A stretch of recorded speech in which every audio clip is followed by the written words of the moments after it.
Honorable members, let us pray.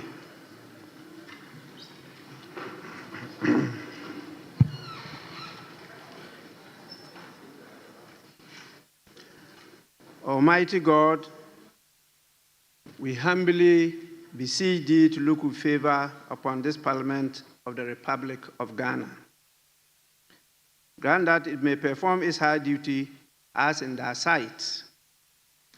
Give divine guidance to the President of the Republic. Endow members of Parliament and ministers of state with discernment and vision, integrity and courage, that through the labors of government, this land and people may be well and truly served, and their good purposes for the common human life be realized in our midst.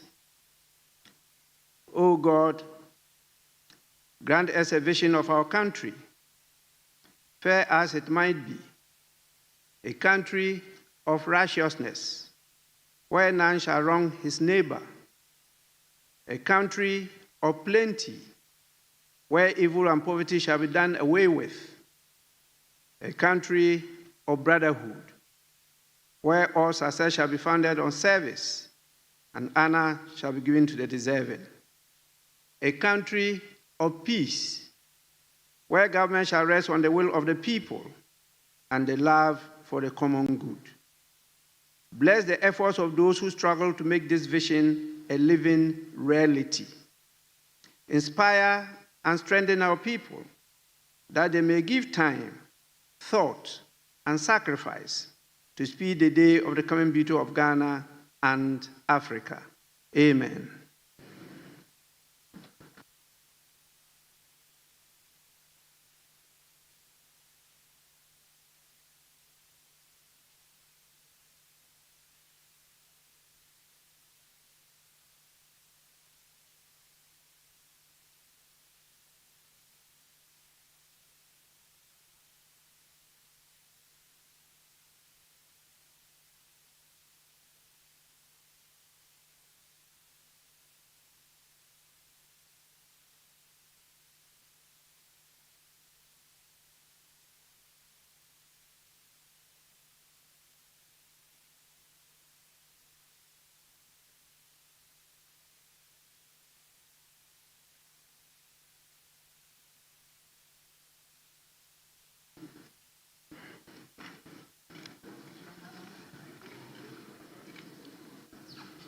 Honorable members,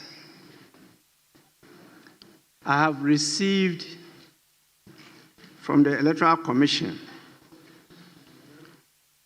the writ of election on the Ablekumanov 2024 parliamentary election completed on Friday, 11th July 2025, and I shall proceed to read the communication.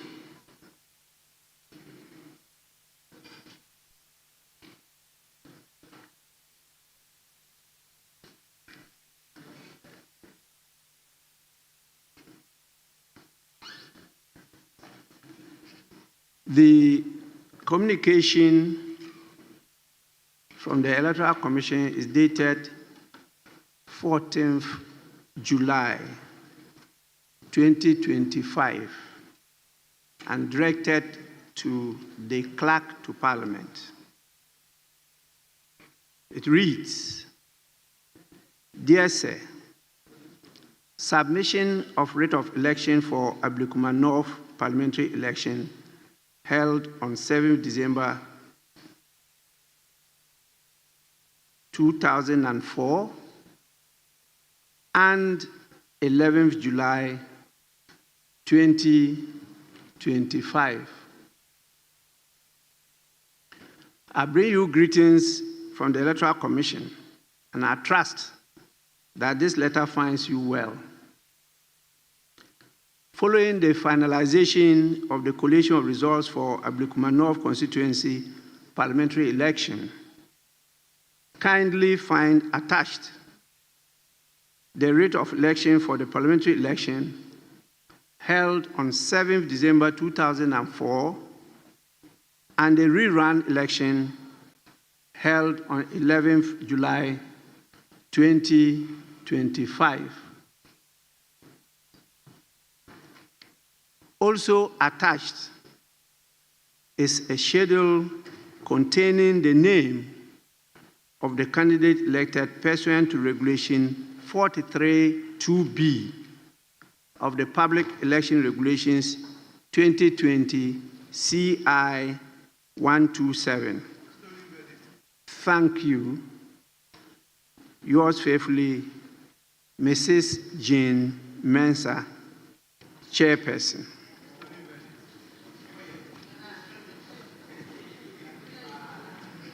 Honorable members, I now proceed to read the form of writ of the Public Elections Regulations 2020, CI 127, Form 1A, Regulation 4(2), Writ of Election. To the returning officer for the Ablekuma North constituency. Whereas elections are to be held for the election of Member of Parliament, whereas there exists a vacancy in the membership of Parliament for the Ablekuma North constituency. Now, therefore, I do hereby command you that you do cause the election of a member of the said Parliament to be held according to law for the said constituency, and that you do certify on this writ the name of the person elected, and I do hereby direct that the nomination shall take place from the 9th day of September to the 13th day of September 2024 at EC Office Ablekuma North, and that the poll shall be taken, if necessary, on the 7th day of December 2024. This is signed Chairperson, Electoral Commission. Then, Form 1B, under Regulation 43(1)G, certificate to be endorsed on the writ. It reads, I hereby certify that the member elected for the Ablekuma North constituency in pursuance of the writ is Ewurabina Obin, and the number of votes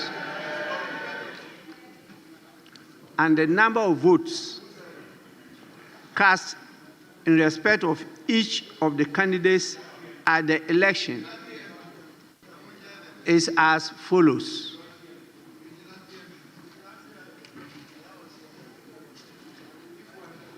Candidates: 1,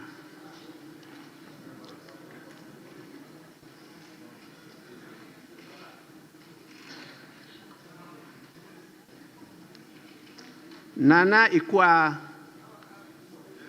Ewusu Afriye. Votes obtained 33,881. 2, Ewurabina Obin. Votes obtained 34,090.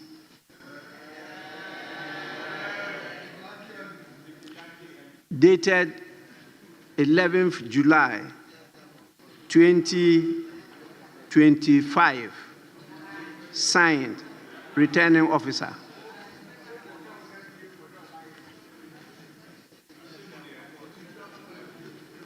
So the elected candidate for the said constituency is Ewurabina Obin.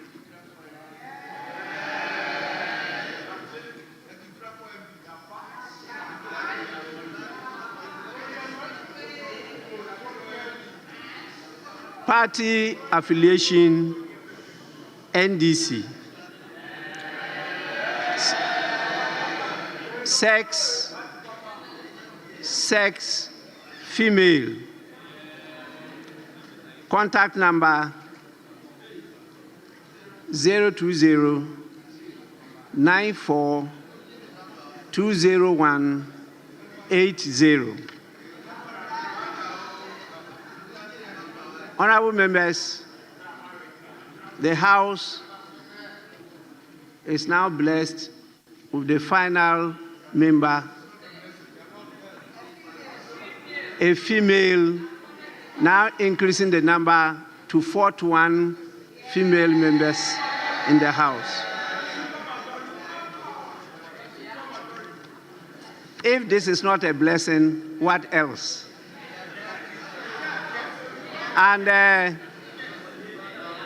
I saw some of you taking her telephone number.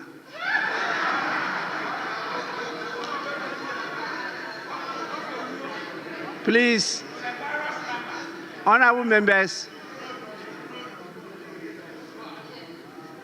she is not in the market. She is not in the market, so please don't attempt.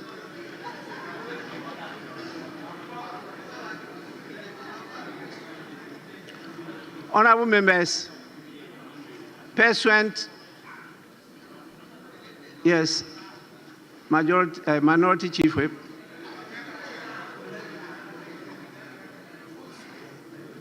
Speaker, we in the minority want to make a comment, a quick comment, before the member-elect is sworn in, and I seek your indulgence to do this quickly before, with the greatest of respect, before the member-elect is sworn in, if you may.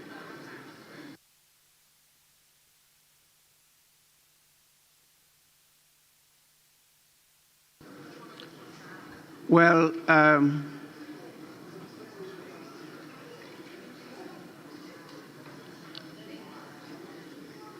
I don't know the nature of the comment, and so it's very difficult for me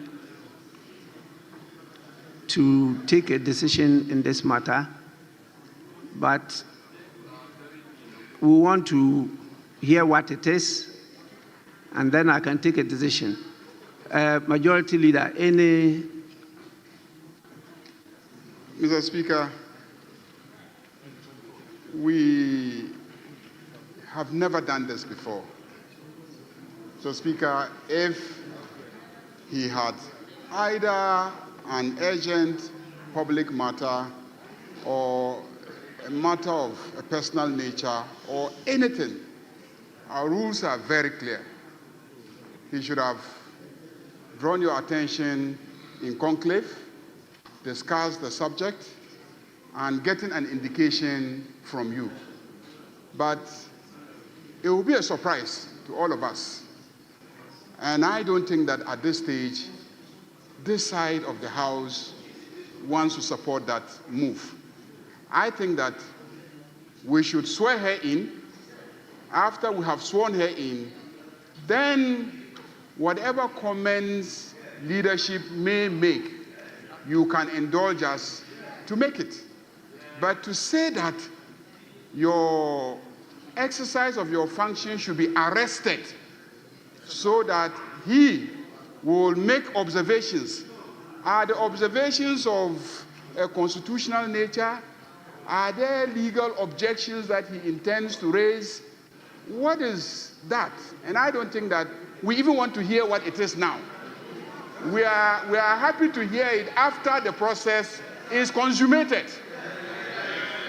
After the process is consummated.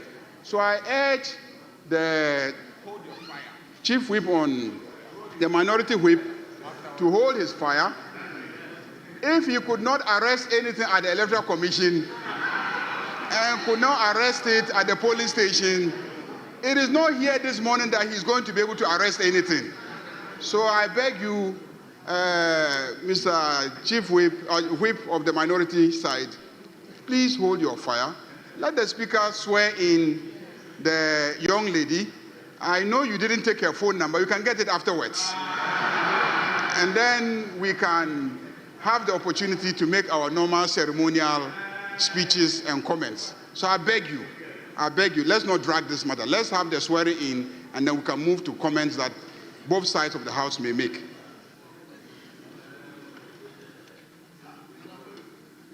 I hope you are going to respond to what he said, not your observation or comment.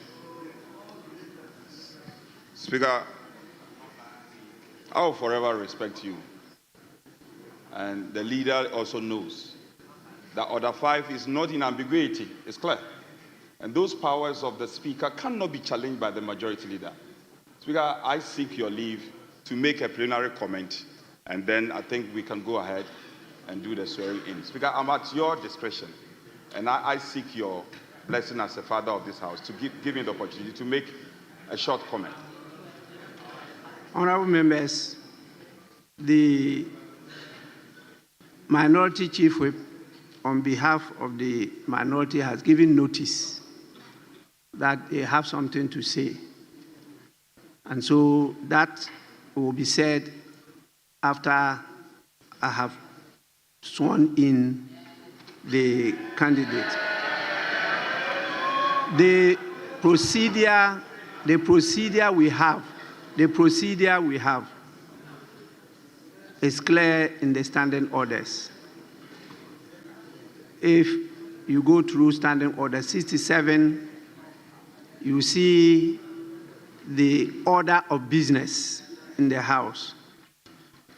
Again, when you go through the guidelines for speakers in handling the business of the House, it's very clear, after reading the communication from the Electoral Commission, the Speaker is enjoined to invite the member to be sworn in. That is what is the procedure. And so I'm enjoined by the established procedure and the conventions to invite her to be sworn in. After that, the House is given the opportunity to make comments. And whatever comments you have, you are prepared to do that. But actions are not stated in the procedure. Speaker, I'm very sorry, and I say this with a lot of difficulty, that if that is the turn of event, then we, in the minority, for the records, cannot be part of the swearing in. Yes, we cannot be part of the swearing in. As a result, we are working on it. And this one is specific to the swearing in. Other businesses will engage in it.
Honorable members,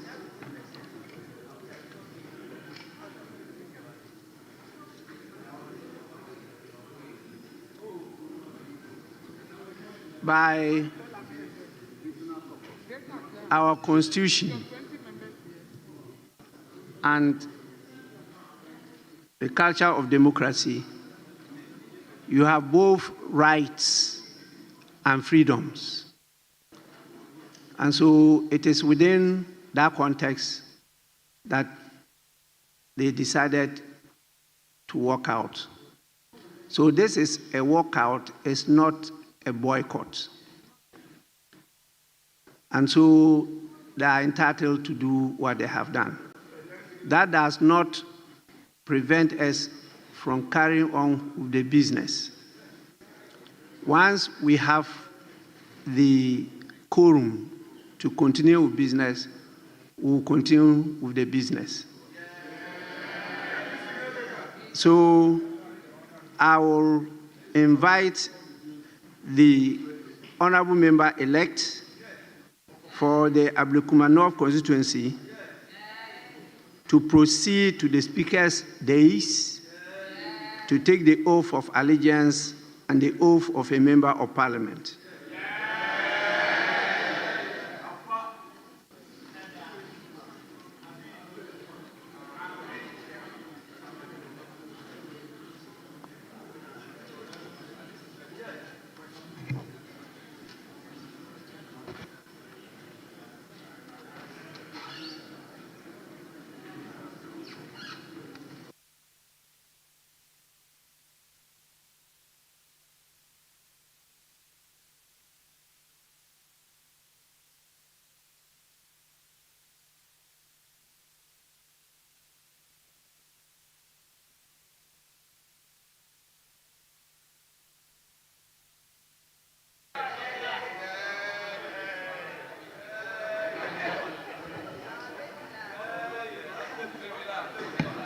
Honorable members, we will first have to know which denomination or non-denomination she belongs to. Are you swearing by the Bible, the cross, or is affirmation, or by the Holy Quran? Bible, please, Speaker. Honorable members, clearly she has opted for the Bible.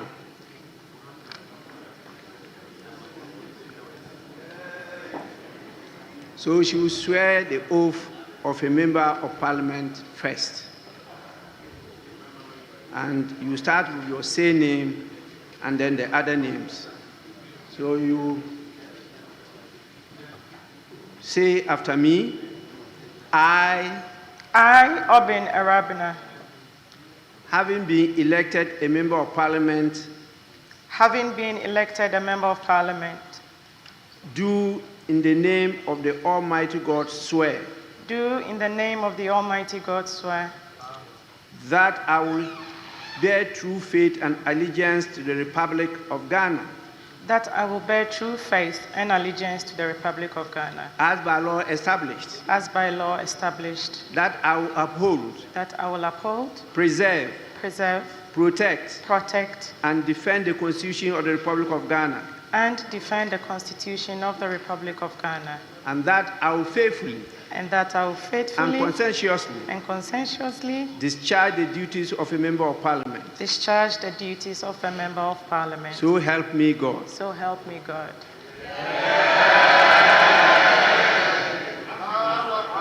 Now you proceed to swear the oath of allegiance.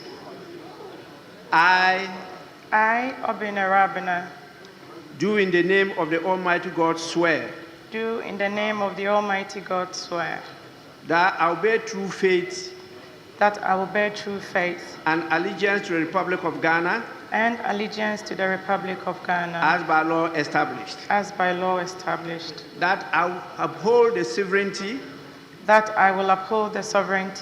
and integrity of Ghana, and that I will preserve, protect, and defend the Constitution of the Republic of Ghana. So help me God. So help me God. Thank you.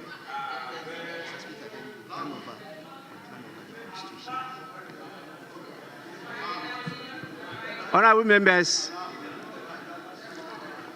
I will now proceed to hand over to her the tools of our work. And so I have the first one being the Constitution of the Republic of Ghana. And the second, the standing orders of the Parliament of Ghana.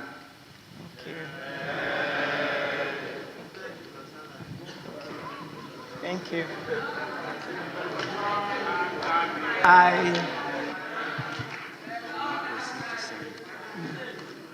I take this opportunity to congratulate the Honourable Member of Parliament for Ablekuma North constituency for an election. Honourable Member, you are welcome to the House. You have to proceed to append your signature to the oaths you've sworn and hand them over to the Clerk of Parliament. Once again, I congratulate you, being the youngest member of Parliament. I urge you, please be punctual, be ever present in Parliament, be calm, listen more, learn from your colleagues, but please read everything, not only the Constitution and the standing orders. Read everything, because you are now the hope of the people in the constituency. They are looking up to you to do something to improve their lives. It is a trust. And this, I pray you don't abuse. 4 years is just a day. You will go back to them, and they will assess you this time based on your performance. So please, don't be misled by any person. You fought the battle, others only supported you, but it was your picture and name on the ballot box. And so don't allow any person to change who you are. They voted for you, even though on a party ticket. But there are many members on that party in the constituency, but they voted for you. Please commit yourself to them and be the woman that you are. You are the makers of the world. We will always rely on you to keep us going. So once again, you are welcome, and I congratulate you. You may now take your seat, and you are now a fully fledged honorable member of Parliament. You are welcome. The Lord has done it finally.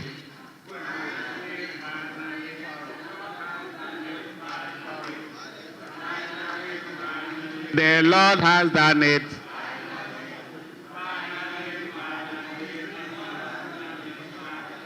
Honorable members, I will now give opportunity to the leaders to have a word. Our colleagues decided to waive that, and I will allow the majority leader to say a word before I inform you of the guests we have with us today. Yes, please. Mr. Speaker, I want to nominate somebody to speak on behalf of the minority. People are offering to speak on behalf of the Majority minority. Leader, you are out of order, please.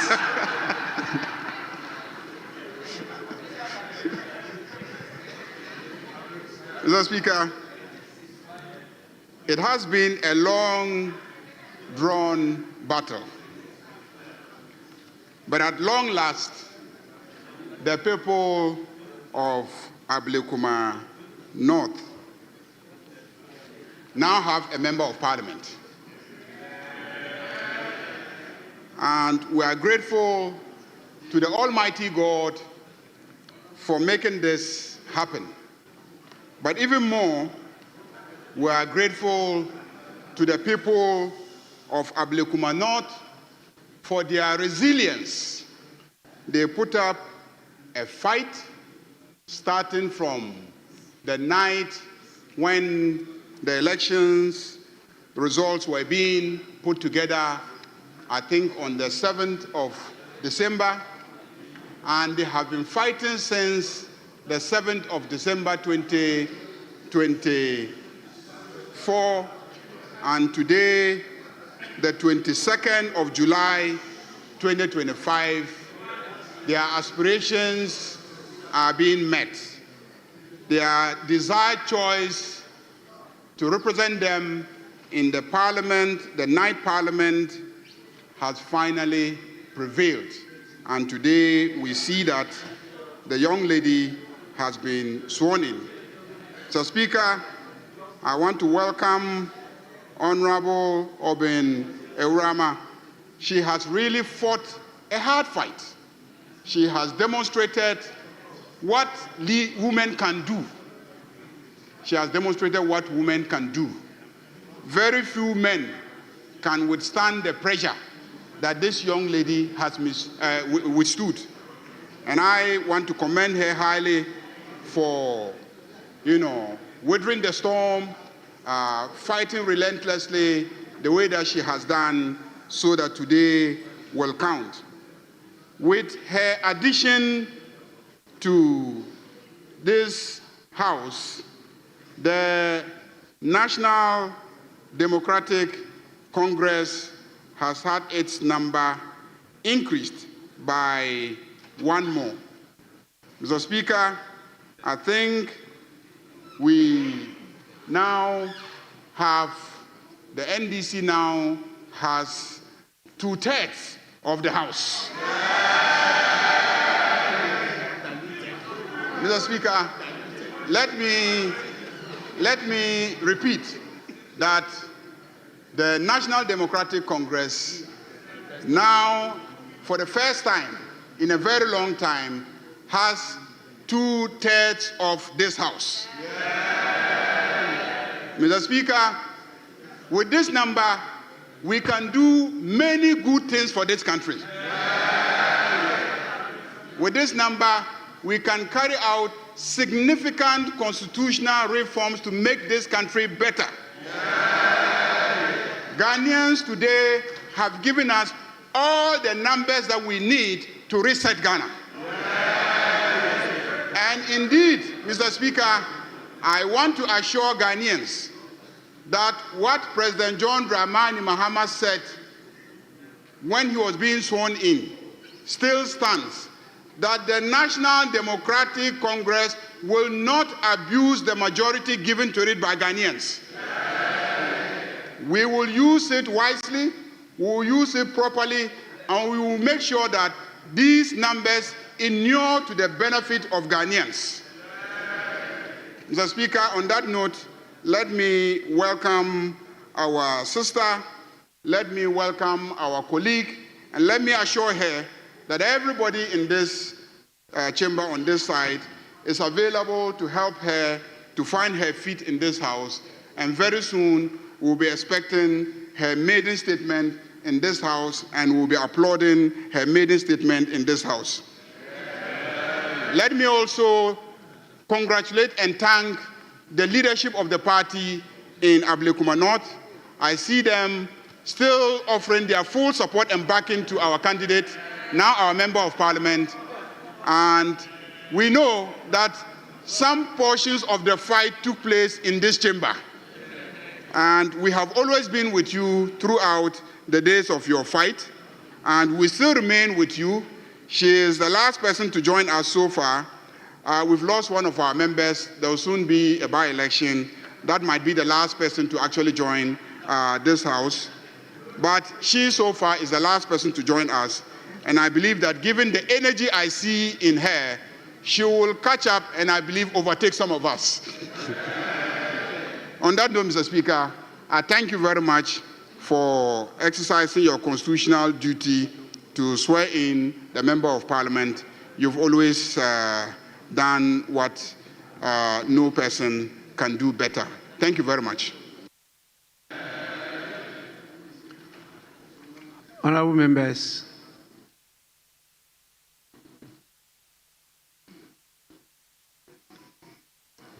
we have the lessons of the past. And I'm sure you all recall that the first parliament of the Fourth Republic had more than 2/3 majority in their house, coming from the same National Democratic Congress. In the second parliament, we had almost the same 2/3. The NPP then had 61 members. The other parties, that's PNC, CVP, together had 6 with an independent member. And that took the parties not in government to a total of 67.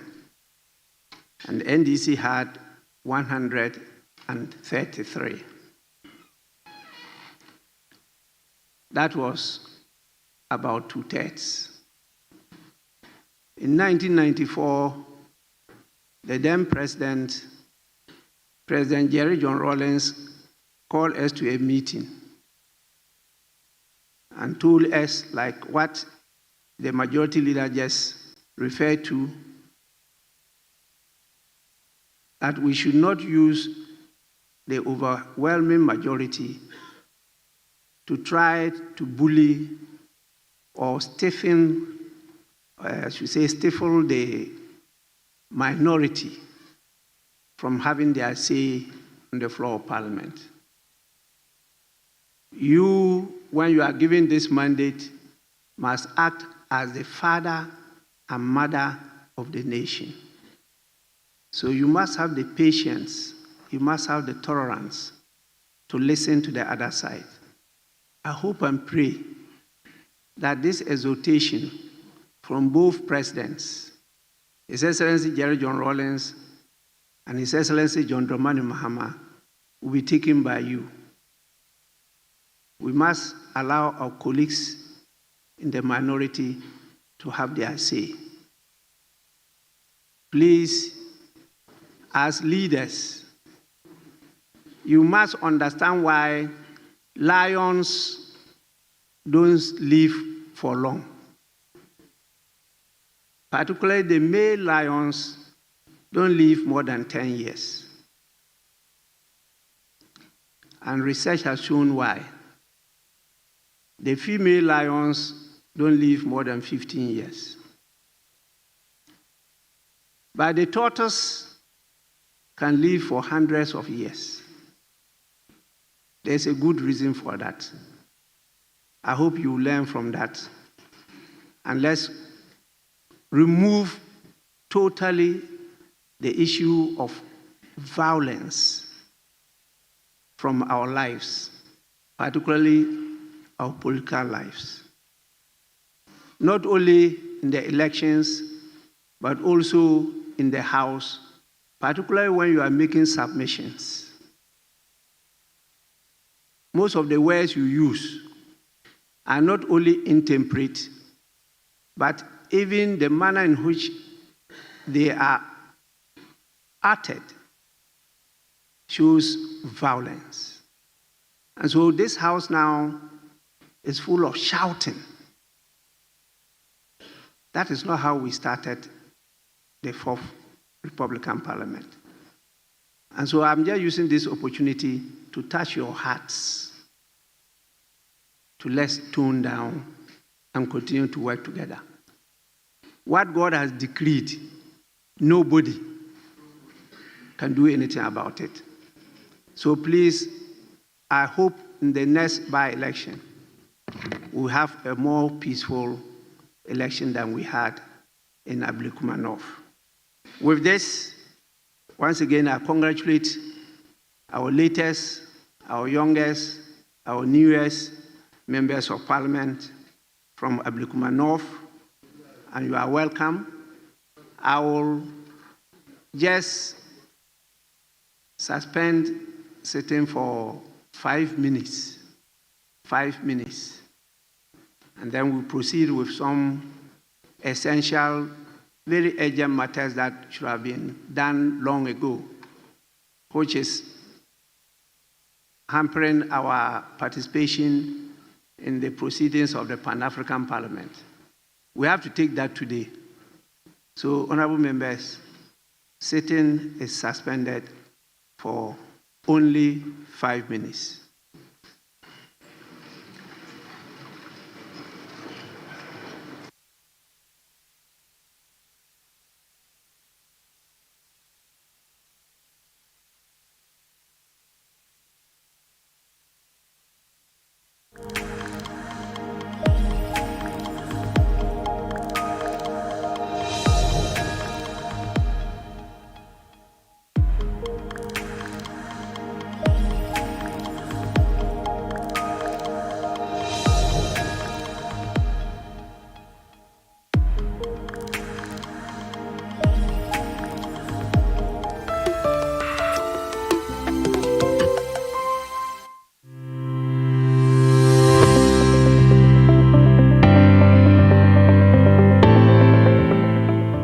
I think it's a very good initiative to start with.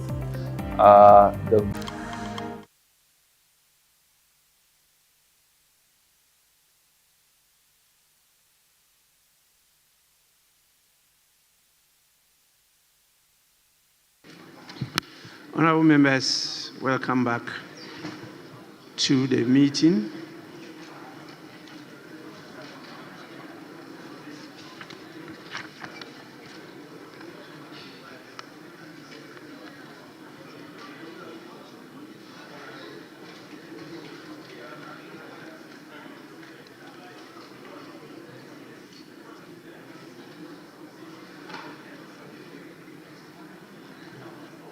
Honorable members, today is the 35th sitting of the second meeting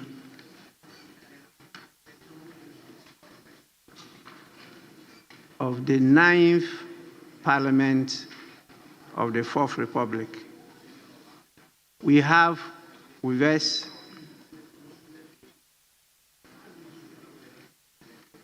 a few visitors, and what I have here is from 2 institutions. We have 82 students from the Akenton Apia Menka University of Skills and Entrepreneurial Development. 82. They are led by Dr. Joseph Antwi Befi. He is the Dean of Student Affairs. You all know the university is located in the Kwadaso constituency. Please, they are up there at the public gallery, and they have today witnessed a unique process that doesn't happen often in the House. And so your choice of today was blessed by God. And you have witnessed how members are sworn into Parliament. You are most welcome. Your university is quite a special one.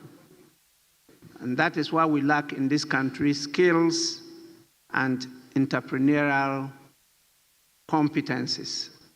And I think that is the focus of your university. So kindly take advantage of it, develop yourself better than we are, so that we can actually deliver the goods.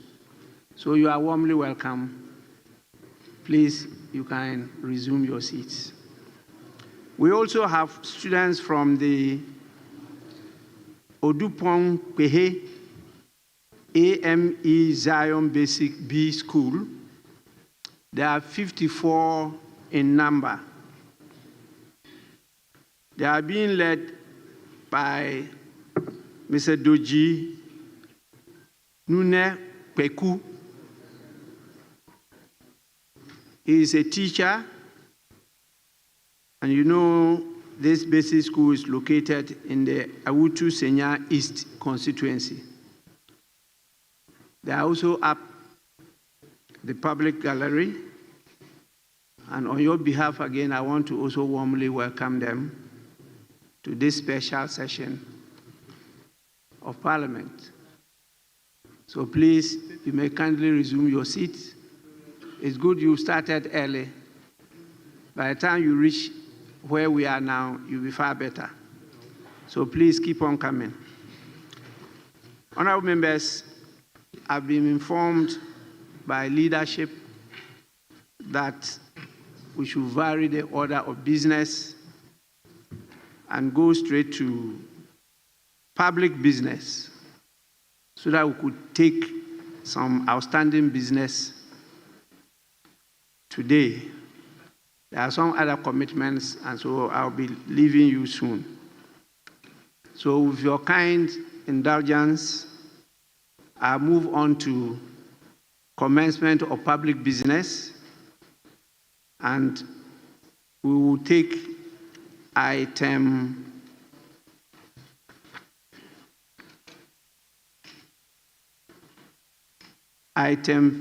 15. Item 15, motion by the leaders, Honorable Majority Leader, Honorable Mahama Yarga, and the Minority Leader, Honorable Alexander Kwamina Afenyo Markin. Yes, Majority Leader. Mr. Speaker, I was advised by the clerk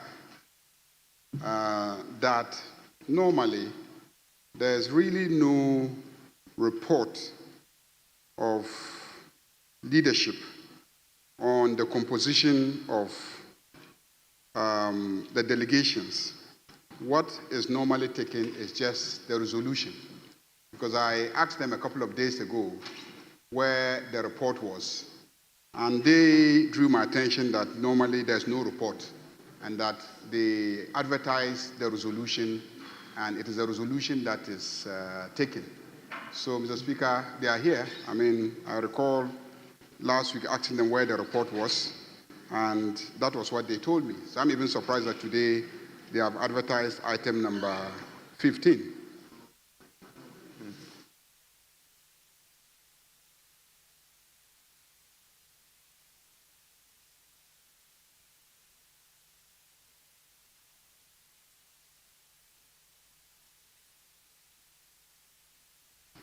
Minority Chief Whip. Speaker, I heard the Majority Leader, but I don't think it's the case. For in times past, anytime such a motion is moved, a report is generated. I however, agree with him that it's a matter that has been outstanding for a while and has to be dispensed of course, because of the implications. But I know for a fact that normally a report is taken. But Speaker, the rules, interpretation of the rules are in your hands. If it is the pleasure of the Speaker or the Chair that we should take the motion without necessarily adopting a report, I will not object to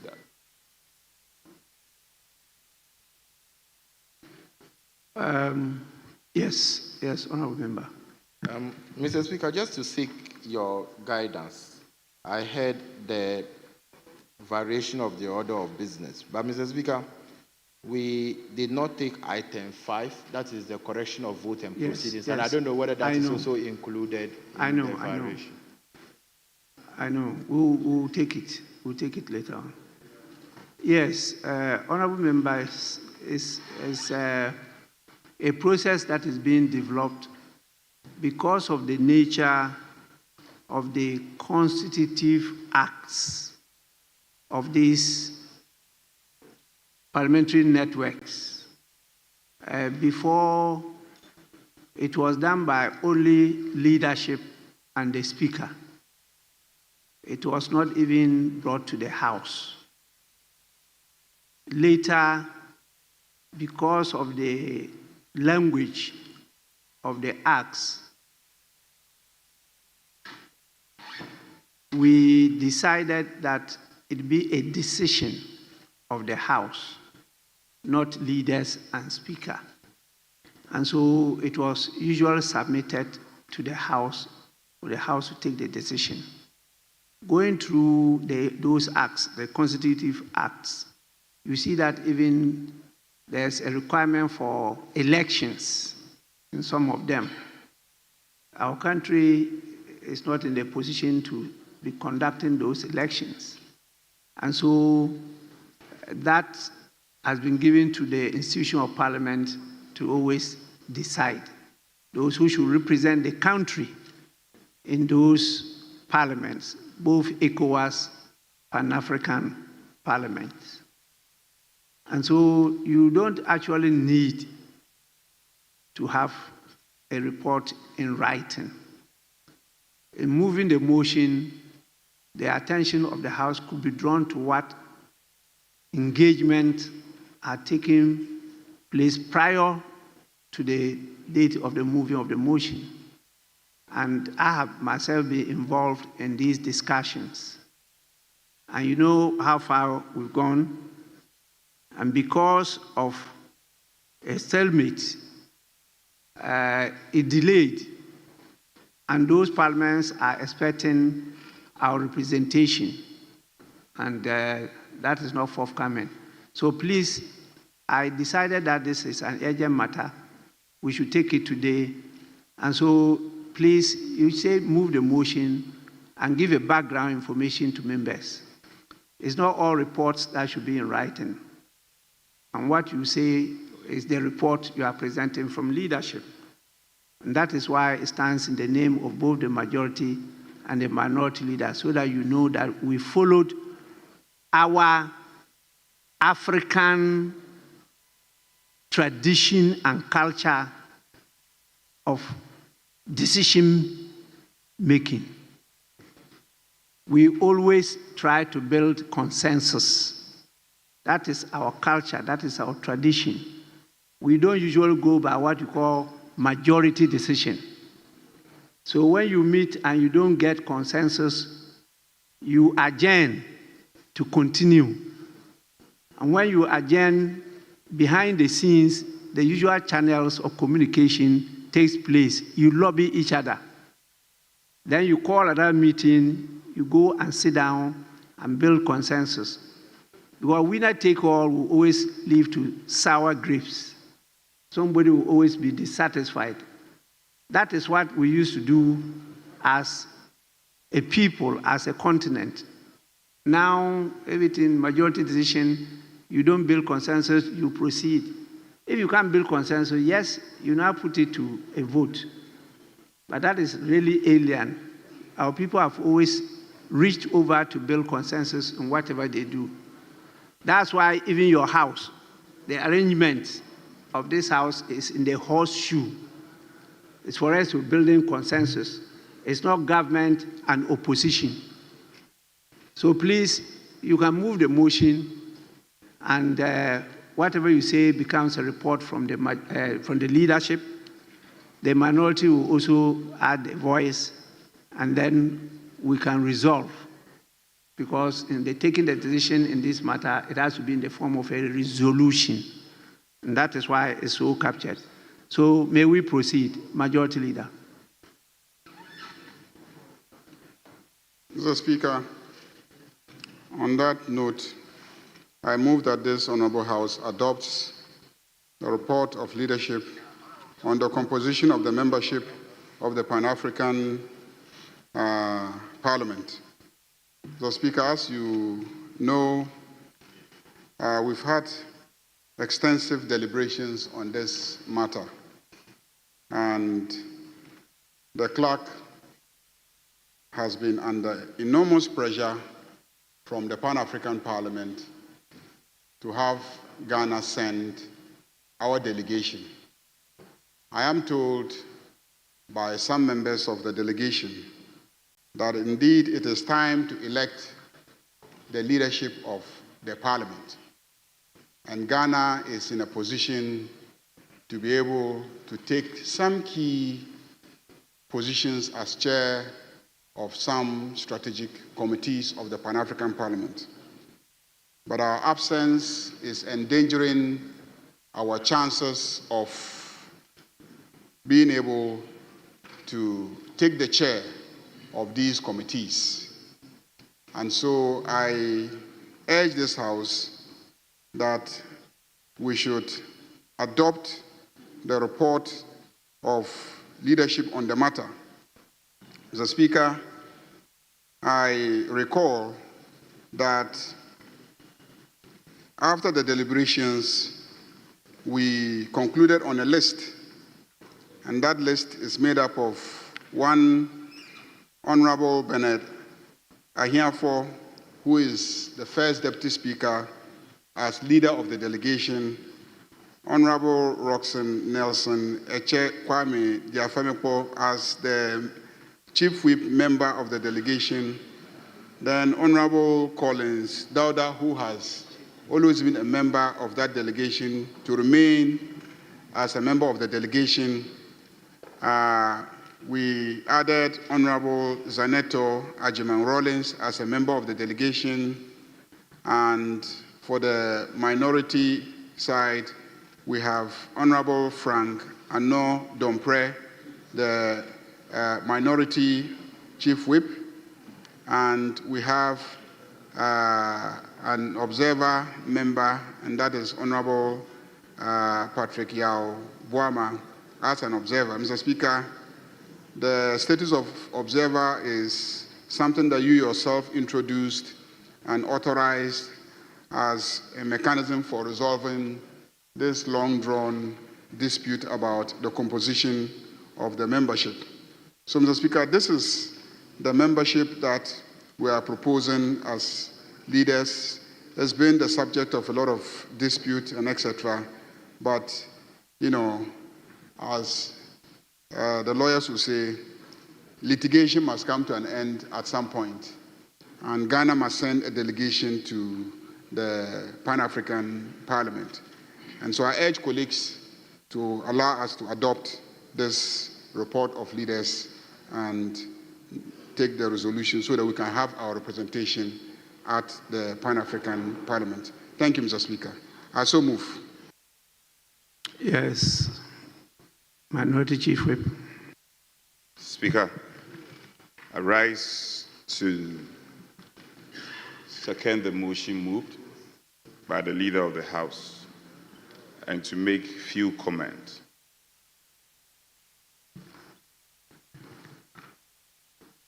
Indeed, this matter had lingered on for far too long. And it is the tradition of this House that we have often with ease concluded on same matter. I know the Leader of the House in his other world was a delegate to the ECOWAS Parliament.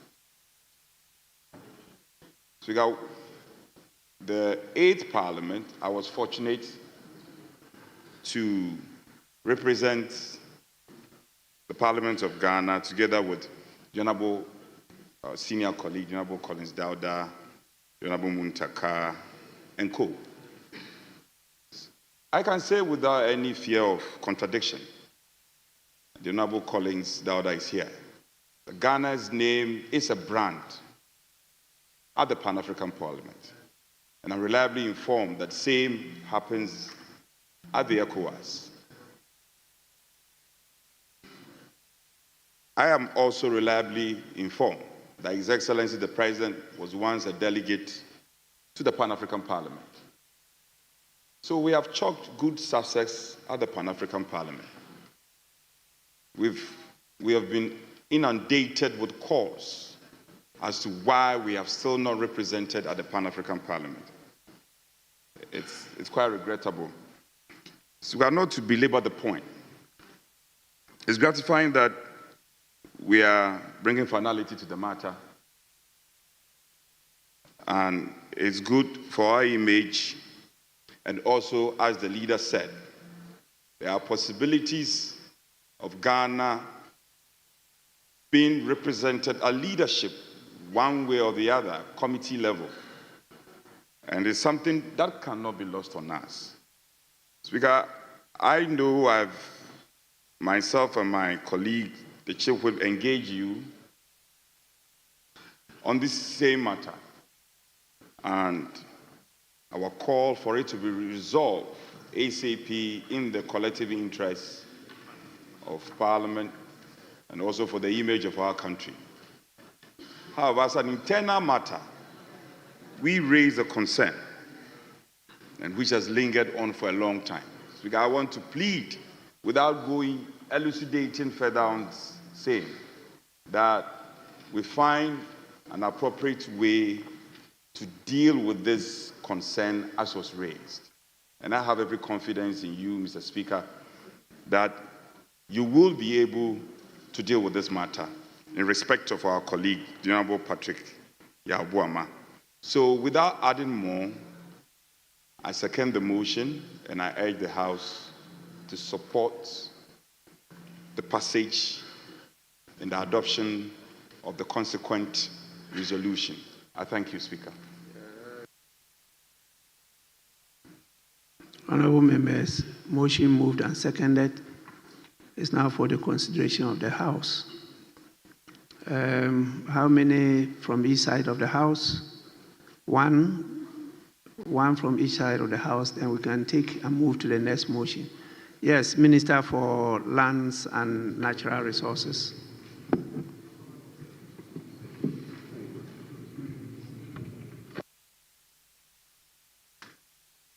Thank you, Honourable Speaker.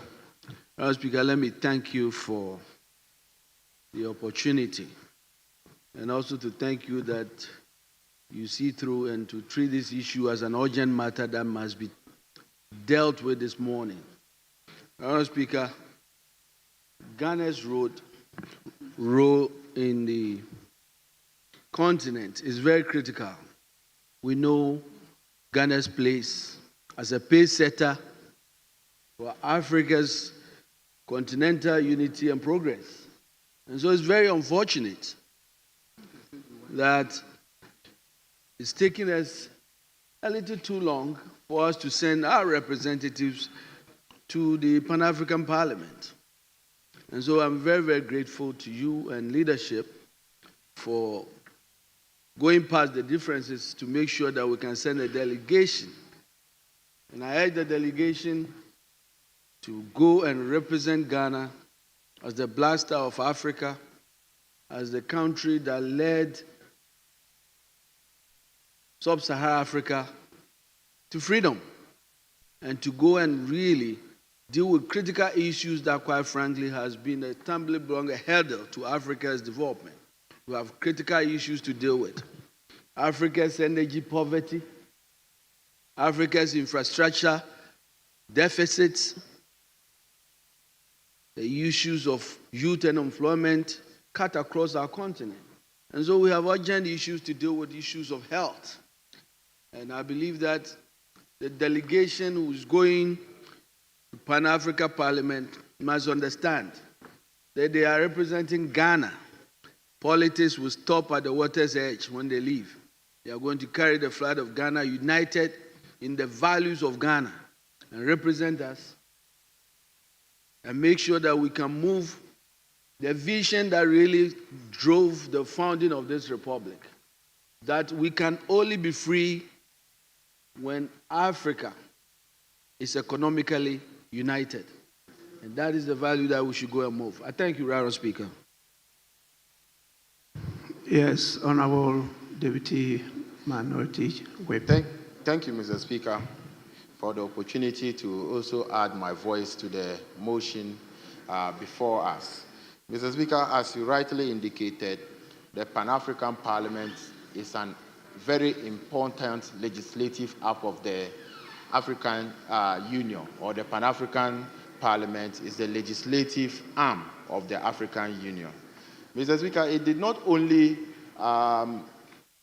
promote good governance, it also brings dialogue between countries, with its Pan-African countries, with its headquarters in South Africa. Mr. Speaker, what is happening now is an indication as to how cooperation with your involvement that we can always build consensus as a house. Mr. Speaker, I only appeal to you that even though the composition as the majority leader read is okay, but the last part of one member being labeled as an observer, if your good self could turn that to be a member. Mr. Speaker, the members, I have no doubt, from the first Deputy Speaker to the majority and the minority chief whip, our most experienced member of parliament now, the Honorable Collins Dowda, an 8th-time member of parliament, our able minority whip, the daughter of the former president of the republic, Dr. Zenota Ajiman-Rawlings. They will make us proud. Mr. Speaker,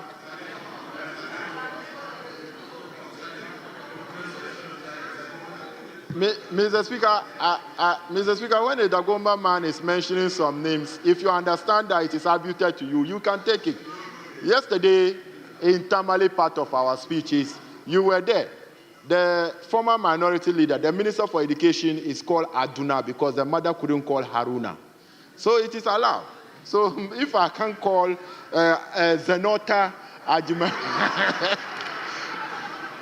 Mr. Speaker, probably, Mr. Speaker, Honorable Zenoto Ajiman-Rawlings.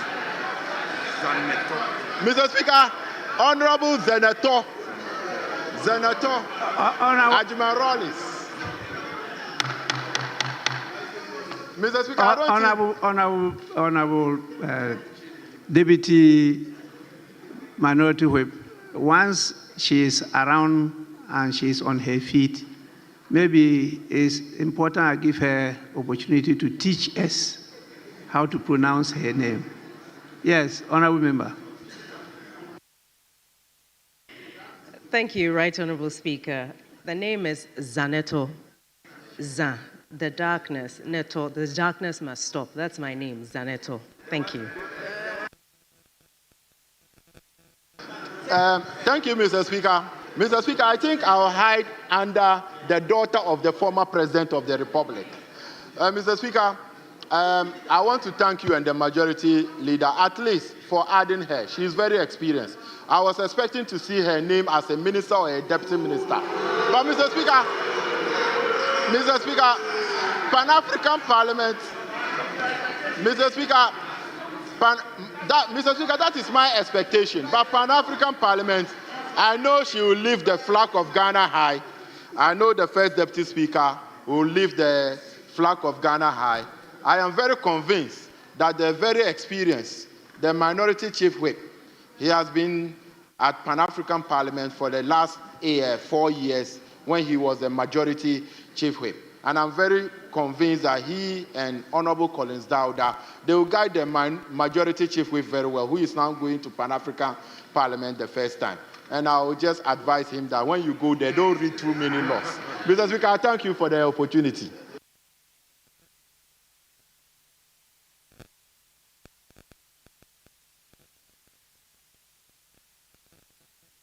Honorable members, I will proceed to put the question, since that's the position taken by the House. They say one from each side of the House. Those in favor of the adoption of the resolution number 15 on the order paper, say aye. Those against, say no. The ayes have it. The report as presented by the leadership is accordingly adopted. We'll now move to take the resolution.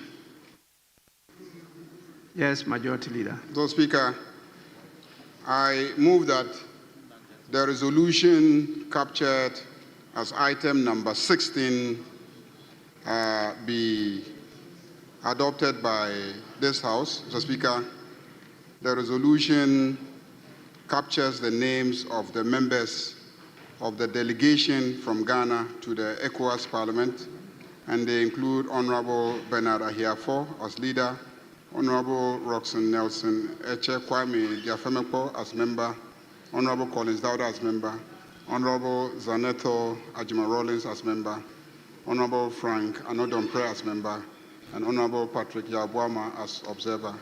Mr. Speaker, I so move. Any seconder?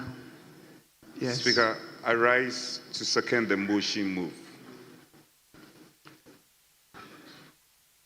Motion for the adoption of resolution moved and seconded for the consideration of the House. Since this is a consequential resolution based on the adoption of the report, I proceed to put the question. Those in favor of the resolution number 16 on the order paper at page 6, say aye. Those against, say no. Honorable members, the ayes have it. The resolution has accordingly been adopted.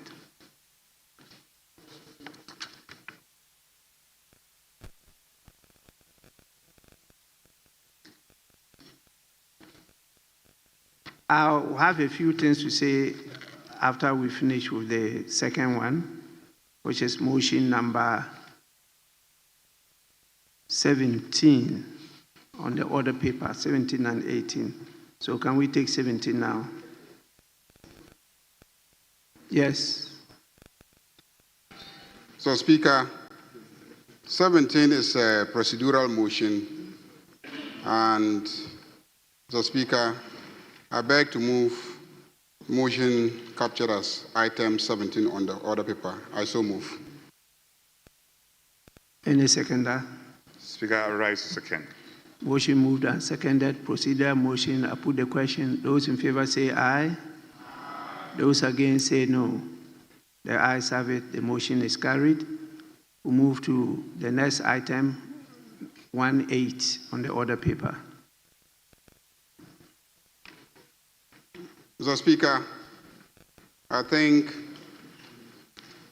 the constitution of our delegation to the ECOWAS Parliament has also gone along the same tortuous route that the constitution or composition of the Pan-African Parliament delegation went through. A lot of negotiations went into constituting this delegation. Mr. Speaker, the composition that is captured in the resolution is as follows. For the ECOWAS delegation, we have Honorable George Kweku Ricketts Hagan as the leader of the delegation. Then we have Honorable Emmanuel Kwesi Berzra, who has always been a member of the delegation, to remain a member. Honorable Ladi Ayamba, who has been a long-standing member of the delegation, to remain a member. Honorable Eric Affle is being added as a member. Honorable Dominic Napari is being added as a member. Mr. Speaker, it captures Honorable Alexander Kwamina Afenyo-Makin Osahin as a member, Honorable Kwame Aimedu entry as a member, Honorable Brian Achampong as a member, and there was discussion was to include Honorable Millicent Yeboah Amankwa as an observer. Mr. Speaker, there's still an issue with this composition. And the issue stems from the fact that the ECOWAS Parliament has some very, very firm position on the membership of female members of the delegation. The delegation must have, I think, 30% of the members being women. They don't negotiate, they don't compromise on that. So there's no way you will send a delegation that does not have 30% membership made up of women, and ECOWAS Parliament will accept the delegation. And they now have the speaker being a woman, and they have the first deputy speaker being a woman, and because of the female leadership, they are very, very, very firm on the 30% representation being women. If you look at our composition, indeed, we have only one person as a woman. That is Honorable Ladi Ayamba. We clearly don't meet the requirements of ECOWAS Parliament, and they will not accept this delegation. Mr. Speaker, the position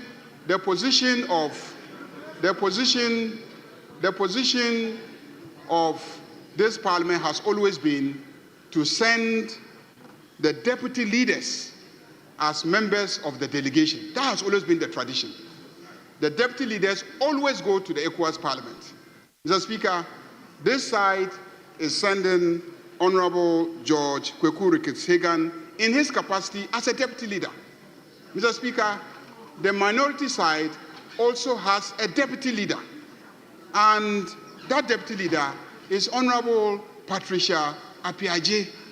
Mr. Speaker, she is the deputy leader, and this House cannot deny her the opportunity to go to ECOWAS Parliament in her capacity as a deputy leader, especially when it helps this House to cure the problem of sending female representation. That is the position of this House, that the deputy leader will always go to the ECOWAS Parliament.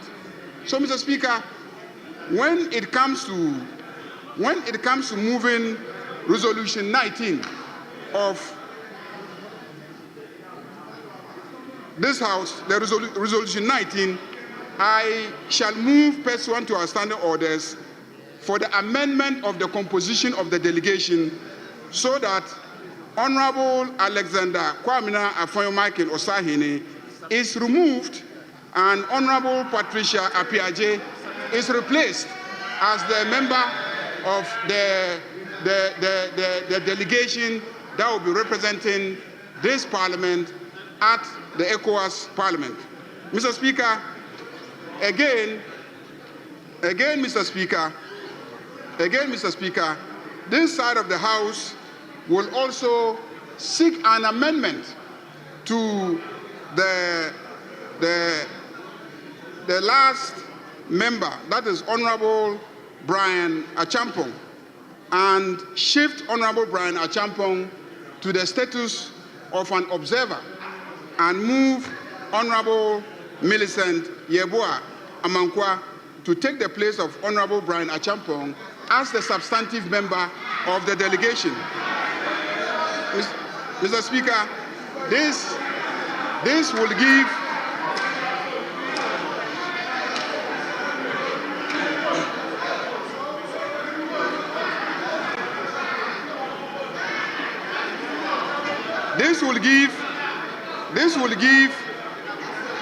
give us three female members of the delegation, so that Ghana will have 3 female members out of the total number of 9 members that we are sending to the ECOWAS Parliament as Ghana's delegation. Mr. Speaker, with these few comments and this proposed amendment to the report of leadership, Mr. Speaker, I move that this Honorable House adopts the report of leadership on the composition of the membership of the ECOWAS Parliament, subject to the amendments that I have indicated. I also move, Mr. Speaker.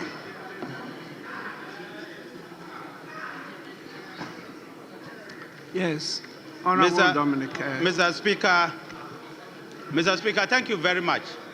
Mr. Speaker, this is the first time in a while. In fact, I had the privilege with the current Minister for Interior to be at the Pan-African Parliament for 4 years. This is the first time in a while that leadership of Parliament are coming to us without having consensus on what to do. I will urge leadership to hold on to this motion, go back behind the scenes, resolve whatever differences you have, and bring the motion back to us. Yes. Mr. Speaker, we are not going to ECOWAS or Pan-African Parliament as ND's majority or minority. We are going as Parliament of the Republic of Ghana. Mr. Speaker, just as I agree with him that ECOWAS has strong and rigid percentages for women and men, it is equally true that we have an understanding, a convention here as to the percentages based on the numbers in Parliament. If you take out Brian Achampo, whoever she wants to take out and bring somebody, this House will not meet the percentage that we have. And he knows it. Secondly, Mr. Speaker, I think that the leadership should not be moving motions and asking the House to take decisions that they should take and bringing it to us. I know it is the decision of the House to do, but it is not for Parliament to foist, because the majority have majority, to foist the decision of the majority on the minority about representation. Our side, at least, should be given the right to choose who will go. If our attention has been drawn to an obvious fact and leaders sit behind the scene, they should be able to resolve this matter. But to say that you come to Parliament and say that Parliament should vote for the first time, you are going to set a precedent that tomorrow you will not be able to take. Because it is possible that tomorrow you can come and bring names, and because somebody has majority, he will move the motion and remove every one of them and change for you. Just 8 years ago, this side of the House had 169 members of Parliament. 8 years ago. That is not how we exercise that majority. No, that's not how we exercise it. So I'll urge the majority leader to stand down on this motion, do negotiations on the points which you raise, which are very legitimate. And then tomorrow, or even today, they can bring an amendment to it or an addendum for Parliament to take it. We can take it today.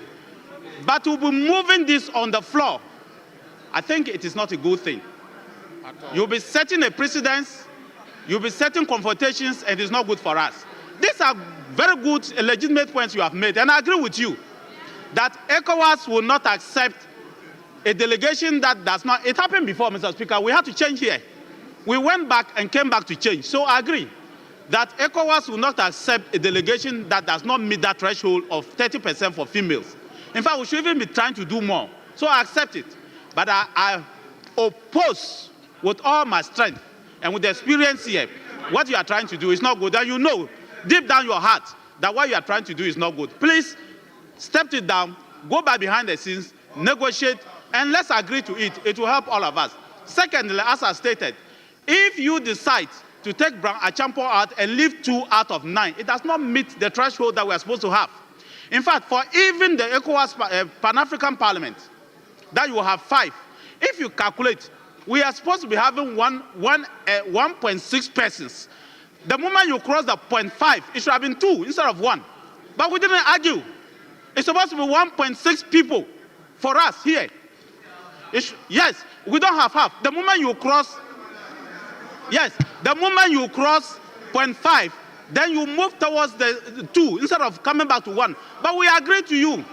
So why are you doing what you are trying to do? Because today you think you have the numbers. It's wrong. Tomorrow we may not be here. You may not be here. I may not be here. But you have set a precedent that it will not be good for us. So, Mr. Speaker, I want to urge you. You have over 32 years of experience in this House.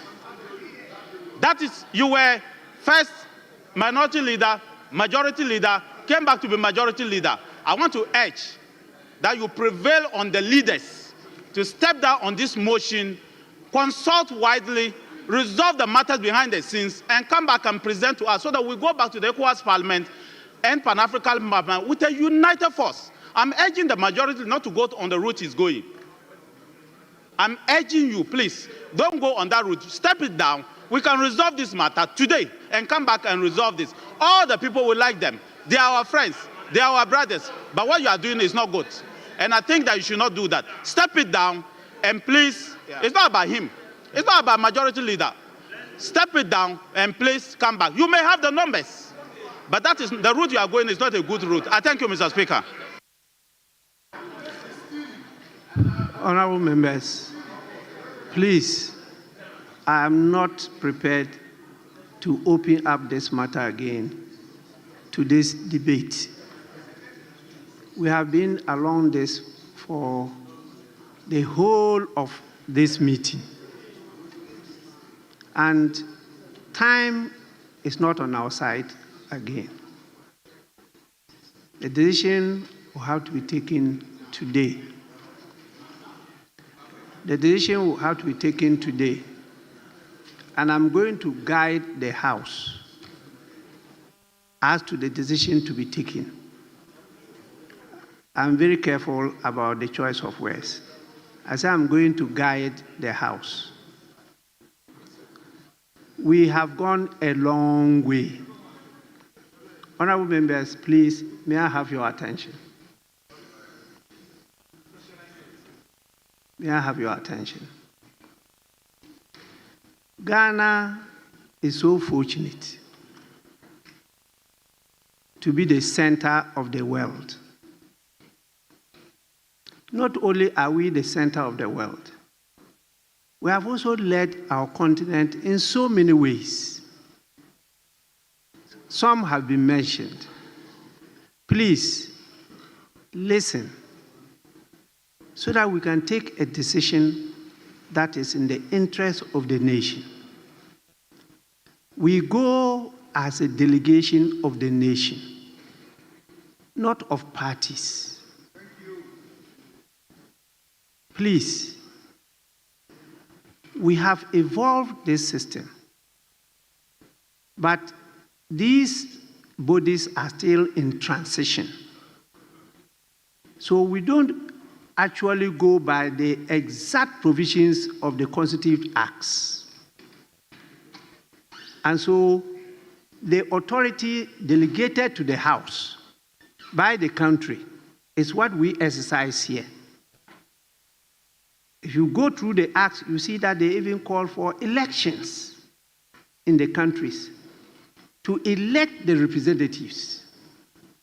That has not been possible in our countries because, of the financial constraints and the weakness of our democratic institutions and systems. So they decided that the parliament should always take the decision. And so when you go as a delegation of the country. I've been part of the people who have fashioned out these processes. And one of the critical issues I took at that time was what one of you mentioned, getting His Excellency the President to be a member of the Pan-African Parliament. You are going to a continental platform. That is an opportunity for you to build up on your leadership, to transcend beyond Ghana to the continental and to global levels. That was the reason that I used to get His Excellency to be a member of the Pan-African Parliament, to build up for this position he's in now. So it's not something that we give to you to go and joke. And that is why throughout I've intervened. I'm now talking to the larger body because I did to the leadership. And for all this while, we've not been able to get the leadership to build consensus on it. That's why we finally decided to bring it here. I have done all I could to guide in this matter. Honorable members, it is Ghana that led the issue of education in Africa. I've been drawing your attention to these things. You don't listen. It is our son that went around the whole of Africa to propagate the importance of education. And so it's not just the fact that we were the first in sub-Saharan Africa to gain independence. Even before that, we had this opportunity to lead Africa. And so in terms of education, Ghana was always ranked #1 in Africa. Today, Zimbabwe is leading. Yes. In education. And you know, the person who led Zimbabwe up to this stage to lead was produced here by Ghana. The first president of the independent Rhodesia that became Zimbabwe was produced here in Ghana. Now we've lost that position. We are recapturing that lost glory. And you know, Ghana was referred to as the Mecca of the black race. Every black person in the world wanted to visit Ghana. We have lost that. We are trying to recapture it. So when we send you to represent us at these bodies, you represent the country Ghana, and you work as one body. We have risen up to positions there. Some of you have made very good records there. I can mention the names from both sides of the political divide. They've really made names there, and I get the reports. In fact, I convinced Honorable J.H. Mensah that we leaders should not be members of these delegations. Because we are to be here and to lead the house here, but not go to be in ECOWAS or Pan-African for years. If not, the first list that was submitted was majority, minority leaders. And I said, no, I opted out. And he accepted my submissions. And we decided to use other members. Today, some of you leaders have taken up the issue, and sometimes we lose you. There are matters here, the leader is not around to lead. He's in ECOWAS or he's in Pan-African Parliament. Please. Leadership is about sacrifice.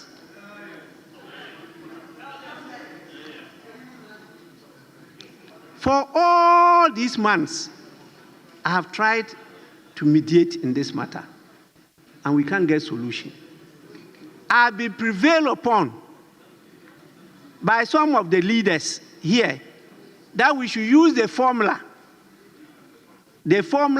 of the composition of this house in the composition of all bodies of this house. And I said that is wrong. We cannot do that. We are not only governed by laws in Ghana, we are also governed by laws that are continental and global. And so, please, the guidance I want to give again in this matter. You have done the ECOWAS. There are a lot of things that come to me, and I take decisions sometimes on your behalf. Depending on the nature of the subject matter, I usually sometimes make it the same number. And you recall my earlier ruling here that when we listen to the right, we have to listen to the left. We did not use the formula in this to say that, oh, 2 people or 3 must speak here, then 1 to the left. That is not democracy. Your constitution itself was built under the assumption of a majoritarian government. Is that what we've been experiencing?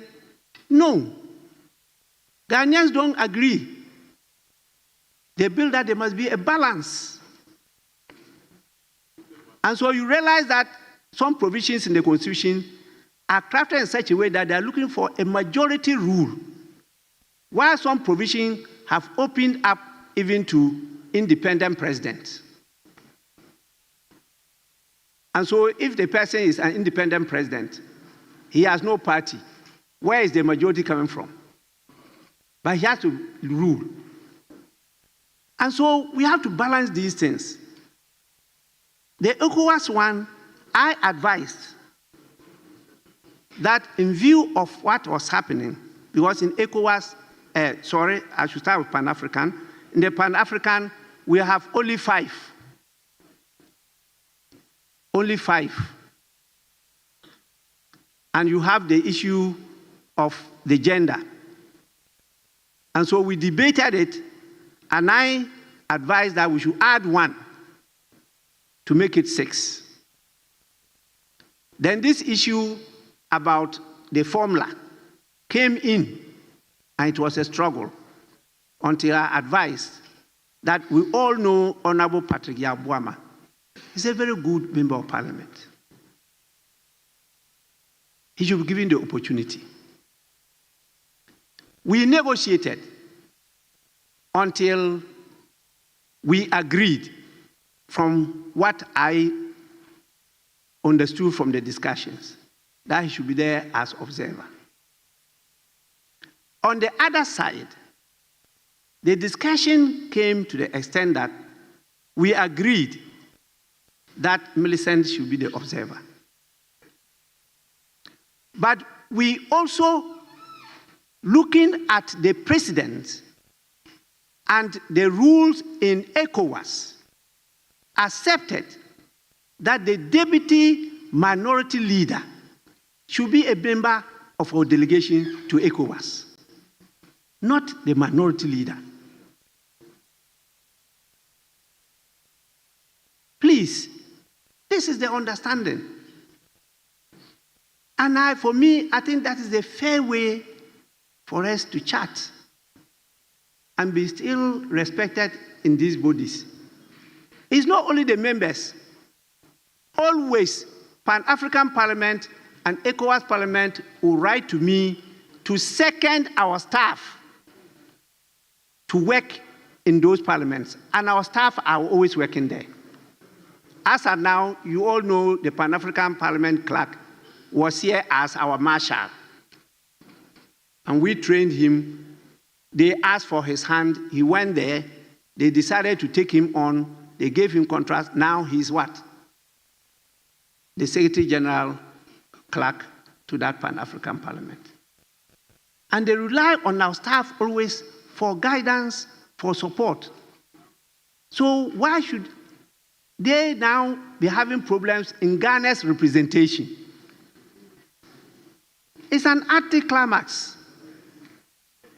So please, we are taking the decision today.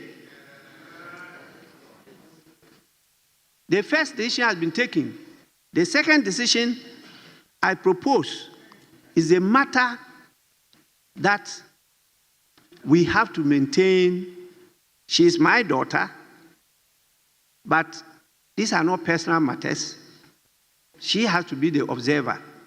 Honorable Millicent Yeboah Amankwa and Honorable Patricia Appiah will have to replace Honorable Alexander Kwamena Afenyo-Markin Osahene. That is the practice, and that practice is good practice. It ain't broken, so we can mend it. Please, this is how we can build consensus in this matter. We are not going back to be negotiating things again. We have to take a decision. I will listen to you. I will listen to you. Don't worry. I will listen to the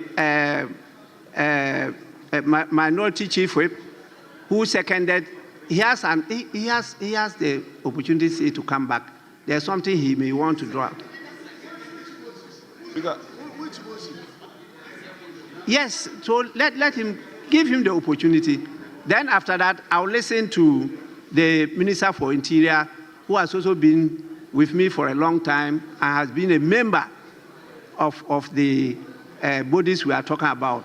So I'll allow the minority chief whip before I come to the majority. Please, please. Speaker, let me thank you. I tried to catch your attention because we stand in breach of Order 105. And so the motion was moved and my senior colleague was making deductions and contribution. And hence, so we need to come under 105 and get the motion seconded before it could be considered by the House. So I totally agree with you. But when he stood up, the impression I got was he was going to make the comments and second, but he didn't second. And so you now have the opportunity to do so. I rise to second the motion moved, and with your leave, make some views and contributions. So I am particularly saddened by the turn of events because Honorable Abuja is not here, the road minister, but I see Honorable Bua in the 8th Parliament, arguably the most difficult parliament in terms of numbers in our body politics as a country. But we worked together. Honorable Muntaka is here, Minister. We worked together. In tense moments, we were able to navigate. You were then the Speaker, and graciously you are the Speaker for this Parliament. So you have a hindsight benefit of all that have happened. I'm sad by how things have happened, and particularly between the two leaders. With respect, I am a whip. Speaker, I am not a leader. I am leadership, but I am just a whip. These are the two arrow figures. Speaker, I am third in command. These two people, they have to work together. That's with respect, and with respect to majority, they have to work together. From where I sit, the last time at conclave, I was drawing the clerks, the chief administrator's attention that they should engage the Speaker. And the Speaker is very good at these matters. We can bridge the gaps. You see, it is giving up on the institution Parliament. We can do our politics on the floor, yes, but there should be some lines that we shouldn't cross. We shouldn't cross some lines. Why should we be composing delegation on the floor? And it happens that we have to take out the minority leader's name. It is not right. It is inappropriate. Totally inappropriate. And Speaker, I know how worried and passionate you have been about this matter. I only want to plead, as you are the father of this institution. I want us to err on the side of caution and make a dignified retreat in these matters. And the dignified retreat should be that we should resolve this matter, Speaker, at conclave. I have confidence that Speaker, the last opportunity given, we should be able to resolve this matter. Speaker, I plead with you. I plead with you. In all matters, you've always counseled us that we should give peace a chance. We should reach out. We should negotiate. We should reach out. We should build consensus. And I hear my colleagues, some say, oh, we should vote. We should vote. Please, please, please. You are in the majority. There are times that your leadership has reached out to us for one reason or the other. So this vote thing, when you are saying it, be careful. One day, the gun may turn against you. So, Speaker, I'm corroborating, just to corroborate what my senior colleague, the Honorable Nitiwu, said. We can go ahead and vote, but I'm just pleading that we should engage not to expose the leaders. These are the leaders of this institution. We shouldn't unnecessarily expose them so that we can deal with this matter. And I'm confident that given the last chance, we should be able to deal with this matter once and for all. Speaker, thank you. Please, let me listen to the Minister for Interior. Thank you very much, Mr. Speaker. Mr. Speaker, I'm really very saddened by the turn of events. Mr. Speaker, when we fail to allow history to guide us, we run into the challenges that we are running now. And if we are not careful, we'll be setting precedents and even more difficulties ahead of us into the future of this parliament.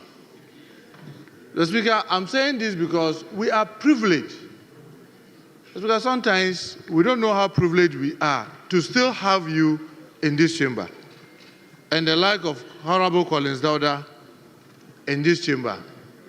If I look at both sides of this house, and I see that our peers, I love Honorable Nitiwu, Honorable Erikopoku, Honorable Mama Yarga, Honorable Rashid Pelpu, Honorable Aruna Edisu, and my good self, I get worried when we take, I've mentioned Honorable Collins already, when we take interim position, and when the like of you and many of us are advising and people still take interim positions, I don't know what they want to do to the institution of parliament.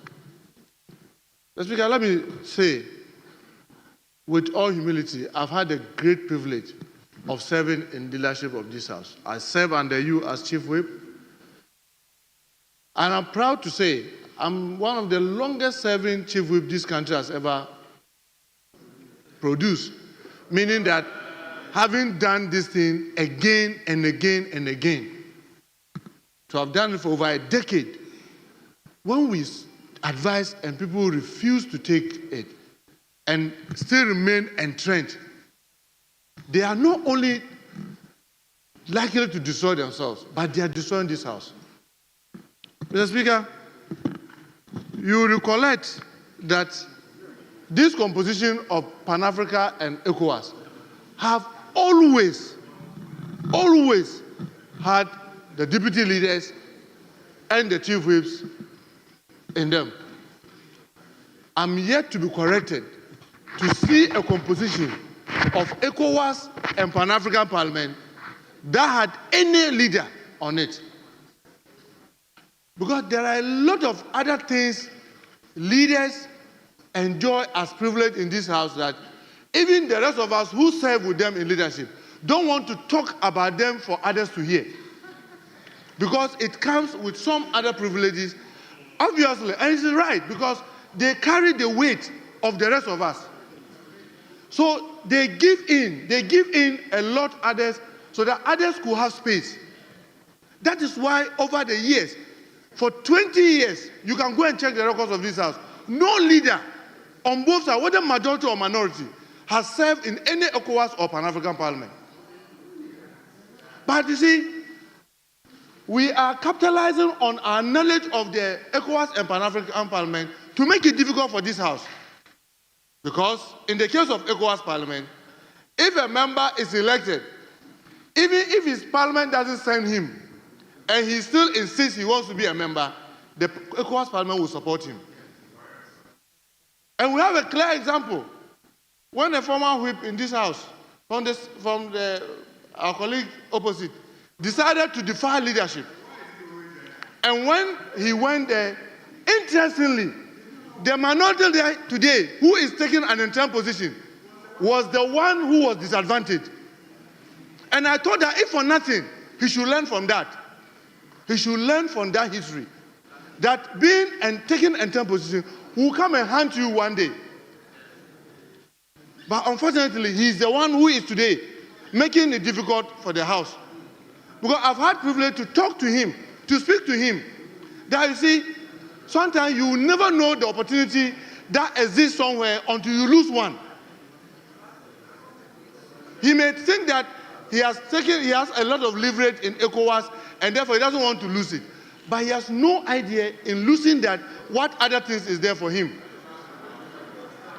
Mr. Speaker, having given this general background, Mr. Speaker, I want to make a suggestion. Because what I know is that, yes, we can vote and change the minority leader from the list. But Mr. Speaker, as you and I know, based on the rules in ECOWAS, if he travels to Abuja,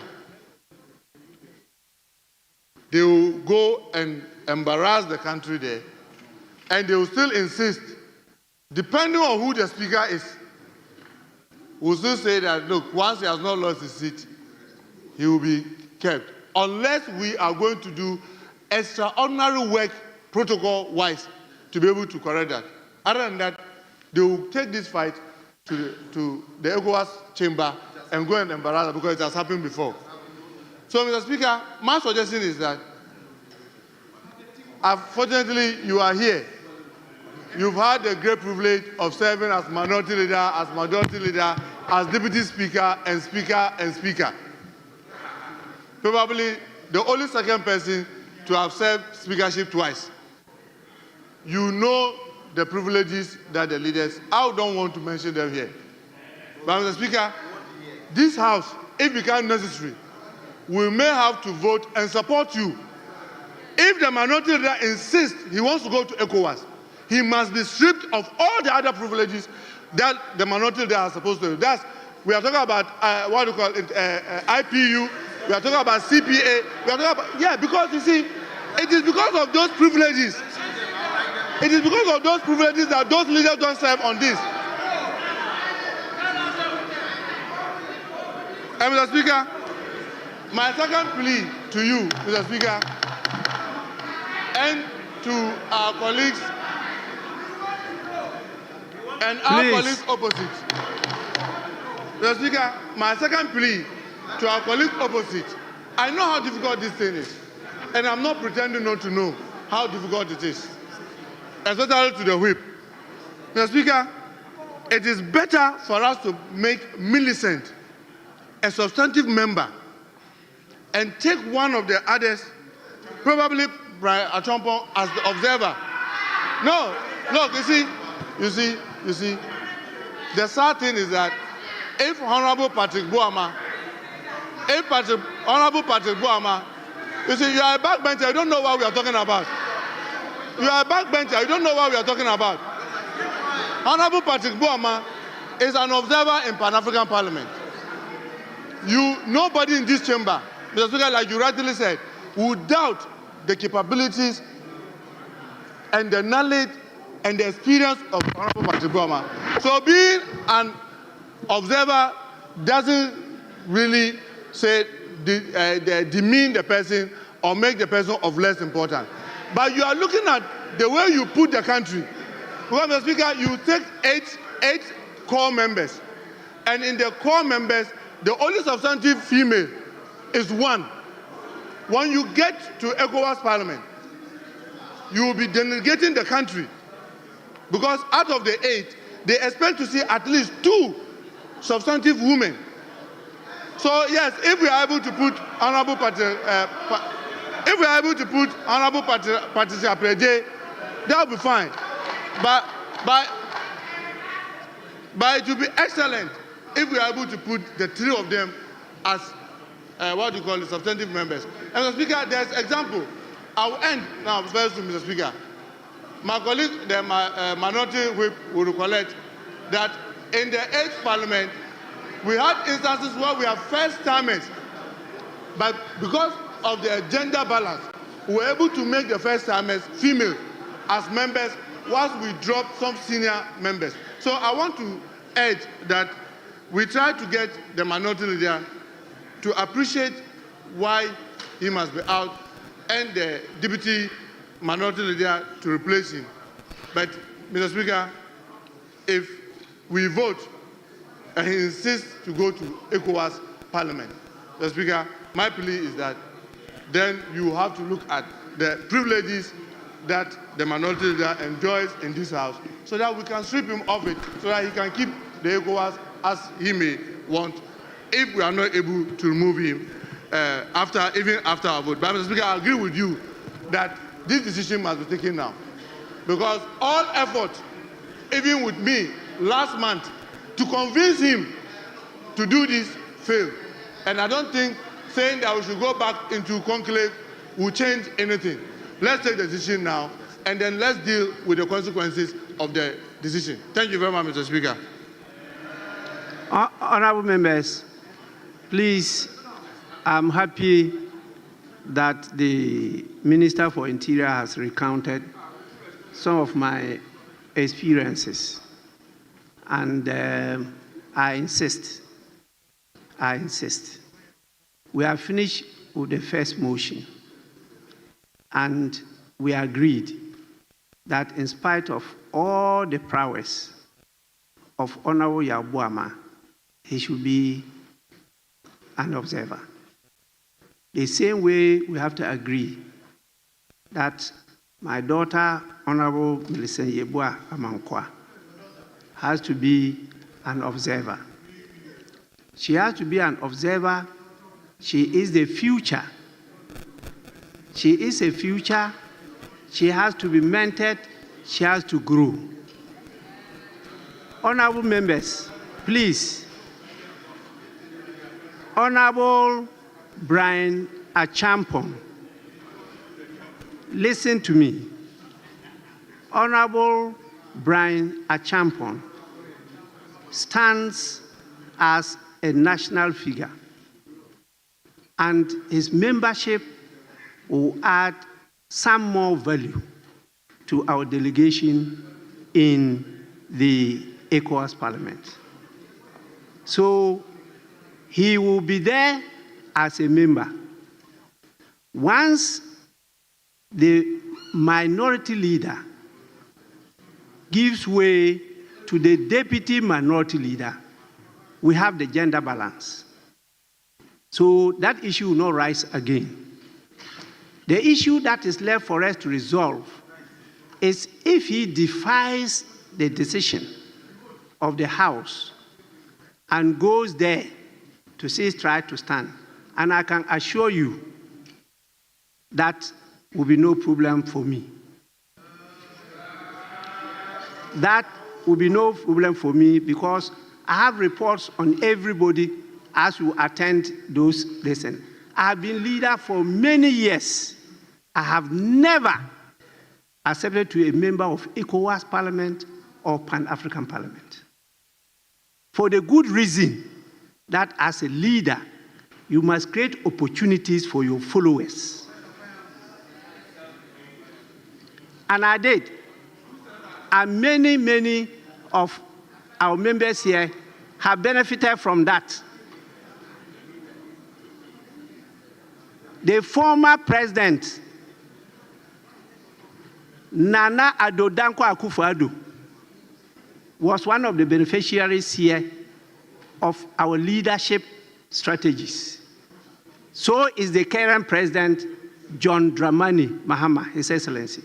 So please, what we do here is not for our personal benefits, it's for that of the nation. And so I will accept the amendment and urge you to vote according to that amendment, that the composition of Ghana's delegation to the Community Parliament of ECOWAS be made of the following: Honorable George Kweku Ricketts Hagan, leader. Honorable Emmanuel Kwesi Bejira, member. Honorable Ladi Ayi Ayamba, member. Honorable Eric Affol, member. Honorable Dominic Napari, member. Honorable Patricia Apieje, member. Honorable Kwame Anyimedu Entry, member. Honorable Brian Achampong, member. And Honorable Millicent Yeboah Amankwa, observer. Please, as all advise, and I proceed to put the question. Majority Leader.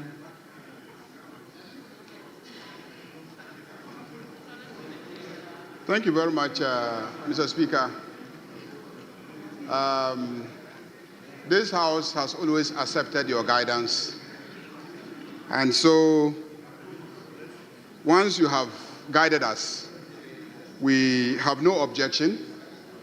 We will abide by your guidance, and we will accept the current composition that you have presented.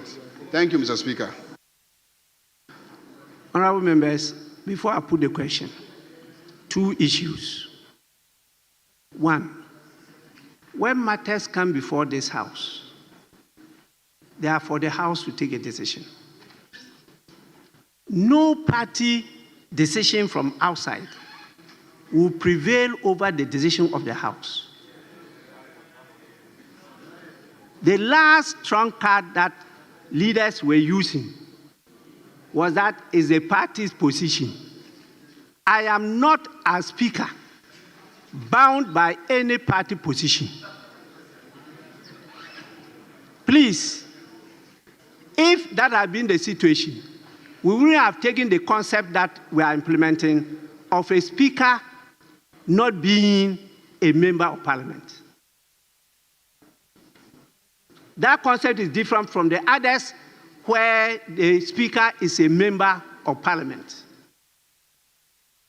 There's good reason why we took that. I'm not bound. So any party that has taken any decision somewhere, in fact, I cross-check sometimes, and it is really not true that it's the party's decision. I am doing this openly because I want everybody to hear, including the parties and Ghanaians. That's why I'm doing it.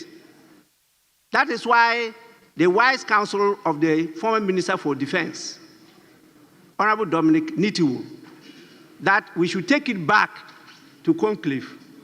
I declined that because I want it to go beyond this House, those outside to hear. That is why I'm put here. If I can't exert that authority, please, then Parliament will be a conduit. And that's not what Parliament is meant to do. Two, honorable members, this is the last plea. If you look at our standing orders, particularly the one dealing with use of decent language and how we address each other. You know, if you have to talk about a conduct of a member, a judge, they are specified in the standing orders. You can only do it by what? A substantive motion. You get up here and attack your colleague, member, sometimes without any just cause. I was shocked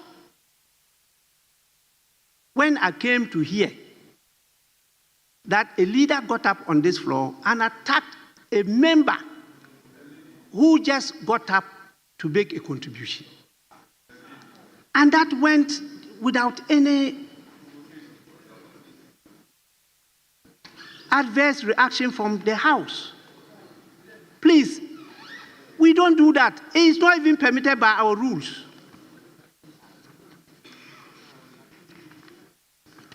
Particularly the fairer side. There's good reason why we say ladies first. Please, don't allow that to be a practice in this House. It won't help any of you, and it won't help the institution of Parliament, and it will actually destroy our democracy. Please read Order 123, Clause 7, which says the conduct of the Speaker, the Chief Justice, members and justices of the Supreme Court of Judicature shall not be raised in Parliament except upon a substantive motion. Why? Because you give the House the opportunity to take a decision.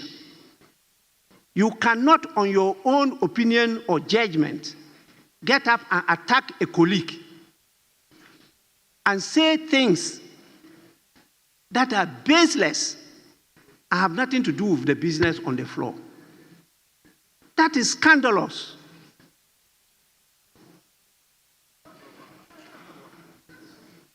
Please, I read the official report.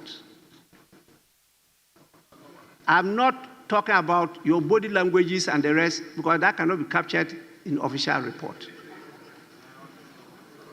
I'm not also talking about the noise, but what was captured in the official report.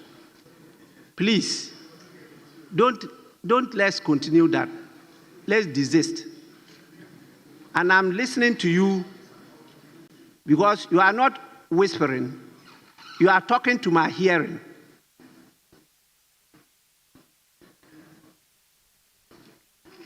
We were all brought up well by our elders.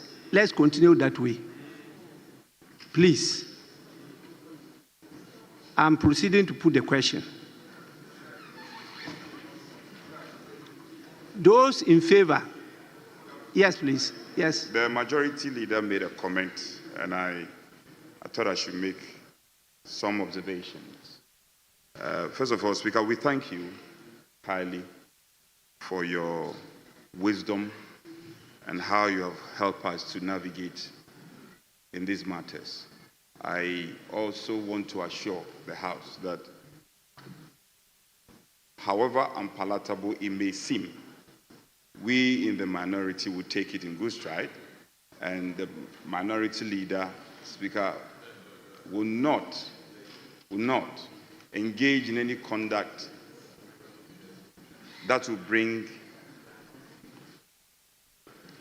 the name of Parliament into disrepute. That we want to assure the House, and also to assure the House that we will abide by the decision of the House. I thank you. Honorable members, I put the question. And the question is that those in favor of the motion to resolve that the following members form the delegation of Parliament to the Community Parliament of ECOWAS be approved. And they are Honorable George Kweku Ricketts Hagan as the leader, Honorable Emmanuel Kwesi Bejra, member, Honorable Ladi Ayi Ayamba, member, Honorable Eric Affol, member, Honorable Dominic Napari, member, Honorable Patricia Apieje, member, Honorable Kwame Anyimedu Entry, member, Honorable Brian Achampong, member, and Honorable Millicent Yeboah Amankwa, observer. Those in favor say aye. Aye. Those against say no. Honorable members, the ayes have it. The resolution is therefore taken. Please, honorable members, I urge you to work together as representatives of the country, not as representatives of a party in the ECOWAS Parliament and in the Pan-African Parliament. I thank you for your cooperation and the acceptance of my guidance. Yes, Majority Leader. Mr. Speaker, it's motion 18 that we have taken. Motion 18. So we have to now pass the consequential resolution, which is motion item 19. Honorable Member, yes, we went beyond the motion, and you yourself even made amendment to the composition in your submission. So you incorporated the motion and the resolution. So after my guidance, and my guidance also went to a resolution, and the question I put is on the resolution, which has been accepted and resolved. So we can go back. We are masters of our own rules. So the resolution has been taken, and then we'll proceed on to the other business. I will urge us to now go back. Sorry? So what I understand, Mr. Speaker, to be saying is that the resolution is hereby incorporated in the motion that has just been taken. Yes. With the name specifically spelled out. Yes, Thank you, Mr. Speaker. I have read it again, yes. the names. Yes. Yes. That is so. That is so, Mr. Speaker. So it is so resolved. Honorable members, we will now go back to item 5 so that we can take correction of votes and proceedings. And the second Deputy Speaker will take the chair because I have to go and represent the House at another function. Honorable members, item 5 on the order paper.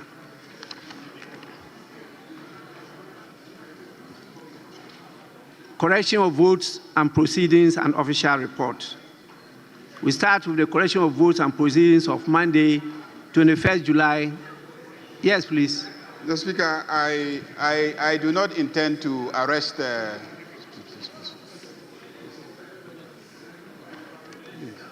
Stop everybody. Please stop everybody. Everybody get back, please. Please.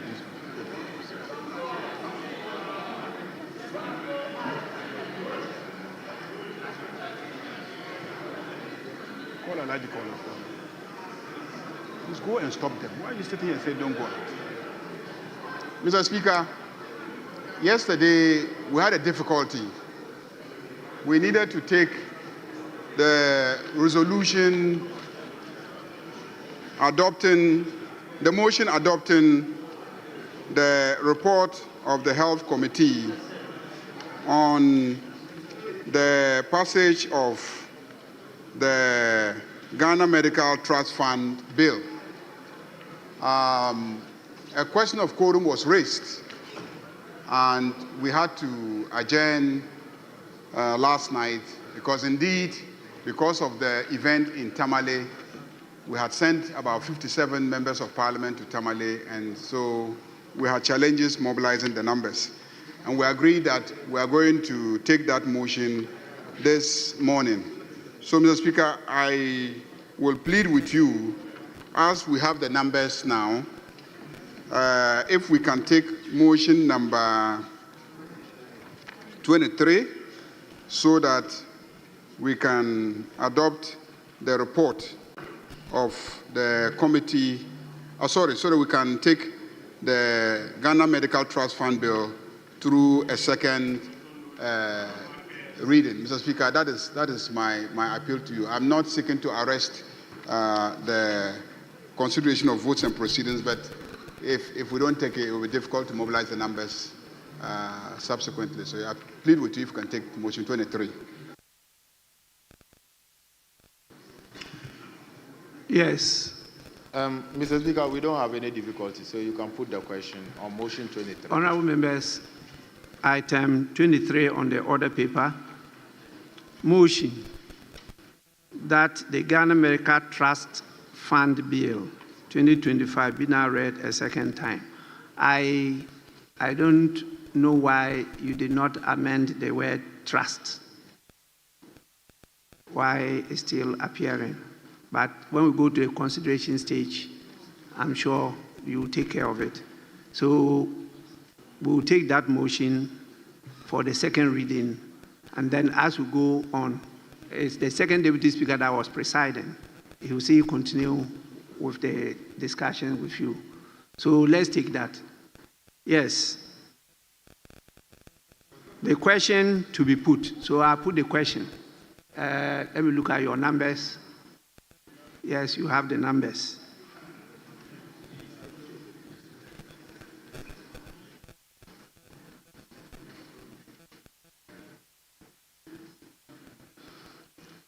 Honorable members, those in favor of motion 23 on the order paper, say aye. Aye. Those against, say no. Honorable members, the ayes have it. The motion is carried. The Ghana Medical Trust Fund Bill is taken through the second reading. An act to establish the Ghana Medical Trust Fund to mobilize resources to finance and support the provision of specialized medical care for the treatment of persons with chronic diseases, to provide for the management of the fund and for related matters.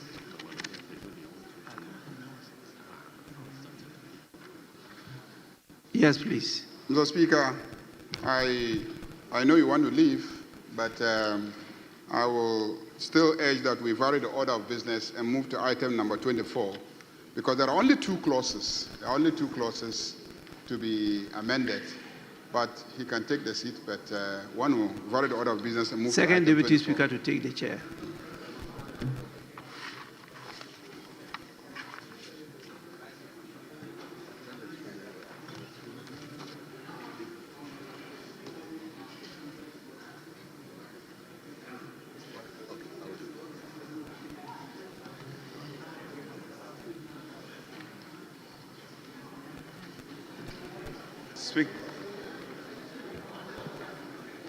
Speaker, the majority leader just made application to the chair for item 24 to be taken. However, I want to revert his mind. Speaker, yesterday you had given a directive that the finance minister must appear. Yes. No, he must appear. I am aware you be leaving the chamber. You be leaving the chamber for. No, I'm going to notify him. I'm putting him on notice.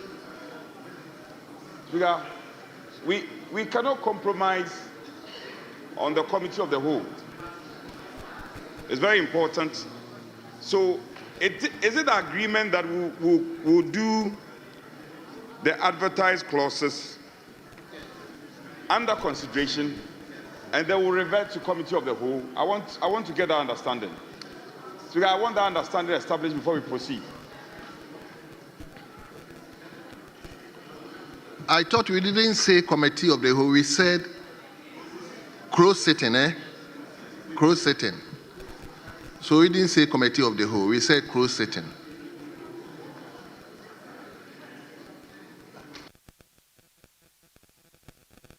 Mr. Speaker, I think that's a matter we'll take up later, but for now, can we just take item 24 on the order paper so that we can take these two clauses through consideration stage? Where is the minister?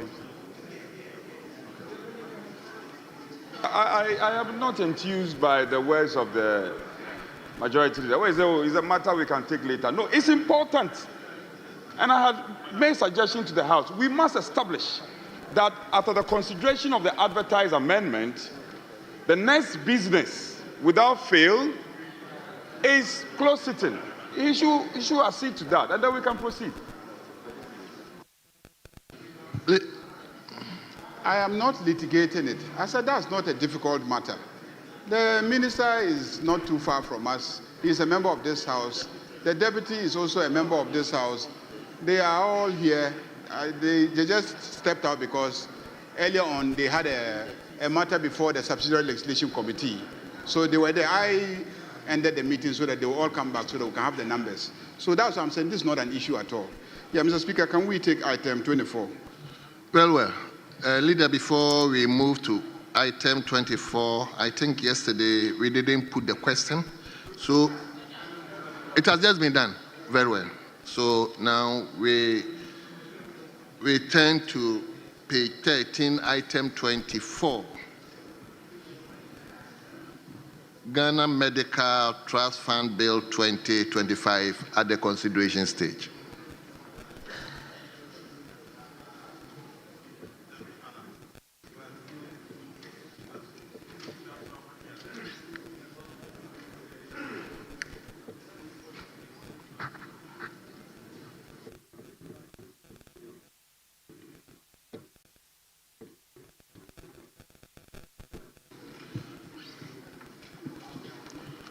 Honourable members, I think we have only 2 advertised amendments to the bill, but we will have to go through cross by cross. So we will start from cross 1. So the table will help us through. Cross 1.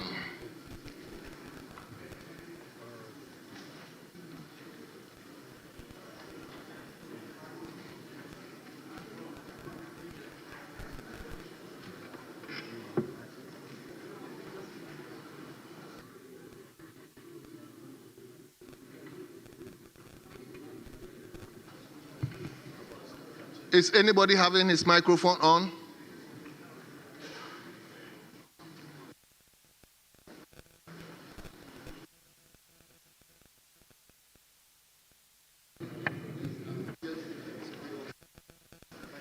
Okay.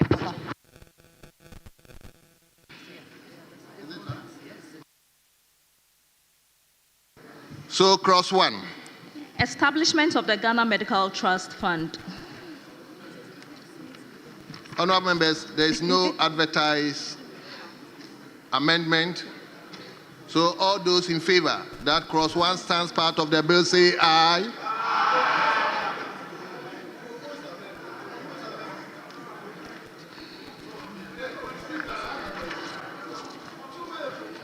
And we have just gone past by. So all those against say no. Honourable members, cross 1 is directed to stand part of the bill. Cross 2. Object of the fund. Is there any proposed amendment? Cross 2.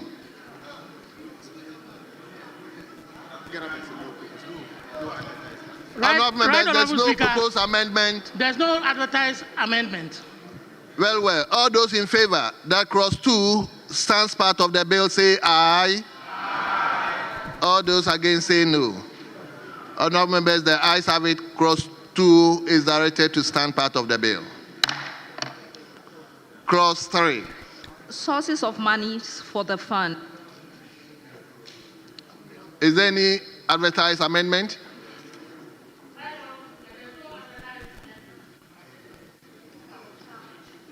Yes, honourable member for Efia. Thank you very much, Right Honourable Speaker. Mr. Speaker, on the clause 3, which is the sources of money for the fund, we have it at A, 3A, that 20% of total money allocated to the NHIF, National Health Insurance Fund. Mr. Speaker, I think the 20% is on the high side, so I propose that the source of fund at A should be money allocated, should be 10%, not more than 10% of the total money allocated to the NHIF. Well, honourable members, there is a proposed amendment that the 20% should be 10%. Yes, Honorable Member for Asante Achim Central.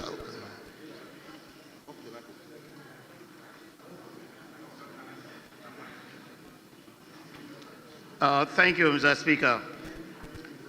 Mr. Speaker, we need to do a balancing act. At the second reading of this bill, we have discussed the sources of funding. The 20%, and we had read a report that the committee has suggested that the 20% taken from the national health insurance was too much. But Mr. Speaker, if we look through clause 3, this is the only substantive amount that is setting up this fund. So to take away part of it would mean that we are collapsing the thing at birth. So I would suggest, and I would say that the minister was not clear as to other sources of funding. In maintaining the 20%, Mr. Speaker, I would suggest, and I would want to amend what my brother had said, that it must be the sources of monies for the fund are A, up to 20% of total monies allocated to the National Health Insurance Fund. So that if the minister is able to consult cabinet and the 20 is given, so be it. And if they have to adjust and come to 15 or 19 or 20, so be it, but not beyond the 20%. So I will propose and amend what he has said, that it must be up to 20% of the total monies allocated to the National Health Insurance Fund. Thank you, Mr. Speaker. Thank you so much. Yes, Honorable Chairman for Finance Committee. Thank you very much, Mr. Speaker. Mr. Speaker, my concern is that this bill comes with a fiscal impact. And that fiscal impact gives an envelope of resources that will make this policy implementable. So if you decide to vary the sources of funding, what you are effectively saying is that they should go back and recalibrate the fiscal impact. And that will mean that you need to scale back on most of the things that you want to do. So I will appeal to my colleague that in order to assist government implement this bill properly, we need to stay with the up to 20% and not more, so that government is able to meet the target that it has set for itself and to get the people of Ghana to benefit adequately from the implementation of. So it means you are with the counter amendment proposal of Honorable Anymedu. Yes, please. Very well. Up to 20%. 20%. Okay. Minister, can I listen to others before I come to you? Let me listen to the chairman first.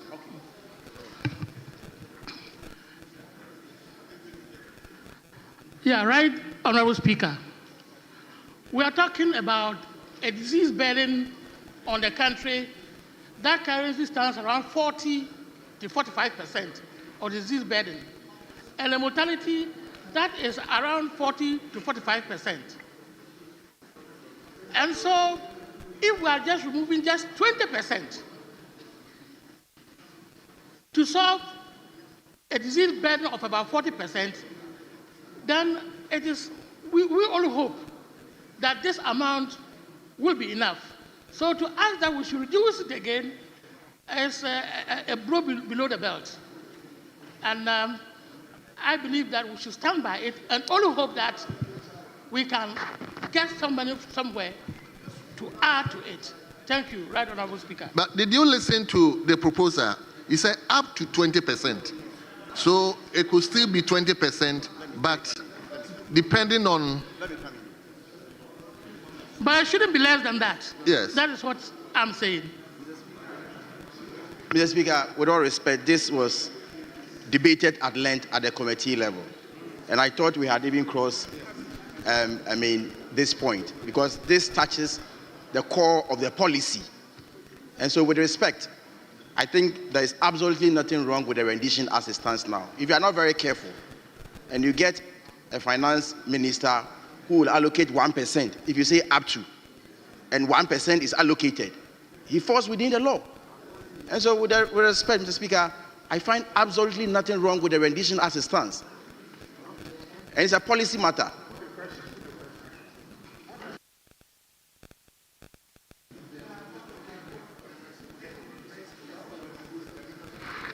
Yes. Mr. Speaker, this was the very reason why we asked for a financial impact analysis. If you are saying that given it the rendition which is being suggested by Honorable Anyimedu and my brother, Honorable Member of Parliament for Efia, then there is the risk that the Minister for Finance may exercise a discretion that will be detrimental to the fund. Clearly, Mr. Speaker, it is obvious that we are pursuing this bill with our eyes closed, Mr. Speaker, in pursuing something that we don't even know of. Mr. Speaker, what is the cost of this fund? Mr. Speaker, Section 100 of PFMA Act requires that we don't undertake this exercise without a clear financial direction. Mr. Speaker, what are we doing to ourselves? Mr. Speaker, we all know that the NHIA is already struggling. And you are saying that we should go for 20% of it. Mr. Speaker, where is the impact? So, Honorable Member, what's your proposal? Mr. Speaker, I am supporting a fear that, Mr. Speaker, we cannot rob Peter to pay Paul. Well. 10%. Well. Yes, Honorable Gideon Boakon. I'll come to you later. I'll come. Let me Thank you, Mr. Speaker. Mr. Speaker, it's important that as we consider this bill, we pay so much attention to the financial impact. I heard the chairman of the Finance Committee talk about the fact that there's a financial impact assessment on this bill. I haven't seen that. I'm not sure if at the committee level they have any such thing. Then he makes the case that if Parliament decides to revise the 20% to a lesser value, they would have to go back and recalibrate a financial impact assessment, which I haven't seen, or analysis which we haven't seen here. But Mr. Speaker, if you look at the funding sources for this, apart from A, all the rest are quite nebulous. There isn't anything concrete that gives indication that B to E have the capacity to provide a CD to this particular, the funding of this particular project or fund. So it's important that, so if you look at it, it means government is solely going to rely on the National Health Insurance Fund. Already, Mr. Speaker, health insurance has huge problems in this country in terms of financing. If you're taking 20%, to do what? Why don't you then let this be situated within the health insurance operational remit, and then we move, other than creating another name, Mahama Care, just for populist reasons. Mr. Speaker, I think we have to reduce the 20% and look for proper and tangible sources of funding. Honorable members, funding that we are saying. Honorable members, ranking. Okay, let me give the last to Mr. ranking. Speaker, Mr. Speaker, with your guidance, the minority, as far as this provision is concerned, 3A, we abstain from it. Regardless of the position of my colleagues, we would want to progress, but taking due notice that we don't support monies being taken from the NHIA, regardless. that entire provision 20% of total monies. Because even in itself, in the Act 852, you would have to go into the Act 852 to find out what is core and what is non-core. We have not gone in. That's why yesterday I brought Act 852 to say there are some inconsistencies and some difficulties. So until those are done, and we don't also have the clarity, Mr. Speaker, on our side, we are abstaining and we are not commenting on it because we don't support it. We are not. So, honorable members, we are not. Are you saying that we shouldn't take any proposal from? As far as the 3A is concerned, the allocation of 20% from the NHIA. So, as far as the NHIA, the 3A is concerned, then let me put the question. To any money being taken then let from me put the question. Honorable Afia, are you going by the ranking? Other than that, I'll put your question, or I'll go by putting the question.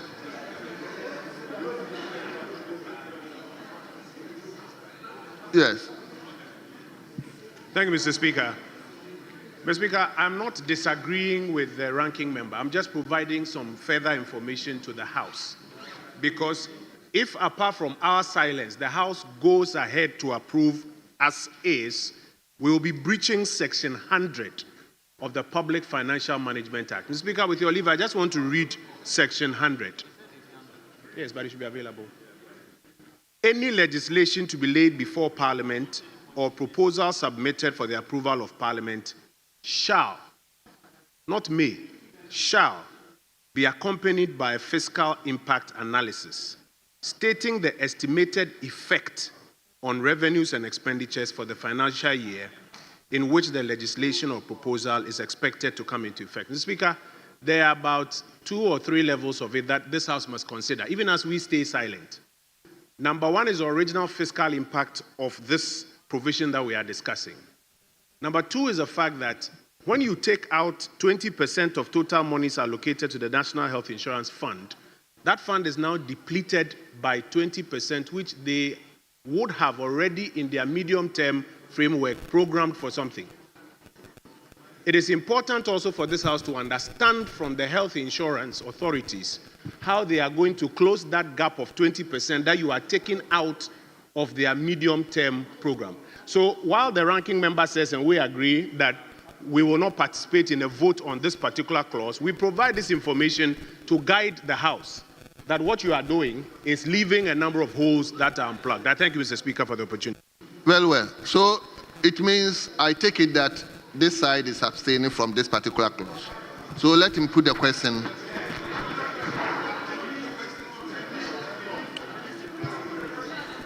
Because Afia is now abandoning his proposal. Afia, are you abandoning your proposal? Afia, I want to hear from you. Are you abandoning your proposal? Mr. Speaker, thank you, Right Honourable Speaker.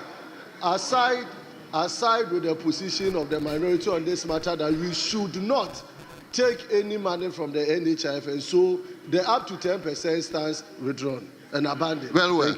So, honourable members, cross 3. All those in favour that cross 3 stands part of the bill, say aye. Aye. All those against, say no. Honourable members, the ayes have it. Cross 3 stands part of the bill. We turn to cross 4. Bank account of the fund. Is there any proposed amendment, Chairman? Right Honourable Speaker, there is no proposed amendment to clause 4. And the question is, all those in favour that clause 4 stands part of the bill, say aye. Aye. All those against, say no. Honourable members, the ayes have it. Clause 4 is directed to stand part of the bill. Clause 5. Application of monies of the fund. Is there any proposed amendment? Right Honourable Speaker, there is no proposed amendment. And the question is, all those in favour that clause 5 stands part of the bill, say aye. Aye. All those against, say no. Honourable members, the ayes have it. Clause 5 stands part of the bill. Honorable members, cross 6, we have a proposed amendment. Chairman. Yes, right, Honorable Speaker. There's a proposed amendment to the clause 6. And we want to further propose an amendment to that. We are suggesting that clause 6F, as it stands, should be read this way. In other words, we are divided into I and II. Yeah, sub-paragraphing. So the new rendition should read, a health professional with I, not less than 10 years experience. II, expertise in chronic disease, nominated by the minister. Also moved. Yes, honorable members, there is a further proposed amendment by the chairman.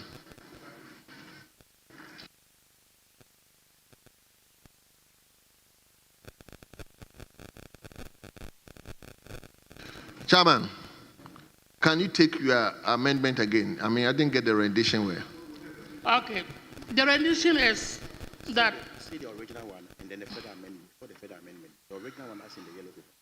Okay, the original amendment in the yellow paper was to insert with, insert expertise after with in chronic disease of. But we are bringing in a further proposal, amendment to this one, and we are now proposing that the F should be divided into I and II. So the new one now sounds like this. A health professional with not less than 10 years experience, that is the I. Then the II, expertise in chronic disease, nominated by the minister.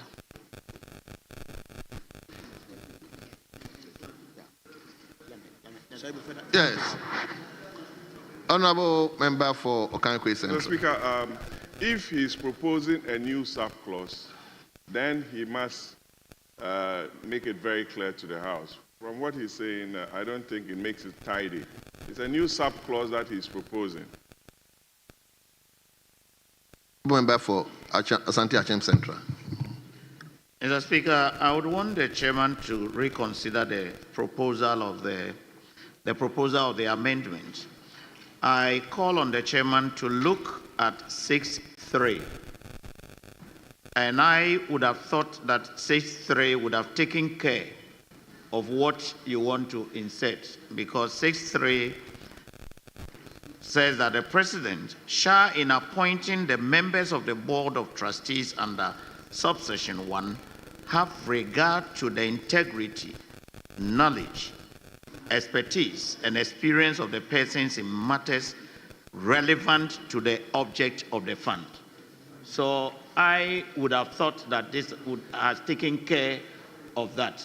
The whole thing is talking about chronic diseases. The fund is to take care of chronic diseases. And in making the appointment, that must be taken into consideration. So we don't have to, I think that should be enough. And I am urging the chairman if he can withdraw the amendment, if he finds favor with my proposal. Thank you. Yes. Chairman of the Constitutional. Mr. Speaker, thank you so much. Mr. Speaker, I think that we should pick the first amendment, deal with it, and then we can now come to Senior Anyemedu. So the initial amendment on the other paper has got a further amendment. And so more or less we're abandoning the initial amendment on the other paper. Now the further amendment which chairman proposes, indeed the initial amendment convolutes the the whole sentence. The essence is you want 10-year experience from a health professional, and you also want an expertise in chronic disease. But if you take the original rendition in the bill, the 10 years seem to affect both the expertise and the experience. But we want to separate the two. The 10 years should affect only the experience. You are a health professional with 10 years experience. As for expertise, it can be 2 years, 3 years, 5 years, and the rest. The reason we have subdivided it into I and II. And so the new rendition will be a health professional with not less than 10 years experience. And then II, expertise in chronic diseases, nominated by the minister. Mr. Speaker, once we are done with this, then we can now look at the tray that Senator Anyimedu has mentioned. But I think that that tray does not affect 6. It's just the 3 members to be nominated. The description in 3 affects only the 3 members to be nominated by the president. Well. So I think the rendition is clear. Yes, Majority Chief Whip. Speaker, let me avert their mind to, I don't think we are looking for expertise in the chronic diseases, but it's in the treatment. It's in the treatment of chronic diseases. I think that's the intent. So if they can look at it. Ranking. Yes, with regards to expertise, those people who treat or manage, I'll use the word manage. In healthcare, we use management. So management will start from knowledge in prevention, it will be knowledge in treatment, it will be even prognosis to tell you how it will go. So when you would confine yourself, if we use expertise, you don't need to qualify it again with whether treatment or, it's just okay. It's just okay, all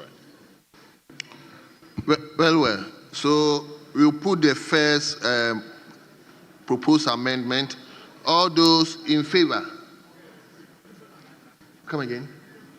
No, we are on 6. So let's finish. Is it 6?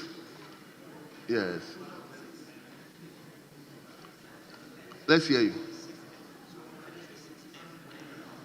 Okay, so it's yours 6F? 6E. E. Yes.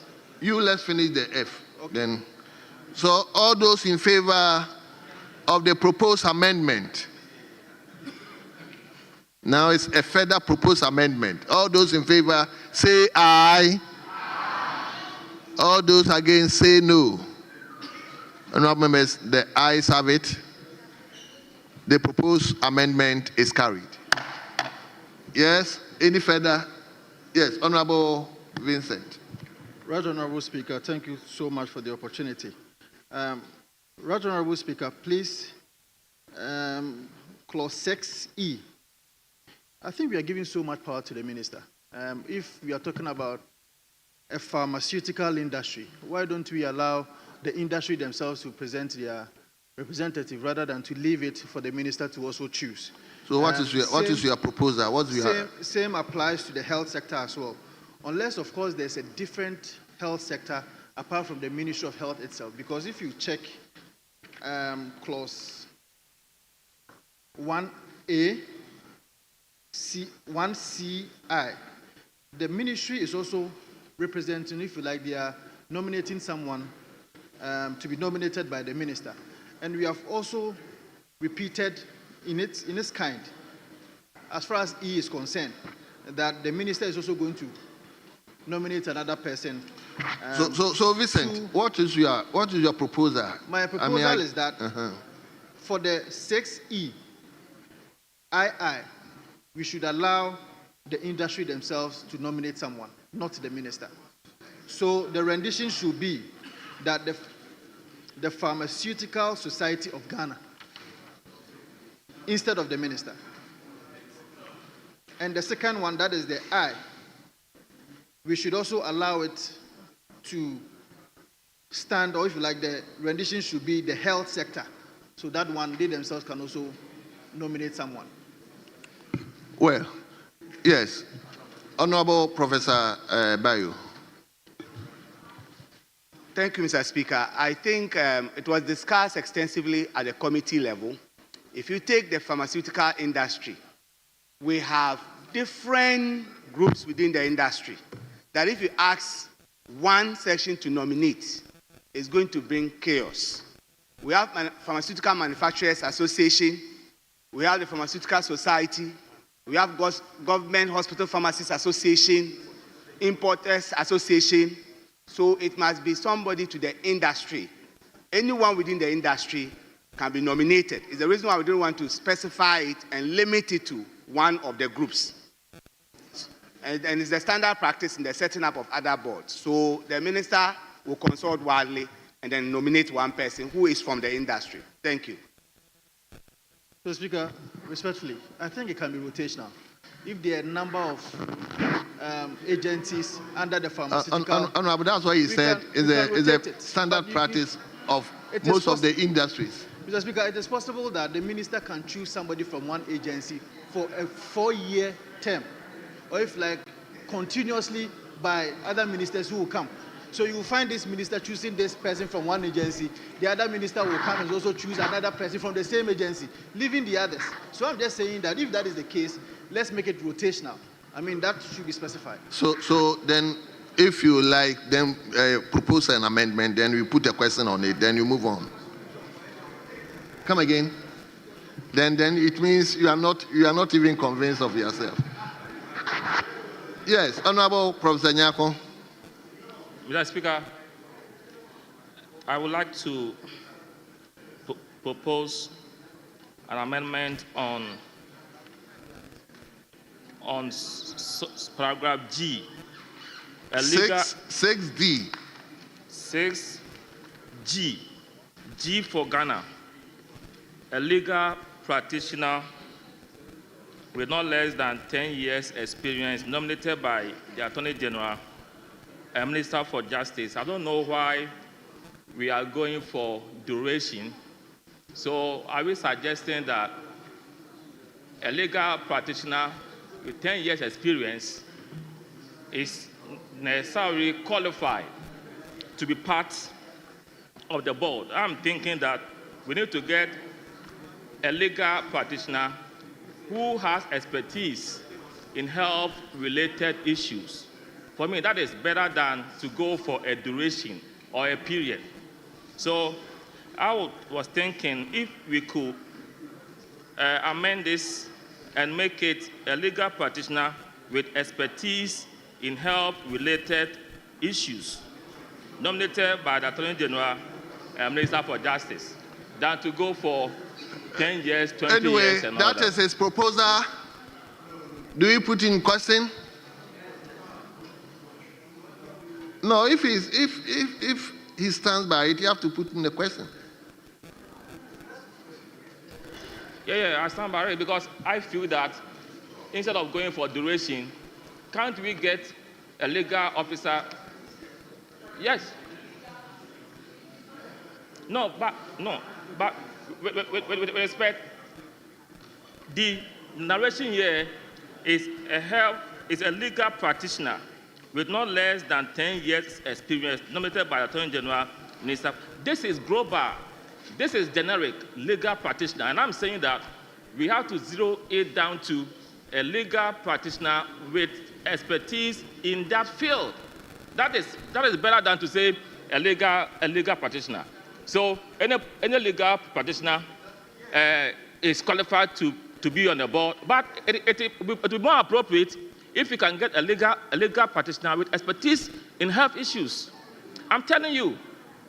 Well. So, Professor Bayo, you are in the industry. Let me hear. Thank you, Mr. Speaker. We discussed this, that legal practitioner is coming there to give legal opinion on issues that are being discussed.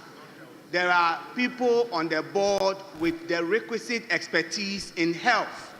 So we are not looking for someone to come in and give another expertise in health. As you can see, all the members of the board are carefully selected with the relevant expertise. So he may want to reconsider his amendment so that we can proceed. Thank you. Well. So, Mr. Speaker, you know, I'm not enforcing my proposed amendment. We are all seeking to make this law a better one. But I'm saying that it makes more sense.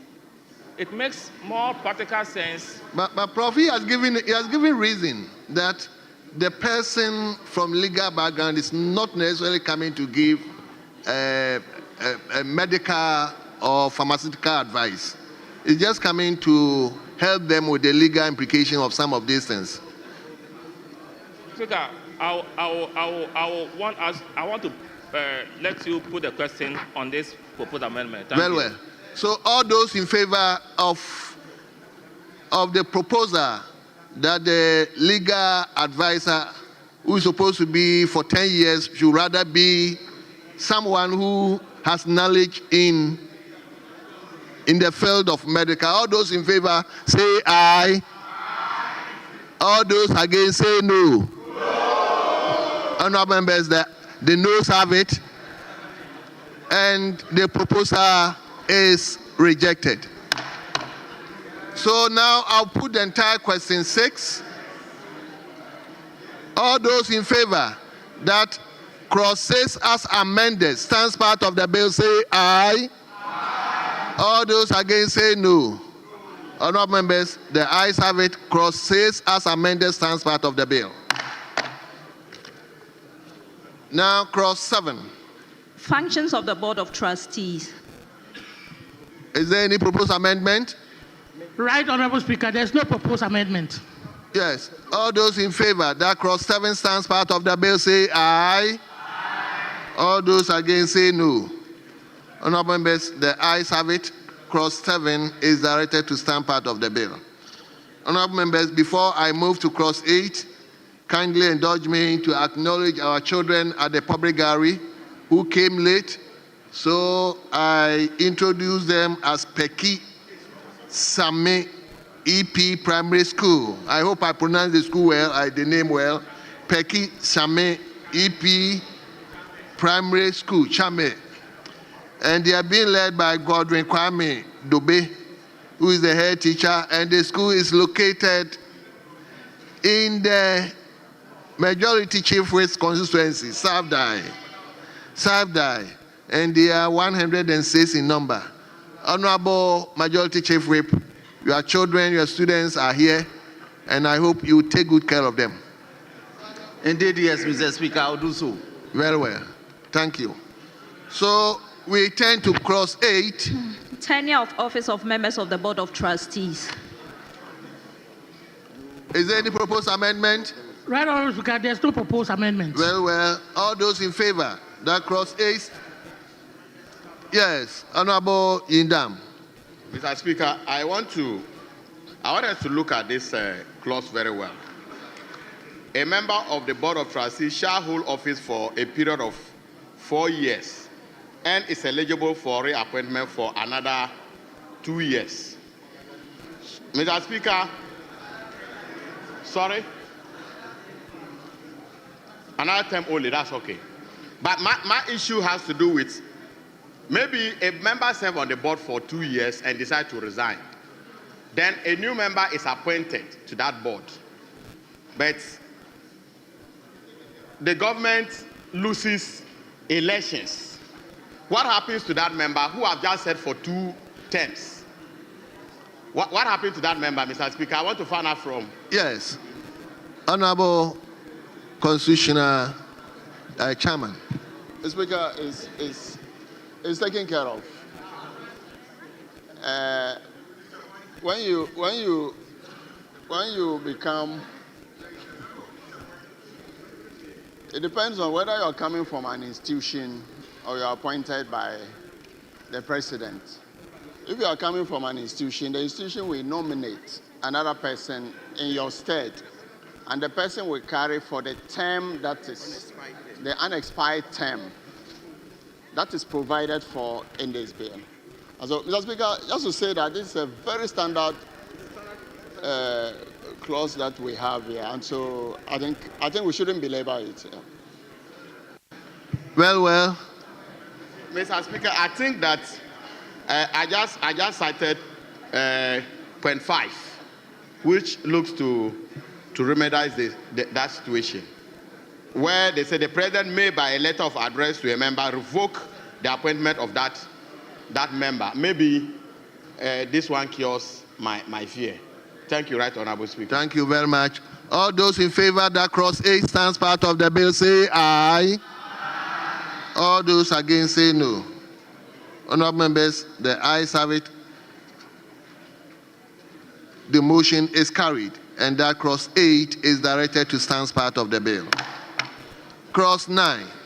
Meetings of members of the Board of Trustees. Is there any proposed amendment, Chairman? No proposed amendment, Right Honourable Speaker. Yes, Honourable Safia, is there any amendment you want to? Right Honourable Speaker, clause 9.3. The quorum at a meeting of the Board of Trustees is 7 members, including the administrator. Honourable, may you speak up a bit? Clause 9.3. The quorum at a meeting of the Board of Trustees is 7 members, including the administrator. Mr. Speaker, when you check the membership, you can clearly see that there are about 11 or 12, 13 members on the Board of Trustees. And so, I mean, because of the practice in this House and other boards that I have seen, it would have been appropriate that the quorum will be reduced to maybe 4 or 3 or even 5. 7 is too much. I mean, considering the number of persons who are supposed to sit on it. Even in this House, 1/3 is supposed to form a quorum. So if the same 1/3 could be applied, I think that it would be... Chairman, is there any reason for 7 members to form quorum?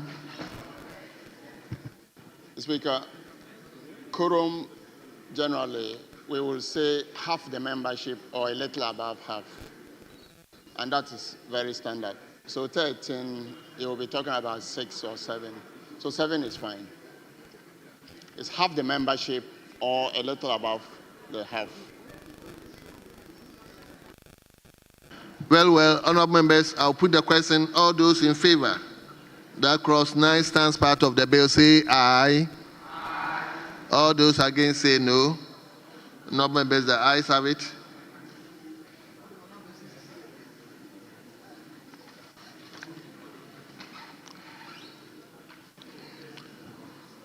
Cross 9 is directed to stand part of the bill. Cross 10. Disclosure of interest. Yes, Chairman.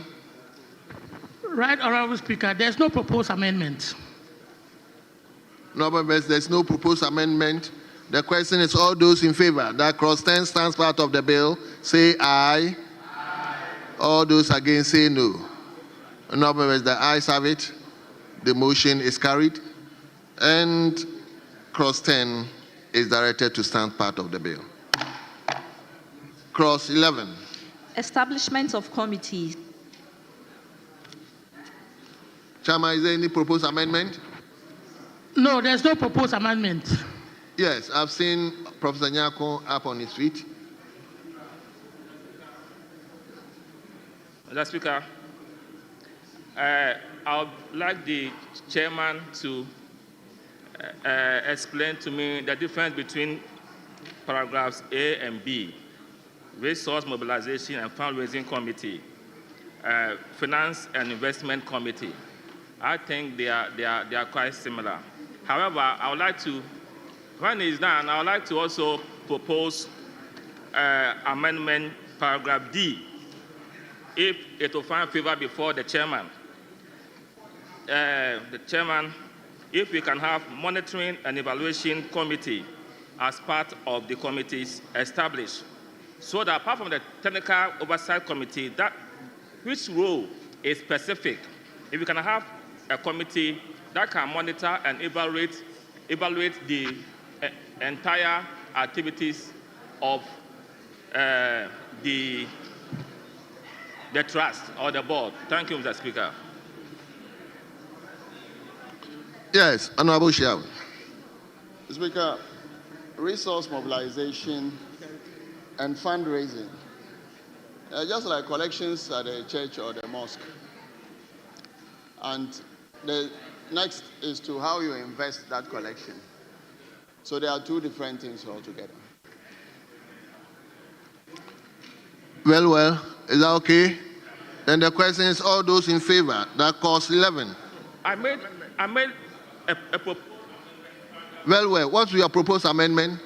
monitoring and evaluation being part of the committee, at least to oversee the effective operation and assessment of the fund. Thank you. Honorable members, there is a proposed amendment to clause 11. That is a monitoring and evaluation.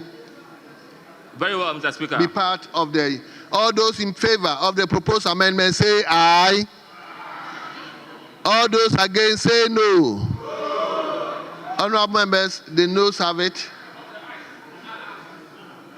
Honorable members, the noes have it. The proposed amendment is rejected. And that clause 11, as it stands, is directed to be part of the bill. Clause 12. Allowances. Yes, Chairman. Right, Honorable Speaker, there's no proposed amendment. Honorable members, there is no proposed amendment to clause 12.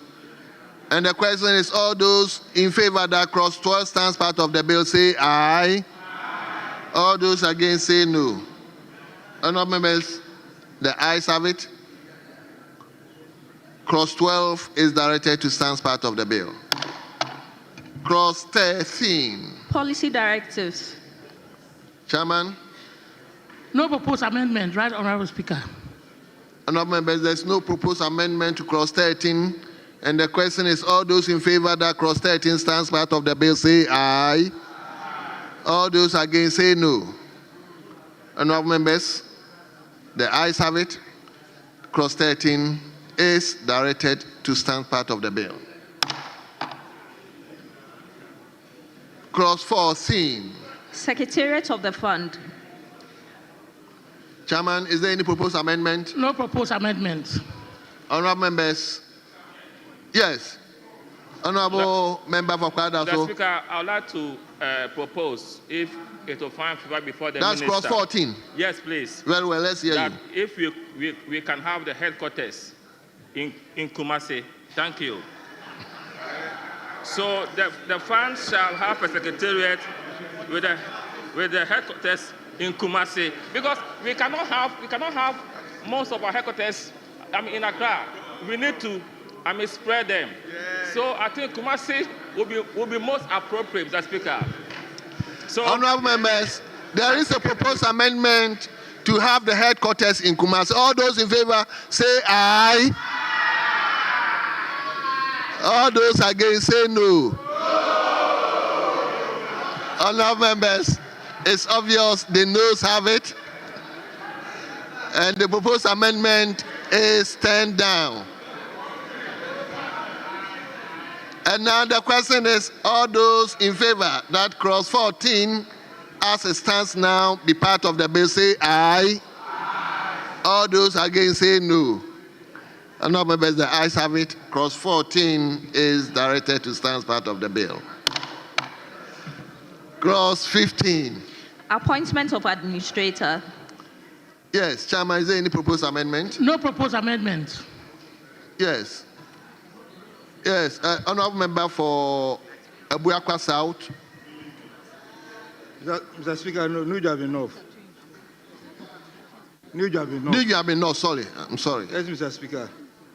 Mr. Speaker, with the terms of the administrator, I suggest that his term is also fixed. I suggest that his term is also fixed. I'm not hearing you. Fixed term. His term? Yes.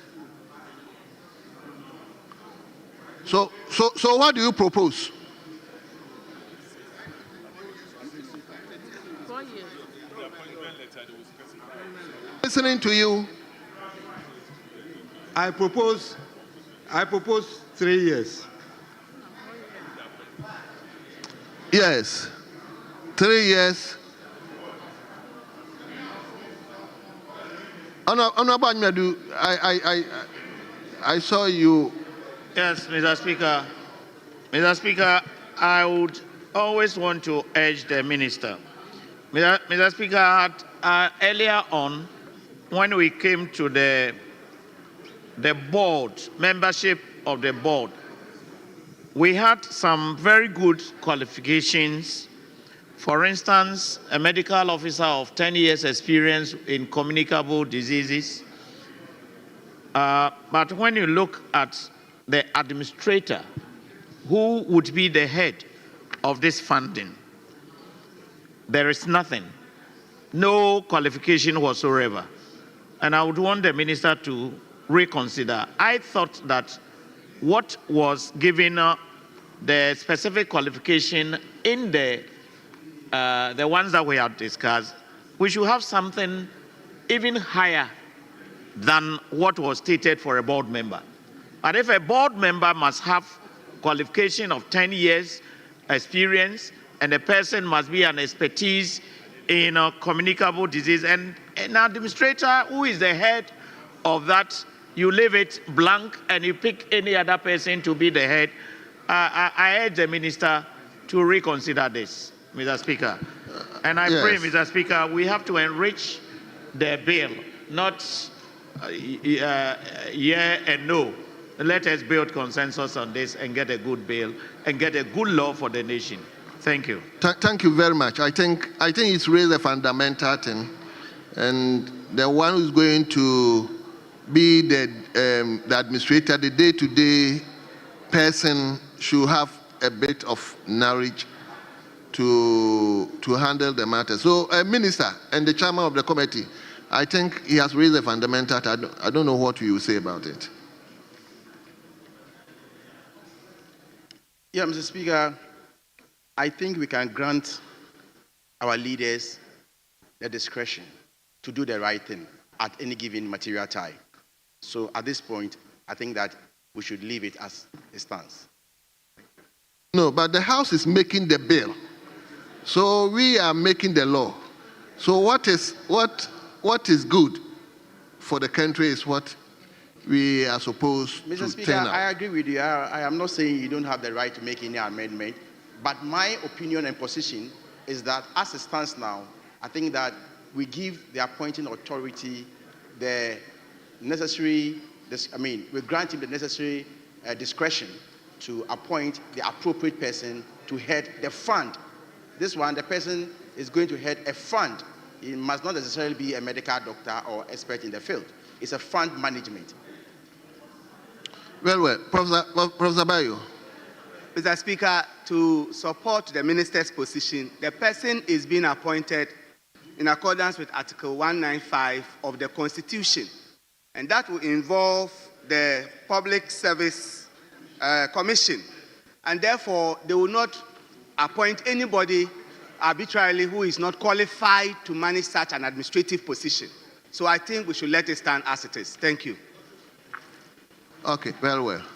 So the question is, all those in favor that clause 15, that is appointment of the administrator, stands part of the bill, say aye. Aye.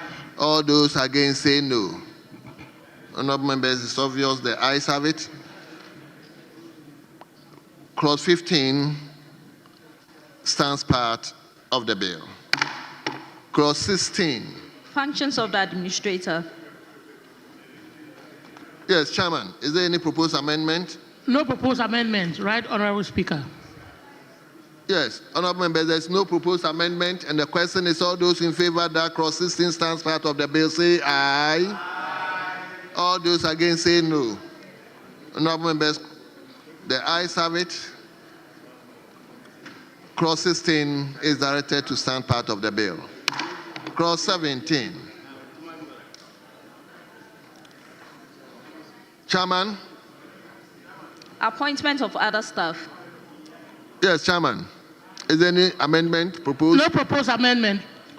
Honourable members, all those in favour that clause 17 stands part of the bill, say aye.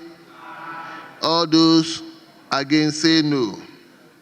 Honourable members, the ayes have it.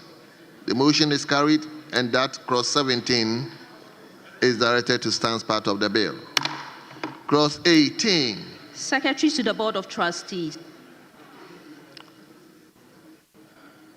Yes, Chairman, is there any proposed amendment? No proposed amendment. Yes, and the question is, all those in favor that clause 18 stands part of the bill, say aye. All those against, say no. Honourable members, the ayes have it. Clause 18 is directed to stand part of the bill. Clause 19. Appointment of an actuary. Chairman, is there any proposed amendment? No proposed amendment, right, Honourable Speaker? Yes. Honourable members, the question is, all those in favor that clause 19 stands part of the bill, say aye. All those against, say no.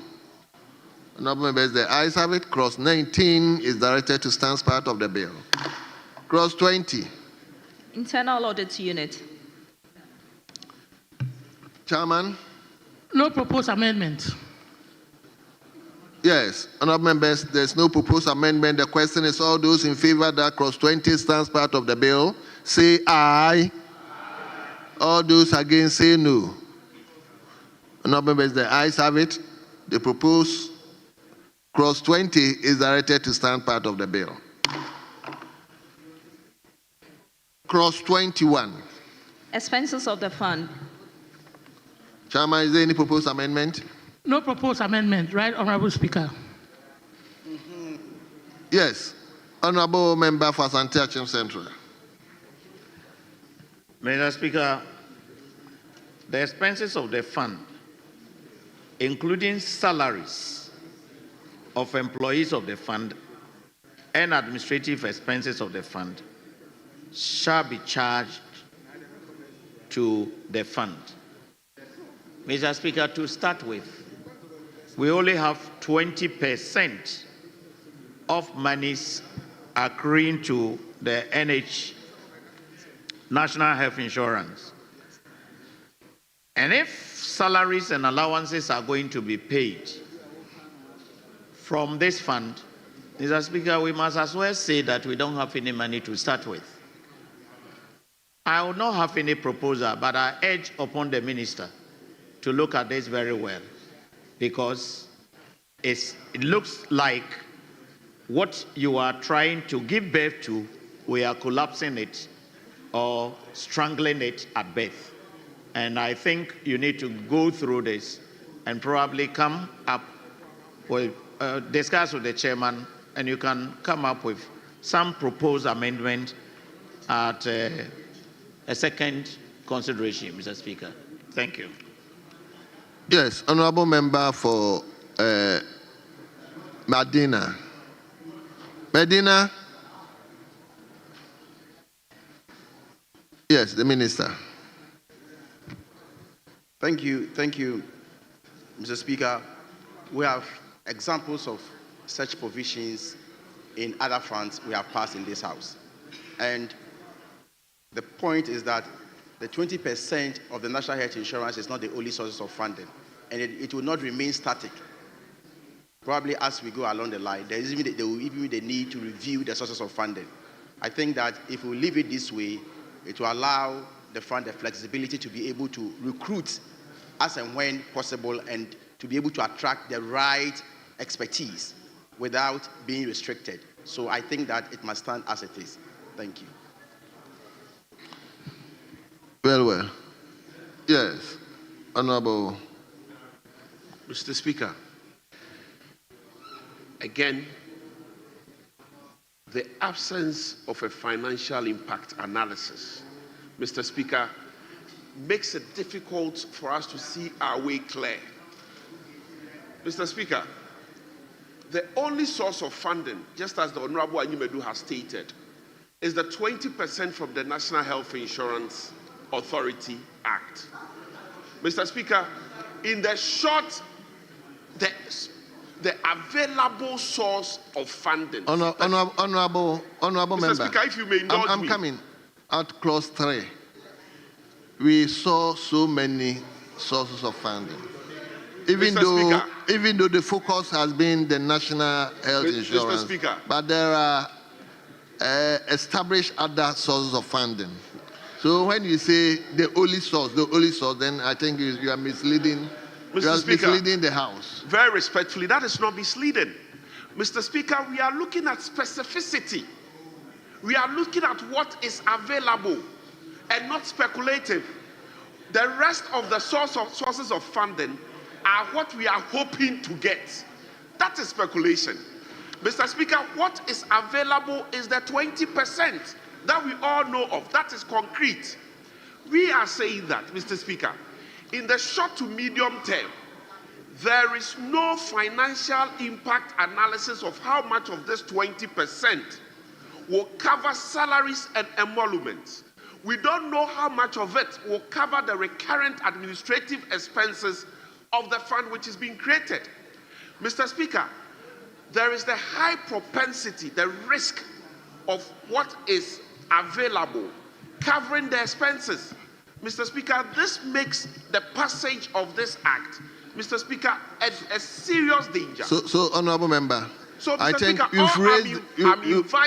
you've raised this issue when we were dealing with clause 3. I think we've gone past there.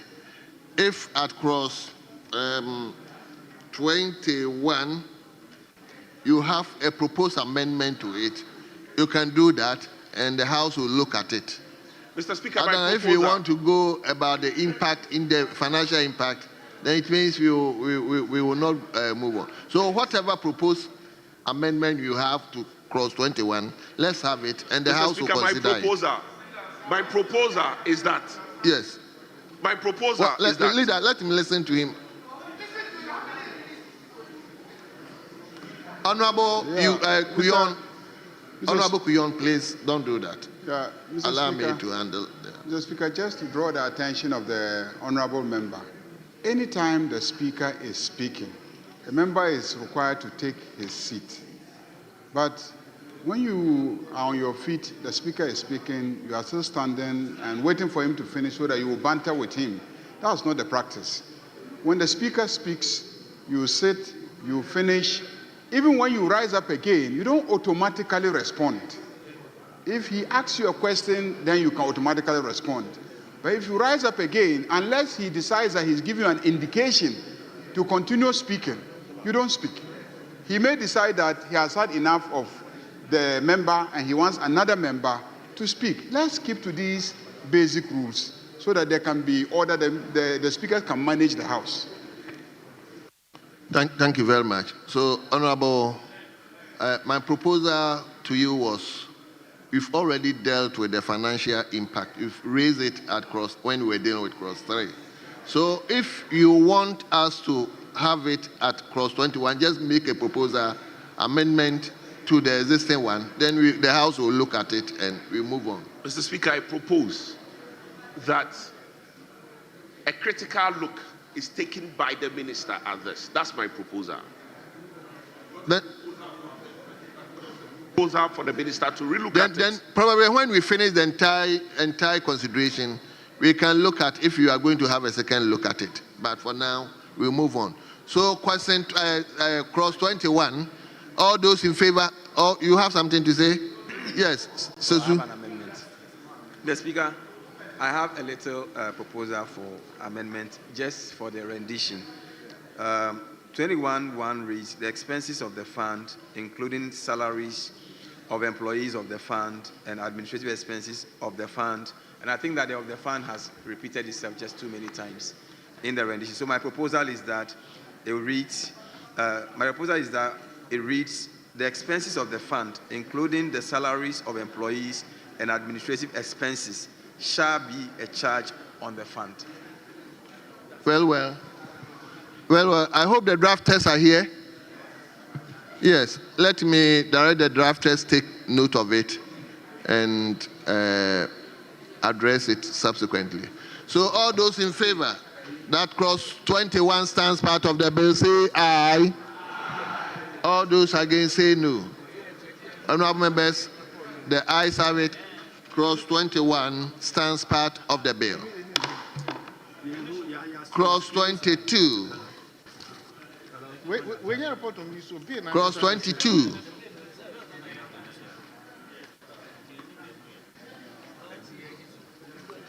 Who is having his mic on, please? A champon, kindly put off the microphone. Yes. Yes, clause 22. Exemptions. Chairman? No proposed amendments. Well, honorable members, clause 22, the chairman is saying there's no proposed amendment. And the question is, all those in favor that clause 22 stands part of the bill, say aye. All those against, say no. Honorable members, the ayes have it. The proposed amendment is carried. Did I say the proposed amendment? Honorable members, the ayes have it. Clause 22 is directed to stand part of the bill.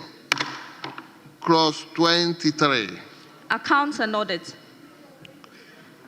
Chairman? Right, Honorable Speaker, no advertised amendments. Well, the House, honorable members, there's no proposed amendment. I'll put the question, and the question is, all those in favor that clause 23 stands part of the bill, say aye. Honorable members, are you tired? You should respond. All those against, say no. Honorable members, the ayes have it. Clause 23 is directed to stand part of the bill. Clause 24. Annual reports and other reports. Chairman, is there any proposed amendment? No advertised amendment. Honorable members, there's no proposed advertised amendment from the chairman. And the question is, all those in favor that clause 24 stands part of the bill, say aye. All those against, say no. Honorable members, the ayes have it. Clause 24 is directed to stand part of the bill. Clause 25. Beneficiaries of the fund. Yes, Chairman, I'll come to you. No advertised amendments. Well, Honorable Matthew Indam. Thank you, Right Honorable Speaker.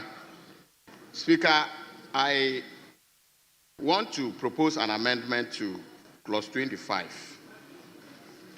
And I read, a person is eligible to benefit from this fund if that person is a citizen who is insured under the health insurance scheme.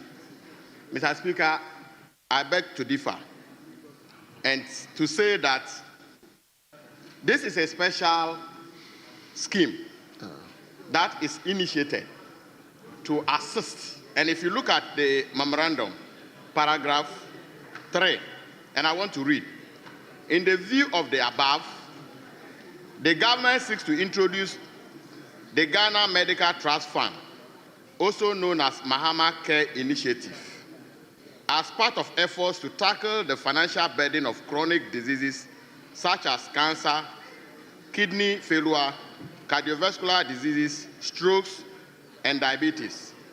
These diseases collectively account for over 40% of all age mortality in the country. The fund aims to provide financial relief for patients and address gaps in specialized care and access to specialized care, particularly, Mr. Speaker, in the underserved regions. So I think that it should be citizen of Ghana, whether the person is under health insurance or the person is not under health insurance. If we limit it to only people who have health insurance, it means that it's not going to serve the purpose. And I will propose that the age should be is a citizen of Ghana. and then we delete who is insured under the health insurance scheme. That is my proposal, Mr. Speaker. Thank you very much. Chairman, I hope he has made a very good, valid point. Right, Honorable Speaker. The policy of the NDC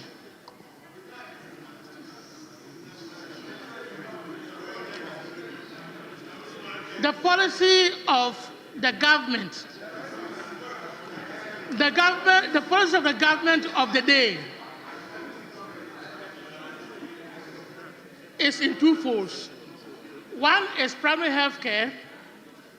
It will soon come to this house, which is going to be free, and you can assess it whether you are a member of the scheme or not. But this one, Right Honorable Speaker,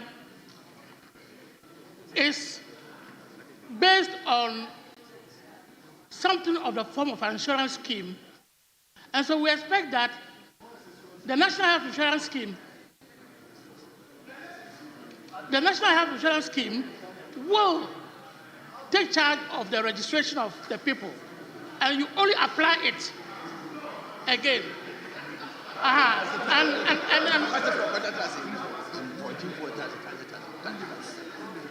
And out of it, you can assess it. In other words, from that place, you enlist the people who are qualified, so that we don't repeat. It's okay.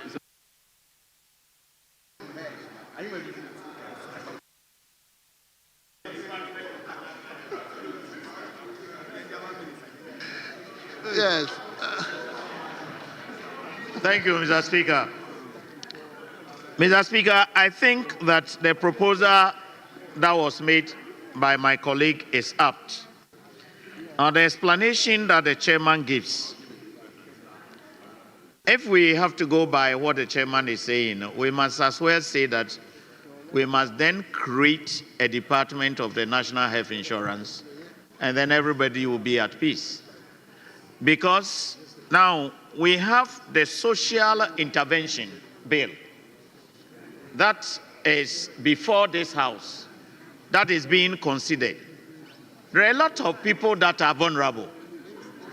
Now, by way of policy, it came up, and the NDC government, when Excellency John Mahama mounted the presidency, he has said that everybody with these chronic diseases, dialysis and whatnot, they are catering for them. It never said that when the person is contributing to national health insurance. So I think the amendment is apt, and Chairman, I persuade you to consider it. Chairman, I think if what is put here is anything to go by, it means if somebody is not a contributor to health insurance, national health insurance, that person will never be a beneficiary of it. Is that the case? Is that the case? Oh, I see. No, we have to enrich it. Yes, my brother, let me hear you. Mr. Speaker, I think the reasoning behind that particular provision is that a considerable amount of the fund is going to be taken from health insurance. And if we are taking that money from health insurance, we must find a means. You're also saying the same thing. What? You're also saying the same thing. No, 20%. So if we are taking it, there must be a way by which we should be replenishing the coffers of the health insurance before taking the money. They are going to spend a lot of money on you. And if you are not contributing to resource the health insurance very well, it will not help us. That is the more reason why it is important for a beneficiary to also contribute into the health insurance. Well, I am thinking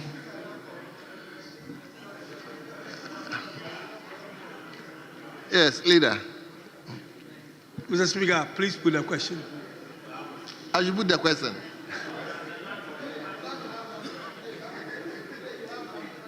Because it appears, personally, I'm not in tune with this particular provision. That if I don't have money and I'm not contributing to health insurance, all this important scheme, I will not be a beneficiary. I don't think that's the implication. Yes, Professor Bayu, let me hear you. Yeah, thank you very much, Mr. Speaker. Mr. Speaker, I think that it's important for us to understand. Mr. Speaker, I think it's very important for us to understand the policy rationale, behind why a person must be a citizen and a subscriber to the NHIS. Mr. Speaker, the reason is that at the barest minimum, we must understand that whilst all of us are amenable to these services that are available or this policy that government is enacting, it is important that at the barest minimum, every citizen is encouraged to subscribe to the health insurance. How do we do that, Mr. Speaker? So, for example, Mr. Speaker, there are many people,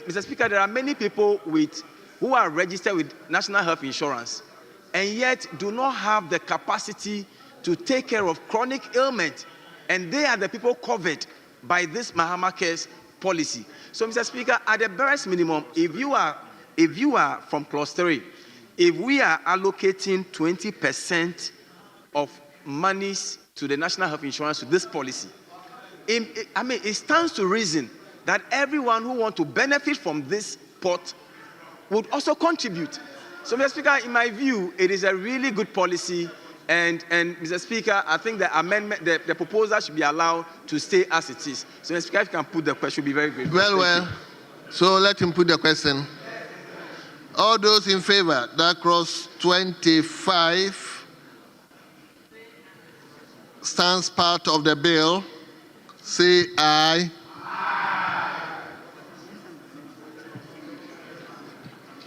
Oh, you came with an amendment. Oh, okay, I'm sorry. Let me take the amendment first. So, Mr. Speaker, unless he's abandoned the... I'm not abandoned. I want to re-emphasize it. Okay. So, my proposal is... Let me hear your rendition. Good. So, my proposal is that a person is eligible to benefit from the fund if the person is a citizen of Ghana. Delete, it should stand just like that. Then we delete who is insured under the health insurance scheme. So that is his proposed amendment. And the question is, all those in favor of the proposed amendment by Honorable Mati Yundam, say aye. All those against, say no.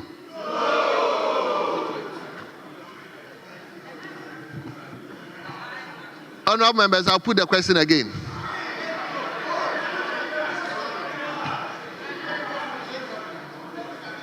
Honorable members, I'm not clear with the voice. Allow me to put the question again.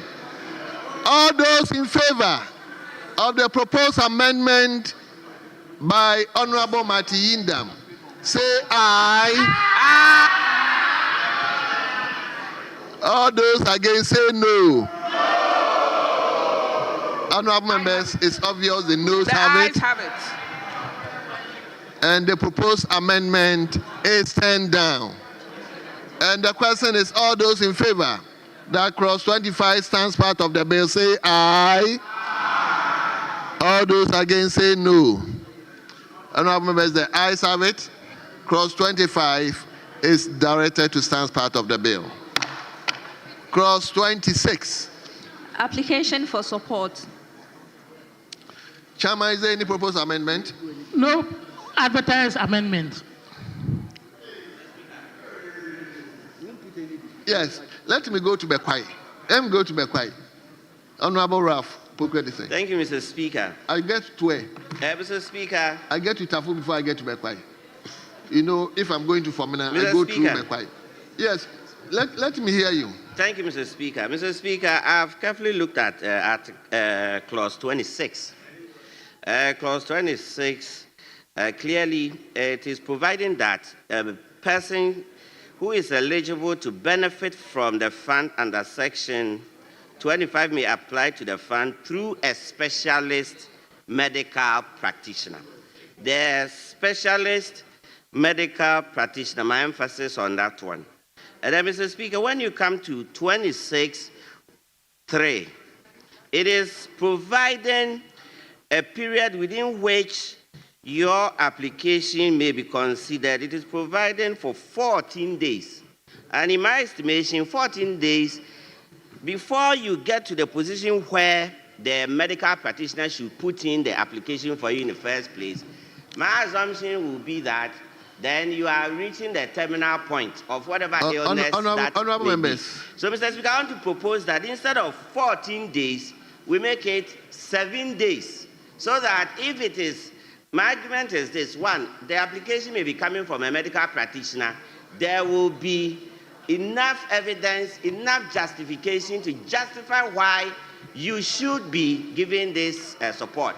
So if there's all these evidence that supports your position that you are actually entitled to this or otherwise, then I do not see why you should have the luxury of 14 days before the application will be considered, within which time, Mr. Speaker, if you are not careful, the person may be already dead. And Mr. Speaker, to that end, I want to propose that Clause 26(3) should be within 7 days upon receipt of the application. Consider the application so that if it will be granted, the person can be saved. And if it will not, the person can seek support elsewhere to save a soul. Mr. Speaker, thank you very much. Honourable members, let's be clear about this. This is the bill. If anybody wants to propose any amendment by way of to enrich the bill, you first and foremost propose the bill, then you give the explanation to it. At times we will go round. Just first give the proposed amendment to whichever clause you want to give it, then you explain for all of us to hear why you are taking that decision. Yes. So is it on the same issue or on the same issue? Well, let me hear you. Mr. Speaker, the reason why we've put 14 days here, it is within 14 days. In emergency situations, we anticipate a same-day decision. But some of the conditions, these are chronic illnesses. It takes time to make the decision. You require some additional information, imaging reports, histology, biopsy reports for the board to be able to come to a decision. It's the reason why we have given that 14-day period. But for real emergencies, we expect even same day. So that's why we are saying within 14. Thank you very much, Mr. Speaker. Very well. Yes. Yeah, Boama. Mr. Speaker, I want to make my amendment. Is it the same? Yeah, it's linked. Yes, it's linked. Because it's the same 3. 26, 1 and 3. That's what I'm coming to. So it will eat into the 3 proposal. Then let me put the question on, or you have abandoned it based on the explanation you gave. The explanation is untenable simply because, Mr. Speaker, you are looking at the application coming from a specialist. So the assumption is that you have all the information to consider. So, Mr. Speaker, I will insist that you put the question. Honourable members, we need to move on. So that is his proposal. So we'll put his amendment on board. 26. Can you give out the rendition again? Precisely, Mr. Speaker. Mr. Speaker, I propose that 26(3) should be changed to the fund shall, within 7 days after the receipt of an application under this session, A, approve the application and give notice in writing of the approval to the applicant, or B, refuse the application and give notice in writing. It means we are just to delete 14 and insert 7. Insert 7.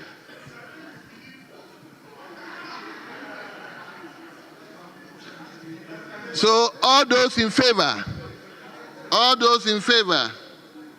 that cross 26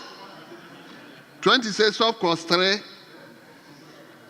Honorable Ralph Opoku, is it 26-3? Yes. All those in favor that 26-3 we should delete 14 and insert 3. All those in favor say aye. Aye. All those against say no. Honorable members, the noes have it. The motion is turned down. Yes. Honorable Isaac Boama. Senior. Thank you, Mr. Speaker.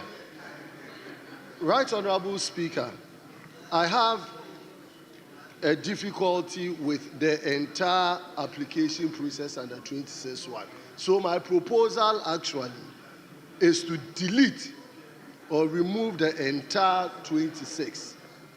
My reason is this.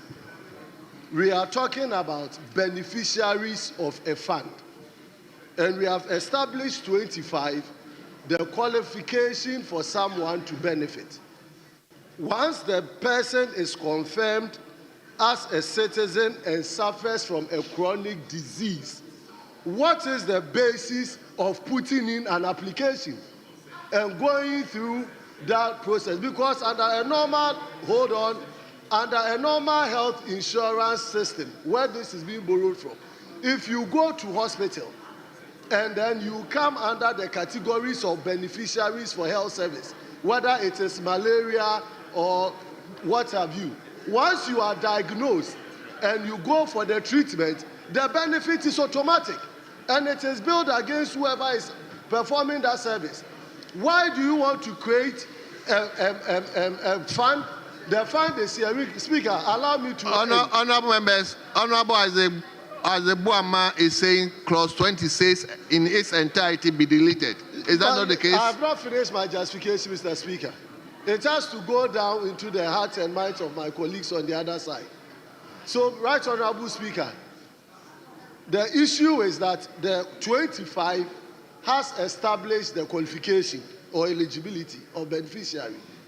The introduction of a new process under 26, where you need to put in an application for a medical expert in which jurisdiction in Ghana, how many health service providers have the experts, specialist experts that we are talking about?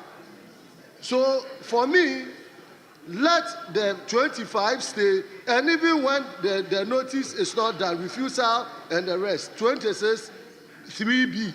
If it is not, if the person does not work within the 14 days, what are the consequences? There's no consequence there reinstated. So my proposal, which is consistent with general health service provision in this country, is that the 26 is needless, it is frivolous, it is bellicose and vexatious. I so submit, Mr. Speaker. Is it on the same? Yes, Honorable. Yeah, Mr. Speaker, I support the proposal by my brother Yawama. And my justification is, Mr. Speaker, especially when we had done 25, to say that, and the proposal was moved, that the person must be a citizen, and we didn't need to go to the extent of saying that the person must be insured under the National Health Insurance Scheme. Now there is qualification that the person is insured under the National Health Insurance Scheme. And the person would still have to go through the procedure of making the application. I think that it will be neater if we do away with 26. I support the proposal. Well. Let me listen to Professor Grace. Thank you, Mr. Speaker. I would like to make a comment on Honorable Boama's statement that we should expunge or remove clause 26. Mr. Speaker, clause 26 in terms of the application is very important. I need to take this opportunity to explain the clause again. Mr. Speaker, here in Ghana, our health system, the referral pattern starts from a CHIPS compound. The next level is a health center. From a health center, you can go to a polyclinic, and from a polyclinic is a district hospital, and from the district hospital, you go up to the regional hospital. Mr. Speaker, for instance, if somebody has cancer in one of my CHIPS compounds in Kojokrom, that person will be diagnosed in Kojokrom and now further referred to, for instance, Effiang Kwanta, which is the regional hospital. In Effiang Kwanta, the doctor will have to do some tests, figure out if it's breast cancer, what stage is the breast cancer, what type of breast cancer, what kind of procedure does the patient need? Does the patient need surgery?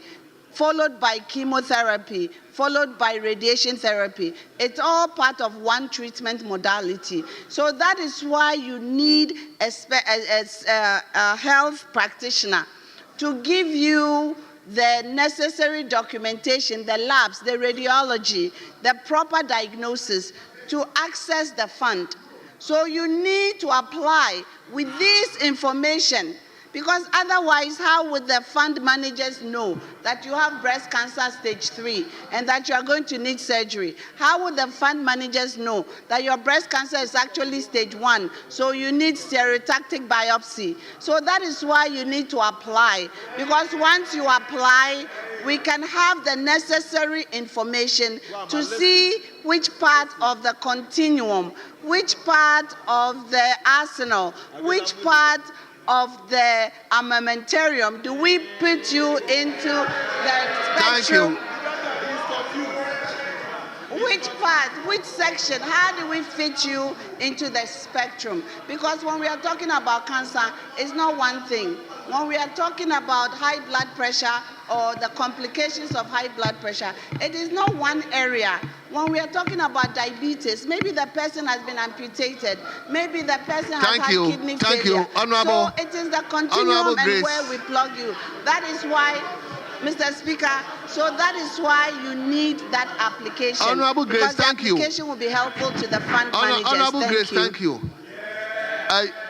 Honorable Dongo, are you going to speak on the same issue? Yes, on the same issue. I'm just going to put the question so that you move it on. So, come. Mr. Speaker, this is a bill. Mr. Speaker, this is a bill that is before the House. And we are all entitled to make inputs to better the bill so that tomorrow, when it gets out there, it benefits the people. Mr. Speaker, 26 is riding at the back of 25. And if you read 26, a person who is eligible to benefit from the fund under Section 25, it has been established that the person is going to benefit under 25. You see, you are creating room for people to be disqualified. And if you look at, Mr. Speaker, if you look at 29, Mr. Speaker, although we haven't got it to 29, there is a room there that somebody can be denied. If you look at 29, 3B, refusal of application. Meanwhile, Mr. Speaker, the person has already been qualified under 25. So if the person is qualified under 25, why should the person apply? That is the argument, because 25 shows who benefits and who qualifies. So, Mr. Speaker, they may use their numbers. They may use their numbers to vote against it. They may do that, but at the end of the day, Mr. Speaker, we are not helping Ghanaians. We know when the question is put, you are going to win. But please, let's reflect. Let's reflect. Don't just use the numbers. Let's reflect. And that will help all of us. Question can be put, you can vote against it. But at the end of the day, tomorrow, they will deny your mother. And then her application will be refused. Thank you. Honorable members, I have no duty once the various opinions, we have to get one, and the question will have to be put so that we can get which one the majority of us stands. Now, the question is, there are 1, 2, 3 people who are saying 26 should be deleted entirely. So let him put that question. So all those in favor that clause 26 in its entirety be deleted, say aye. All those against, say no.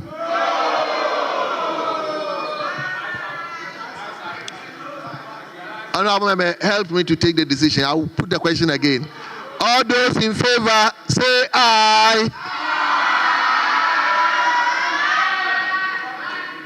All those against, say no.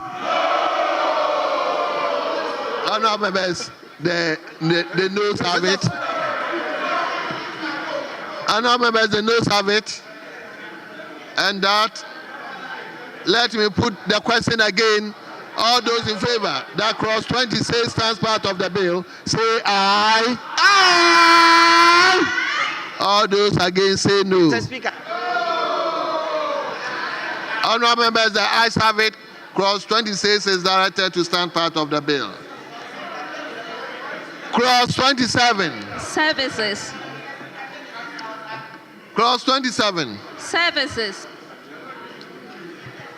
No advertised amendment. Honorable members, there's no advertised proposed amendment on clause 27 per the chairman. So it is before the House now. Yes, Honorable Member for Fear. Thank you very much, Right Honorable Speaker.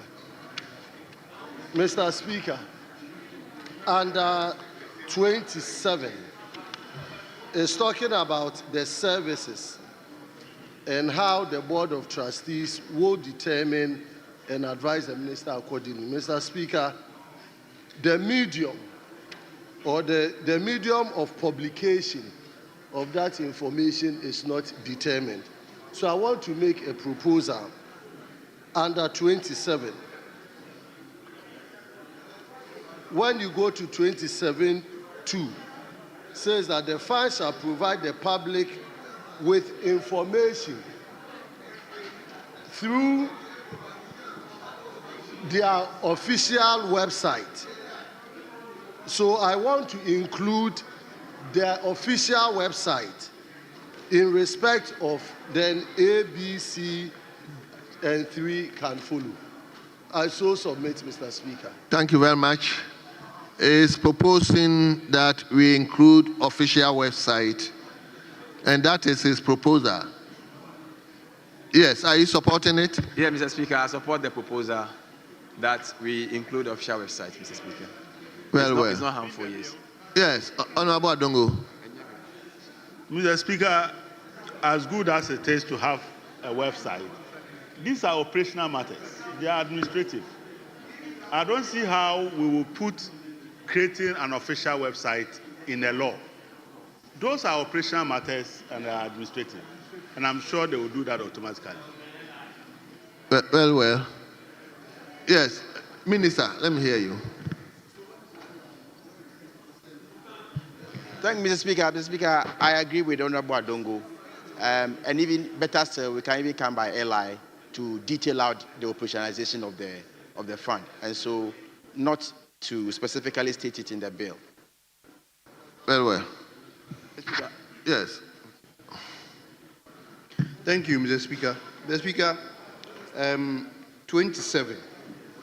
The Board of Trustees shall determine the specialized healthcare package. Honorable Member, I want us to finish with no, Mr. the proposal. I'm supporting Is it the point. same? Yes, I'm the same point. I'm supporting the same point. Okay. I'm supporting the same point. Okay. Mr. Speaker, that the Board of Trustees shall determine the specialized healthcare package available for beneficiaries in accordance with the object of the fund.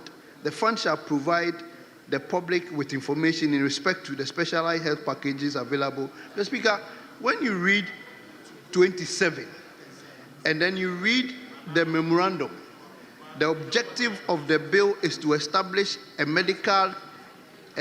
Ghana Medical Trust Fund to mobilize resources to mobilize resources of finance and support for the provision of specialized medical care for the treatment of persons with chronic disease and to provide for the management of the fund. The Speaker, the memorandum and the 27, the Speaker, is a bit contradictory. It means that, and I want the chairman to explain to us, is it that when you are diagnosed of a specialized disease or cancer or something, there is a package, they are not taking care of the entire cost, but they are taking care of a package, or there are some itemized things that they will take care of, and some the fund will not cover. I want us to be clear on the 27th. Then we can make progress. Chairman. Right, Honorable Speaker, the details of the packages and other things is a subject for regulations. What is stated here is in general terms. So let us exercise patience.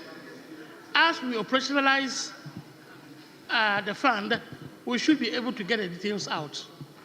But it's a subject for regulation. Okay, but Honourable Member, I asked you initially that are you going to talk about what Honourable Boama raised, and you seem to agree with Honourable, but it appears your issue is completely different. So let me finish with Boama's one.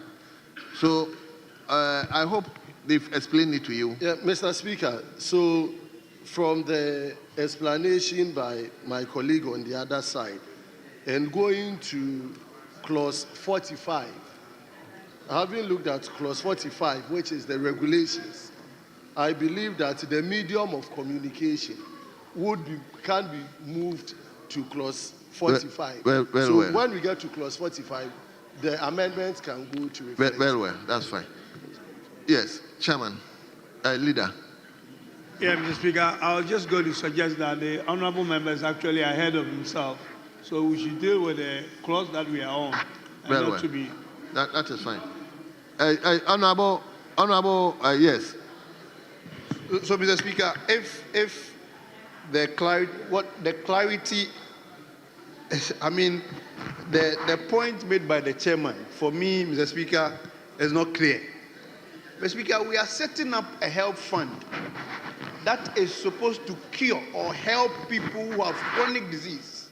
Mr. Speaker, then in establishing the bill, we come to put conditions that says that we are going to give packages, not fully taking care of them.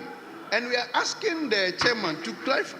No. So when you say package, Mr. Speaker, this when somebody is Honourable, we need to move on. So just propose. If you want us to do away with the package, Mr. Speaker, just propose an amendment to it. I am proposing that the mere diagnosis of a chronic disease qualifies the person to be taken care of fully, and there shouldn't be any package. So look at it and give a rendition. I'm just proposing that the services 27 be taken off, Mr. Speaker. Honourable, when we are dealing with a consideration, if you are not okay with what has been put forward, you propose your version, and if members in the House agree with you, then your amendment is carried, and we move on. Mr. Speaker, so it's not just an explanation. No, I'm not explaining. Mr. Speaker, I think that I'm clear. I'm saying that the 27 is contradictory with the memorandum and the purpose of passing this bill. So the entire 27 should be taken off. I'm clear. Well. Honourable members, the question is, all those in favor that the entire clause 27 is deleted, say aye. All those against, say no. Honourable members, the noes have it. The proposed amendment is turned down. So now the question is, all those in favor that clause 27 stands part of the bill, say aye. Aye. All those against, say no. Honourable members, the ayes have it. Clause 27 is directed to stand part of the bill. Clause 28. Quality assurance. Chairman, I've seen an advertised amendment. Yes, right, Honourable Speaker. we have an advertised amendment. Sub-clause 1 of clause 28, paragraph B, line 1, after provide, insert specialist. And so the new rendition will be 28(1)B, license to provide specialist medical services by the relevant regulatory body in the country. I so submit. So, honorable members, the chairman is proposing that 28B, after provide, we should insert specialist. Yes. So, and he has read the rendition to us. All those in favor of the proposed amendment say aye. All those against say no. Honorable members, the ayes have it. The proposed amendment to clause 28 is carried. And the question is, all those in favor that clause 28 as amended stands part of the bill say aye. All those against say no. Honorable members, the ayes have it. Clause 28 as amended stands part of the bill. I hope you are not tired, because the response are not coming. Clause 29. Enlistment of service providers. Right, yeah. Honorable Speaker, there's no advertised amendment. Honorable members, all those in favor that clause 29 stands part of the bill say aye. So if you are not responding, then I should conclude that you are tied.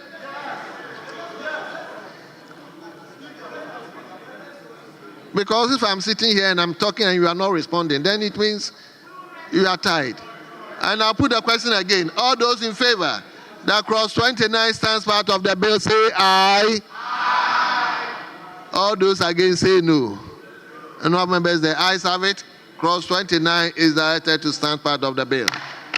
Clause 30. Variation in suspension and revocation of enlistment. Yes. All those in favor that clause 30 stands part of the bill say aye. Aye. All those against say no.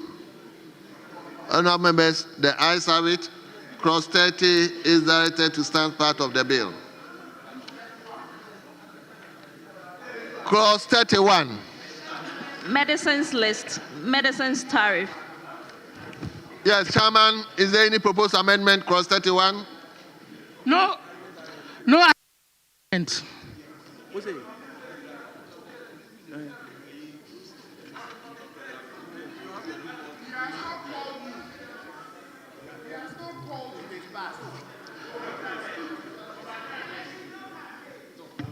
Right, Honorable Speaker, clause 31, there's no advertised amendment. Well, honorable members, there's no advertised proposed amendment to clause 31. And the question is, all those in favor that clause 31 stands part of the bill say aye. Aye. All those against say no.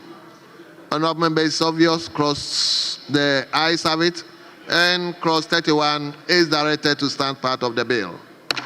Clause 32. Service list and service tariff. No advertised amendment.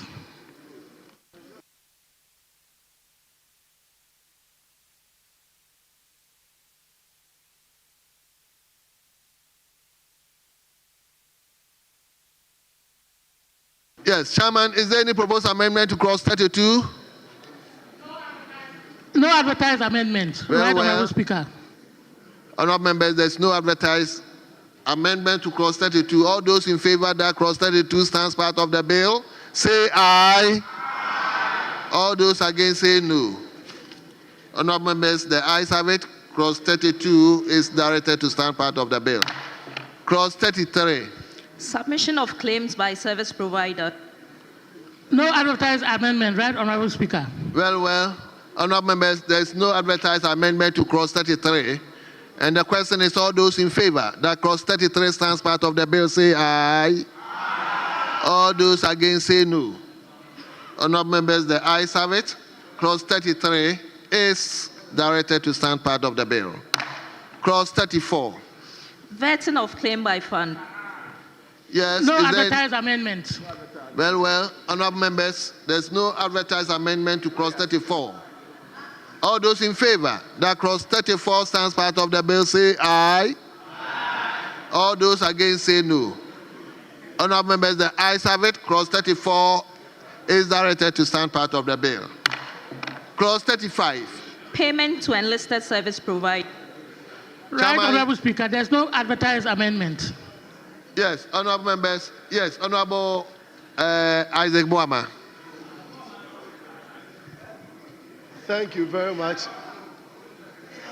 Yeah, that's my member, that's my friend from Western Region. Honourable Minister, the Ifia clinic is not doing well, so maybe after this you help me fix it. Honourable member, will you address me? Thank you very much, Right Honourable Speaker. Mr. Speaker, 35(3), it states that the fund shall not pay, and it's under payment to enlisted service providers. It states that the fund shall not pay less than the face value of a claim submitted to the fund by an enlisted service provider where 6 months have lapsed since the receipt of the claim by the fund. This particular rendition is vague in terms of exactly what is expected to be the position of payment. If it should be paid with interest, it should be stated so that whoever is responsible in the implementation of this particular clause is guided. And so, I want to propose under 35(3) that the fund shall pay the face value with interest of a claim submitted to the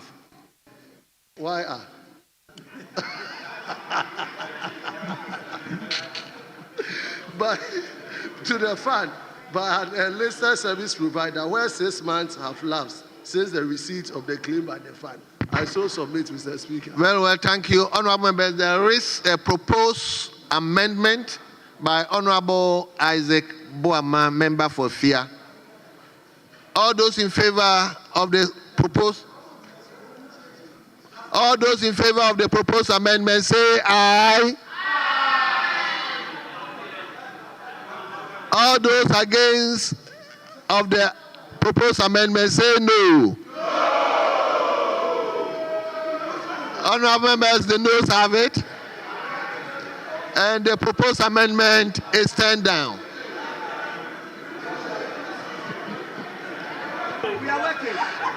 Honourable members. We are working, we are losing energy.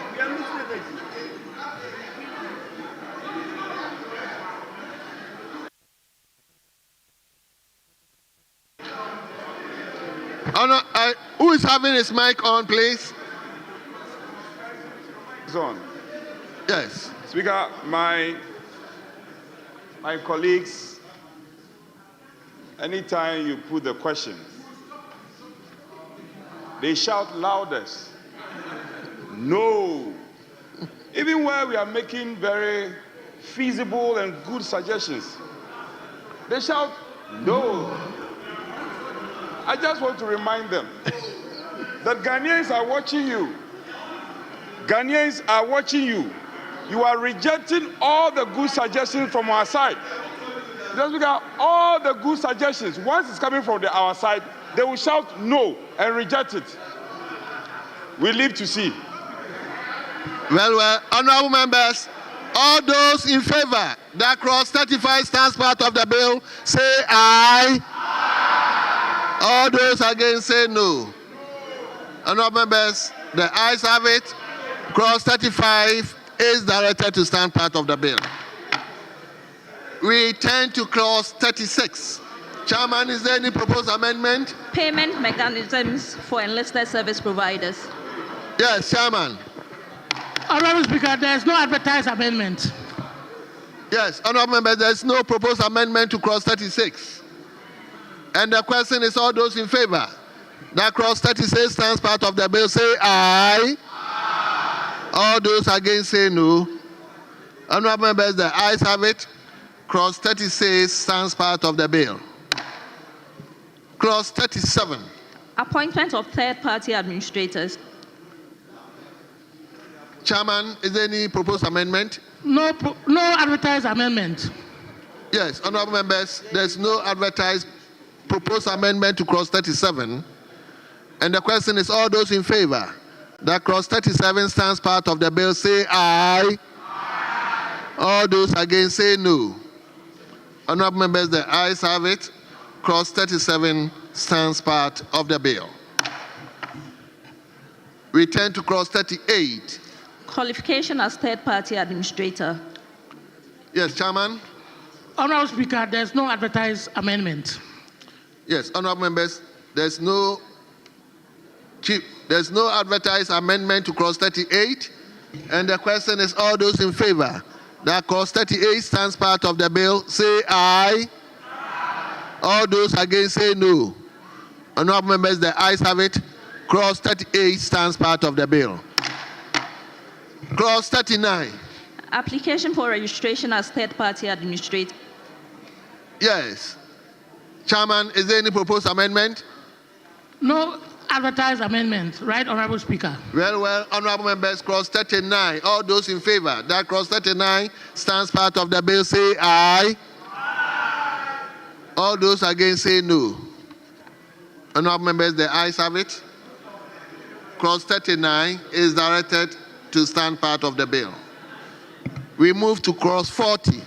Consideration of application for registration as third-party administrator.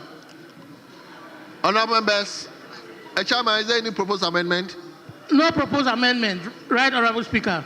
Honorable members, the question is, all those in favor that clause 40 stands part of the bill, say aye. All those against say no. Honorable members, the ayes have it. Clause 40 stands part of the bill. Clause 41. Suspension and revocation of registration of third-party administrator. Yes, Chairman. Right, Honorable Speaker, there's no advertised amendment. Honorable members, the question is, all those in favor that clause 41 stands part of the bill, say aye. All those against say no. Honorable members, the ayes have it. Clause 41 stands part of the bill. We turn to clause 42. Appeal. Yes. Chairman, is there any proposed amendment to appeals on clause 42? No advertised amendment. Yes. Honorable members. Yes. Honorable member for Bekwai. Thank you, Mr. Speaker. Mr. Speaker, clause 2, I want to propose that the word 60 days be deleted, and instead we make it 30 days so that it will create a very convenient avenue for administration. Because 60 days, Mr. Speaker, is specifically which paragraph? I'm talking about paragraph 1, 2, 3, 4, 5. 42(1), paragraph 5. That's C. But Mr. Speaker, if you are not serious and you won't bring your appeal within 30 days, I do not see why we should allow you a whole 60 days to, as it is, bring an appeal. So instead of 30 days, you are suggesting 60? No, instead of 60 days, I am suggesting 30. Because clearly, the minister shall also within 30 days deal with your appeal. So you shouldn't have more than 30 days within which you take a decision, Mr. Speaker, for the purposes of at least it will expedite or it will help in the administration processes. Thank you, Mr. Speaker. Honorable members, the honorable member for Bekwai is putting an amendment that we should delete 60 and insert 30. We should delete 60 and insert 30. All those in favor of the proposed amendment say aye. All those against say no. Honorable members, the noes have it. The proposed amendment is rejected. And the question is, all those in favor that clause 42 stands part of the bill, say aye. All those against, say no. And all members, the ayes have it. Clause 42 stands part of the bill. Clause 43. Redress in courts. Right, Honorable Speaker. There's no amendment proposed. Honorable members, there's no proposed amendment to clause 43. All those in favor that clause 43 stands part of the bill, say aye. Speaker, in 40... Majority leader, majority chief, I haven't called you. Oh, Speaker. Speaker, I'm trying to catch your attention and your eye. Okay, speak now. Speaker, for the sake of consistency, under 42, we enlarge time for an aggrieved person to 60 days within which to appeal. Now, in 43, if an entity is aggrieved by the appeal decision or the appellate decision in 42, we are limiting that to 30 days. And I think that for the sake of consistency, if we can make, oh, please, oh. Honorable members, honorable members, honorable members, yes, I have already put the question. Yeah. Honorable members, I have already put the question, so we move on. So 43, and there's no advertised amendment to 43. So, Speaker, and the question is, all those in favor that clause 43 stands part of the bill, say aye. All those against, say no. Honorable members, the ayes have it. Clause 43 is directed to stand part of the bill. Clause 44. Data privacy and security. Clause 44. Clause 44. Data privacy and security. There's no advertised amendment. Yes, there's no advertised amendment. Yes, Honorable Member for Sora.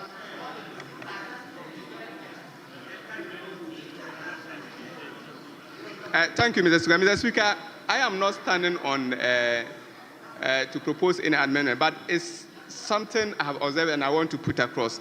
This is the first time, Mr. Speaker, I have been here 7th Parliament, 8th Parliament.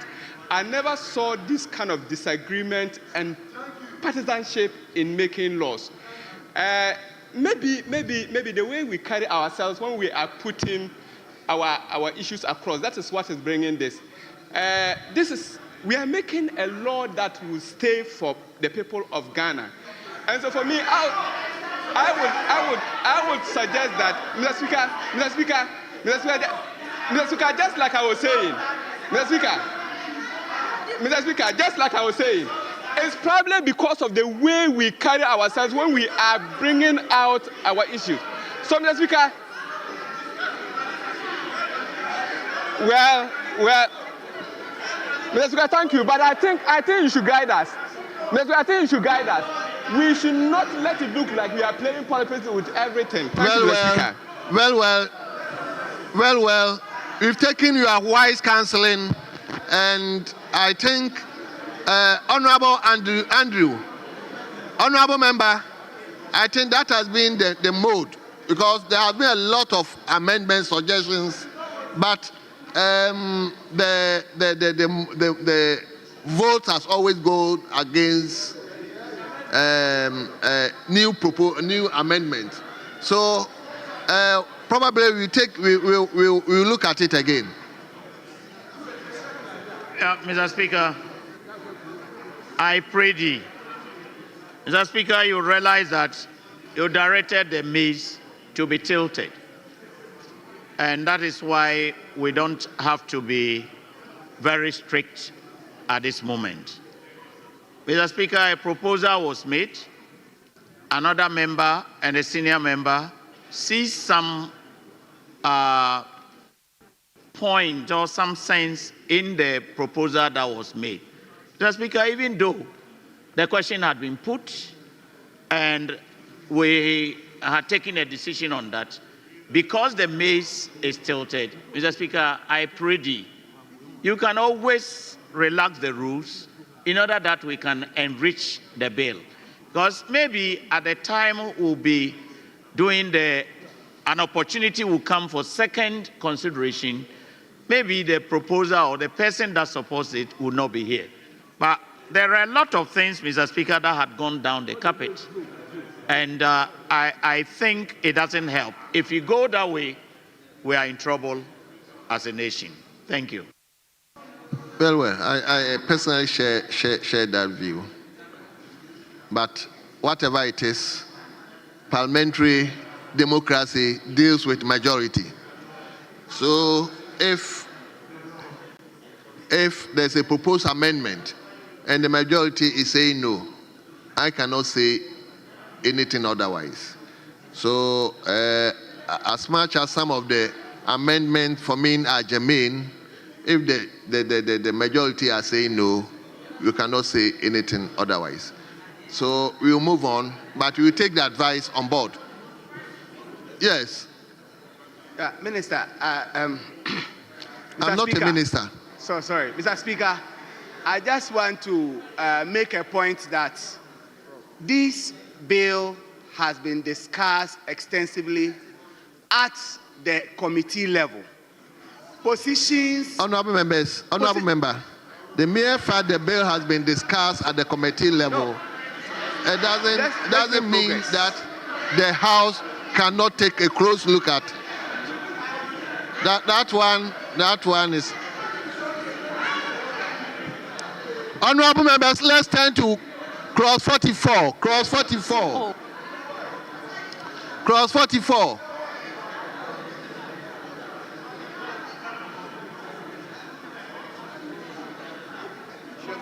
No advertised amendment. Honorable members, there is no advertised amendment on clause 44. The question is, all those in favor that clause 44 stands part of the bill, say aye. All those against say no. Honorable members, the ayes have it. Clause 44 stands part of the bill. Clause 45. Regulations. Regulations. Is there any advertised amendment? No advertised amendment. Well. Yes, let me hear Honorable Member for Koli-Kroti. Thank you, Right Honourable Speaker. On the issue of interpretation, for chronic disease, what we have here is the... Honourable, we are dealing with 45. 45. Not 46, 45. Correct, yes. Thank you. Yeah, thank you very much, Right Honourable Speaker. Mr. Speaker, I want to make a proposal and propose an amendment to clause 45, particularly in the light of the urgency of the bill. It says that the minister may, by legislative instrument, make regulations to provide for a number of things that, Mr. Speaker, I believe would give life to beneficiaries under this bill. So it will be appropriate if we have some timeline within which the minister will come because of the urgency of the bill. So, Mr. Speaker, I will propose that the rendition will be the minister may, by legislative instrument, within 12 months, upon coming into force of this bill, into this law, make regulations to provide for the following. That way, so that the minister may, so that people can easily, so that there's enough time, because it's so important for the Subsidiary Legislation Committee to, yes, Mr. Speaker. Yes, Honorable Martin Ingdam. Thank you, Right Honorable Speaker. Mr. Speaker, D. The minister may, by legislative instrument, make regulations to provide D for the classification of chronic diseases for the purpose of this act. But if you look at the interpretation, chronic diseases has been defined. So I don't know if we are not conflicting. Because A definition is different from classification. Okay. Well. Honourable members, I'll put the question. Sasu's proposal, are you still standing by it? Well, then I'll put the question. Is it in relation or is it the same as Sasu's? Speaker, indeed, I intend to propose a further amendment to Honorable Sosu's amendment. Speaker, it should not even be made. There's the standard phrase that we've adopted in this House for this particular provision is that the minister shall.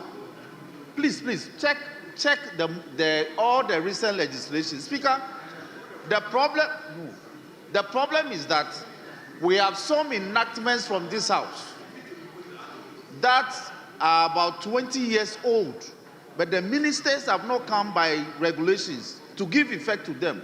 So this House, within the last two parliaments, we have decided to give time frames to ministers within which to come by regulation to give effect to laws that we pass. And so we've adopted the minister shall within 12 months upon coming into effect of the law will come by regulation. So it's not even may, he shall. Because this is a fund that we are setting up to deal with emergency situations. And we need a regulation. We need a regulation to give effect to the issues that we created. Well. So, Mr. Speaker, and the question is, all those in favor of the proposed amendment? The proposed amendment that the minister shall within 12 months. Is that not the case? Yes. All those in favor of that proposed amendment say aye. All those against say no. No members, the ayes have it. The proposed amendment is carried. Yes. Is there any further amendment to the regulations? That is so right, Honourable Speaker. Mr. Yes. Speaker, under 27 services, I made 27. I'm referencing 27 where I made a proposal which would be reflective at 45, which has to do with the publication of information. So I'm making the proposal at 45. We can insert A to be the minister shall issue, the minister may by legislative instrument make regulations to provide A. No, whichever, A or F. Provide the public with information in respect of. So that is where. So we are adding it to F. That is so. Provide information. So to provide by legislative instrument, make regulations to provide information on the specialist. It has to do with the specialist packages available for. So the drafters can conclude that. No. Are you clear with his proposed amendment? Yes. Yes. Let me listen to. Mr. Speaker, I am not too comfortable, especially when the mood of the House is no. But I'll urge upon the leader, the majority chief whip, to consider the shall and the may. And I'll propose that we use the may, because under this, once we say, I'm aware of us making sure that the minister would have to act within a duration of time, and proposal is 12 months. But Mr. Speaker, A, B, C, D, and E may not all come in one regulation. And the minister may choose to come with 1, 2, 3 regulations. The moment we make it shall, and it comes out with one regulation, then the minister may go to sleep thinking that he had done it all. But the regulation he may bring may cover A or B, or A, B, and C, or any of them. And that is why we don't have to use the shall. But the time frame is to guide him to make sure, especially when the minister is in a rush to pass this bill.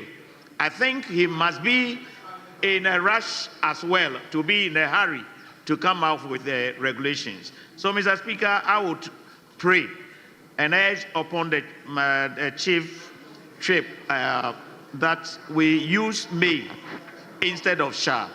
Thank you. Well.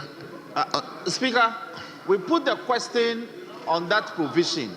So let's do a second consideration, then we can look at these matters. So let's make progress. Yes. Well. So we will come back very soon after we'll come back to it. Yes.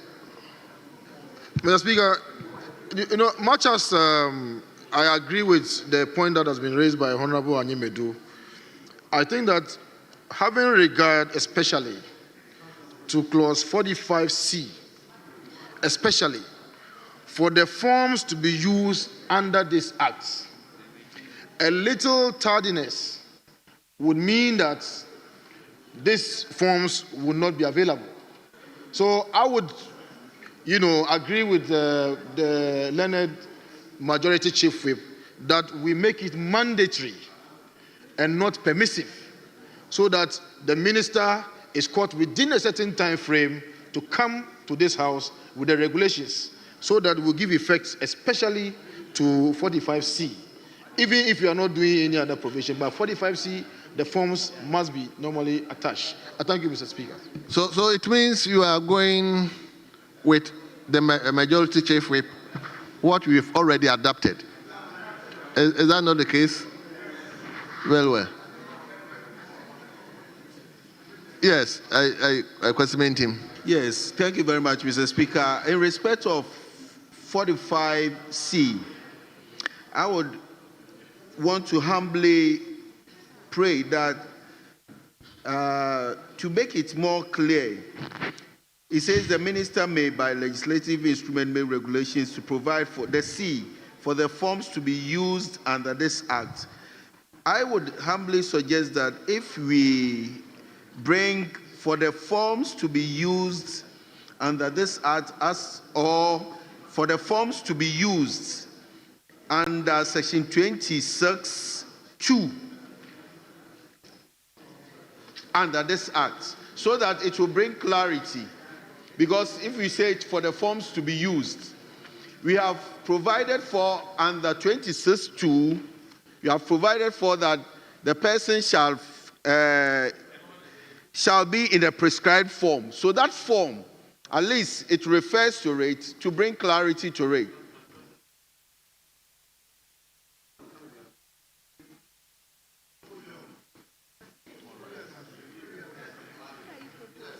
Yes, so I'm proposing that we make it for the forms to be used as prescribed under 26(2) under this act, to bring clarity. You want us to go back to 26(2)? No, I'm looking at. So you're making reference. I'm looking at 45. So I'm saying that we insert the 26(2) to make it clear. Well, Honorable Member, that is the proposal. But before then, let me put question on Honorable Isaac Buame's proposal that we should add one, that is F. Is that not the case? Yes, if you can put it so that we put the question on. And so, Mr. Speaker, I'm proposing that the F should read, the minister may by legislative instrument make recommendations to provide F to the public with regulation. So we want to bring under 45 F that the minister by LI make recommendations to provide the public with the medium of information in respect of 27. Do you understand it now? Honourable members, that is the proposal. Let me put the question. So we move on. All those in favor that...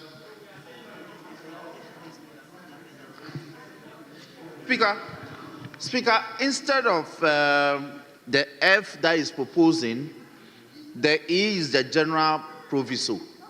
So it should be E. Then the existing E now become the F. So it's a matter of ranking the provision. So the drafter will take note. Because he's proposing that it should be E. But if you read the provision as it is, E becomes the general proviso because it says an E, generally for the effective and efficient implementation of this act.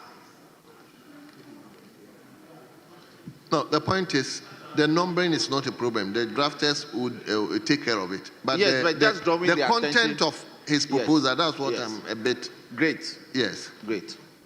So, yeah, Shaibu. Mr. Speaker, E is omnibus enough to cover the remaining stuff. So it says to provide, make regulations to provide generally for the effective and efficient implementation of this act. So it will cover the remaining stuff. Yes. Yes, Honorable Sosu. Thank you very much, Right Honorable Speaker. Mr. Speaker, you know, the Parent Act is indeed a source of law, and regulations give us the details of how the law be implemented. Mr. Speaker, indeed, regulations are in the form of administrative instructions, even though they are legal because they are made pursuant to the Constitution of Ghana, particularly Article 11. So, Mr. Speaker, the Parent Act must clearly state and identify what the Parent Act intends the regulation should provide for. And so, Mr. Speaker, if there is a provision that says that public information must be given, and we have not shown how it must be given, it is perfectly okay for the member to make the proposal that under the regulation provision, we can say that the regulation will also provide for the medium by which the public information will be provided. So, Mr. Speaker, I support the proposal. Well, but I wanted the rendition well. The rendition was not coming up well. So, Mr. Speaker, maybe the rendition may be maybe this way. Let me see whether I can. 27.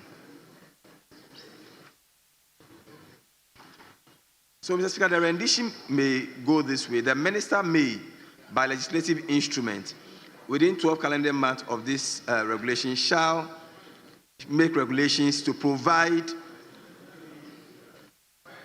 The provide is there to provide the medium for the public, the medium of public. To provide the medium for public information in respect of Regulation 27. Is that okay? Yes. Then the question is, all those in favor of that proposed amendment say aye. Aye. All those against say no. The ayes have it. The proposed amendment is carried. Honourable members, I think when you said the mandatory shall, Honourable Anymedu also came out. That's on 45. Speaker, but that got defeated because if we take all the... Well. Yes, that got defeated. So now let me put 45 as a whole. All those in favor? Yes, my brother. Yeah, thank you, Speaker. I still come under 45.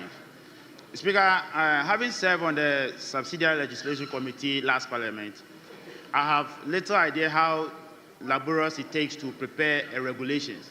Speaker, Clause 26 requires that if you want support, you have to complete a form. And this form, we are saying that we should wait for regulations to prescribe how the form should look like. Speaker, it means that if President Mahama signs this bill on Friday, Monday, if somebody wants a support, the person may have to wait. I want to propose that this form can be designed and attached to this act as a schedule, so that clause 26 will only refer to the schedule, so that C can be taken off 45. Thank you, Speaker. Well. Yes. Is that the position of the House? Speaker, indeed, he has a very germane point that the forms that we are referencing could come by way of schedule. Speaker, let me give an example. When our own standing orders, when we were done, we had to design forms to be attached to the standing orders in the form of schedules. So the drafters can be mandated to, in consultation with the sponsors, design some forms that will come in the form of schedule to be attached to the bill as it's done. But it ought to have been done to be taken as part of consideration, so that whatever amendments there are, it would have gone through. But it is not belated, it can be done. It's not belated, it can be done. So honorable members, let me direct the drafters to quickly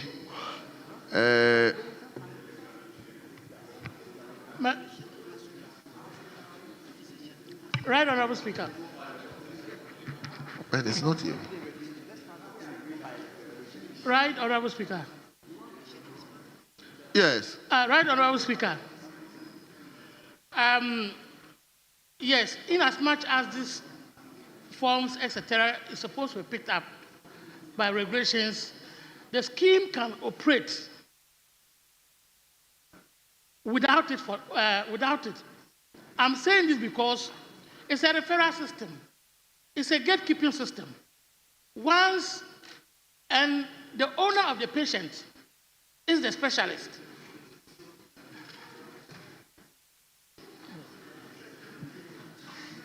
Speaker, we are saying that by regulation. So the minister can, by regulations, design those forms. It will still be referred. It will still be brought to this House, referred to subsidiary legislation for consideration and report. So it can be done. Speaker, but normally, the form as we are talking about, which is normally prescribed as the schedule, is always attached to the bill. We approve it together. So, like today, we are approving this. After the regulation interpretation, we deal with the schedules so that it will be done once and for all.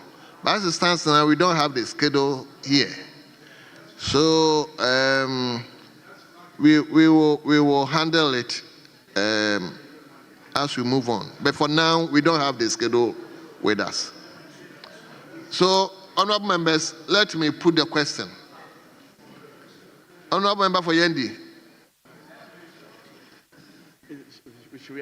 Yes, let me hear you. Mr. Speaker, I was just going to say that instead of leaving it to the minister to come by way of regulations, why don't we say, for instance, in ways like this, an application under subsection 1 shall be in the prescribed form approved by the minister, so that even tomorrow, if the process starts, the minister can still design a form. No, it doesn't have to necessarily. If we want to leave it to the regulation, that's when the challenge that honorable member raises comes in handy. But if we say approved by the minister, whether it is by regulation or by any manner of approval, it suffices.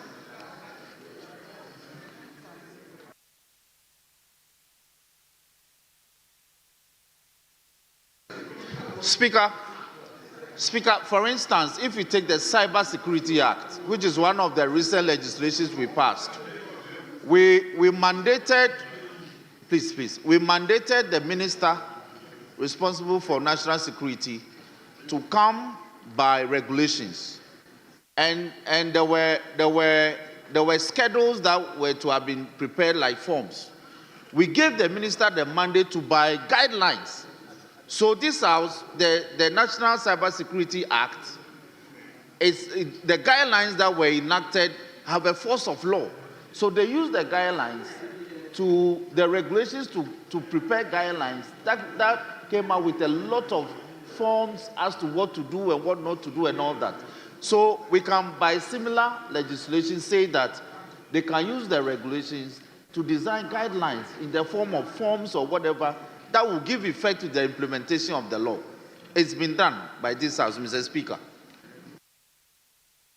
Well, I think that's the sense of lawmaking. I think the END member made a fantastic point. So far as we don't have the schedules attached with us, if the House can mandate the minister to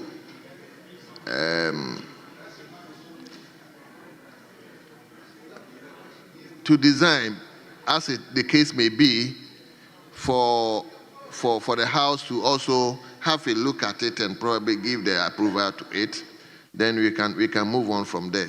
Because as it stands now, we don't have it here, and we are almost done with the consideration. Anyway, let me put the 45. All those in favor that cross 45 as variously amended stands part of the bill, say aye. Aye. All those against say no. Honourable members, cross 45 as variously amended stands part of the bill. Now, 46. Interpretation.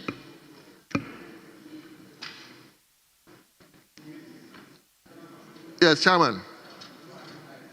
No advertised amendment. Yes, Honorable Zanato Ajiman Rawlings. Thank you, Honorable Speaker. I would like to proffer an amendment to the definition of chronic disease. I would like to suggest that we include autoimmune diseases. Autoimmune diseases. Autoimmune. Yes, as part of the chronic diseases. Well. Yes.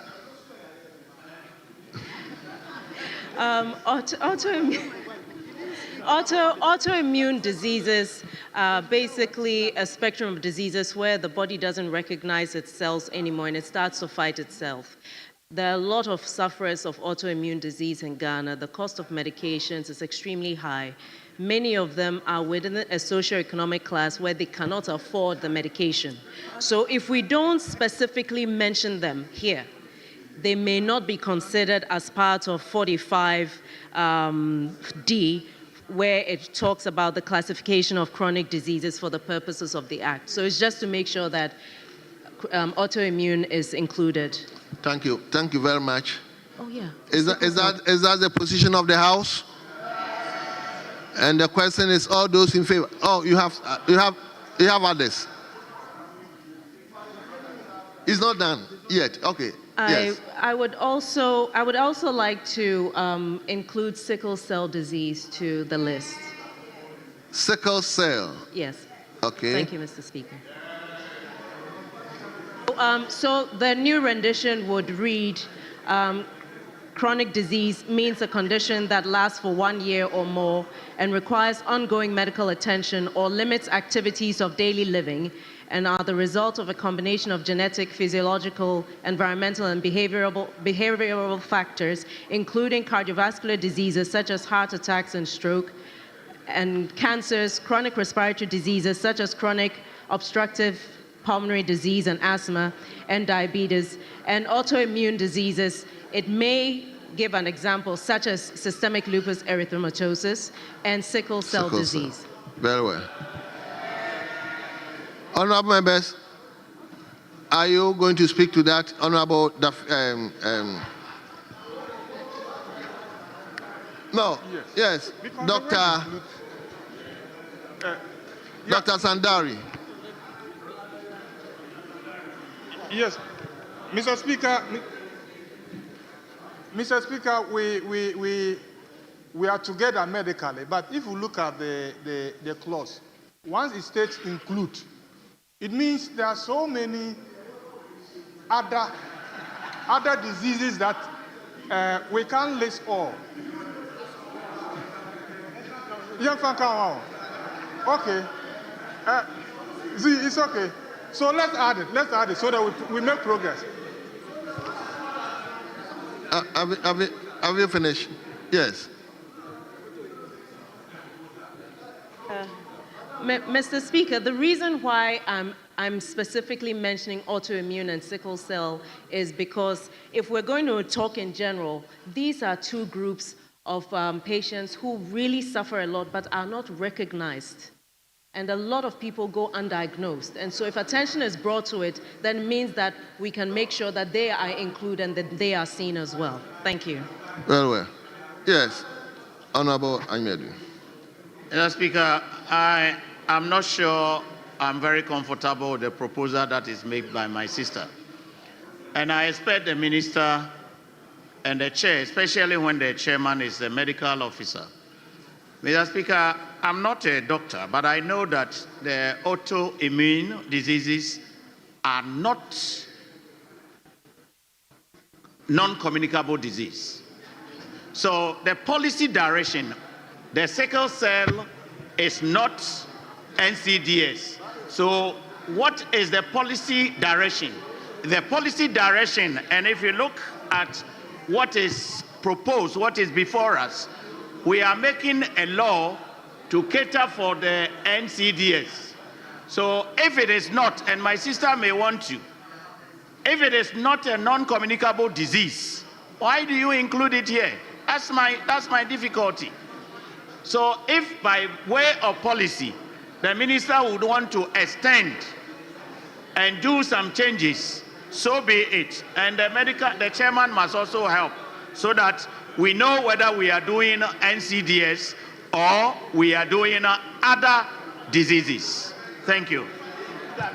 Now I've seen 1, 2, 3 medical doctors. All of them are. Let me finish with Honorable Zenato first. Mr. Speaker, I think perhaps a little bit of clarification is needed. Non-communicable disease. Honorable Animadu, non-communicable disease says something that's not infectious, that people cannot catch. You cannot catch an autoimmune disease. You cannot catch sickle cell. It's genetic. It's environmental. And that falls within this spectrum. I'm only specifying those two because of the way they are neglected when it comes to healthcare in Ghana. Well. Dr.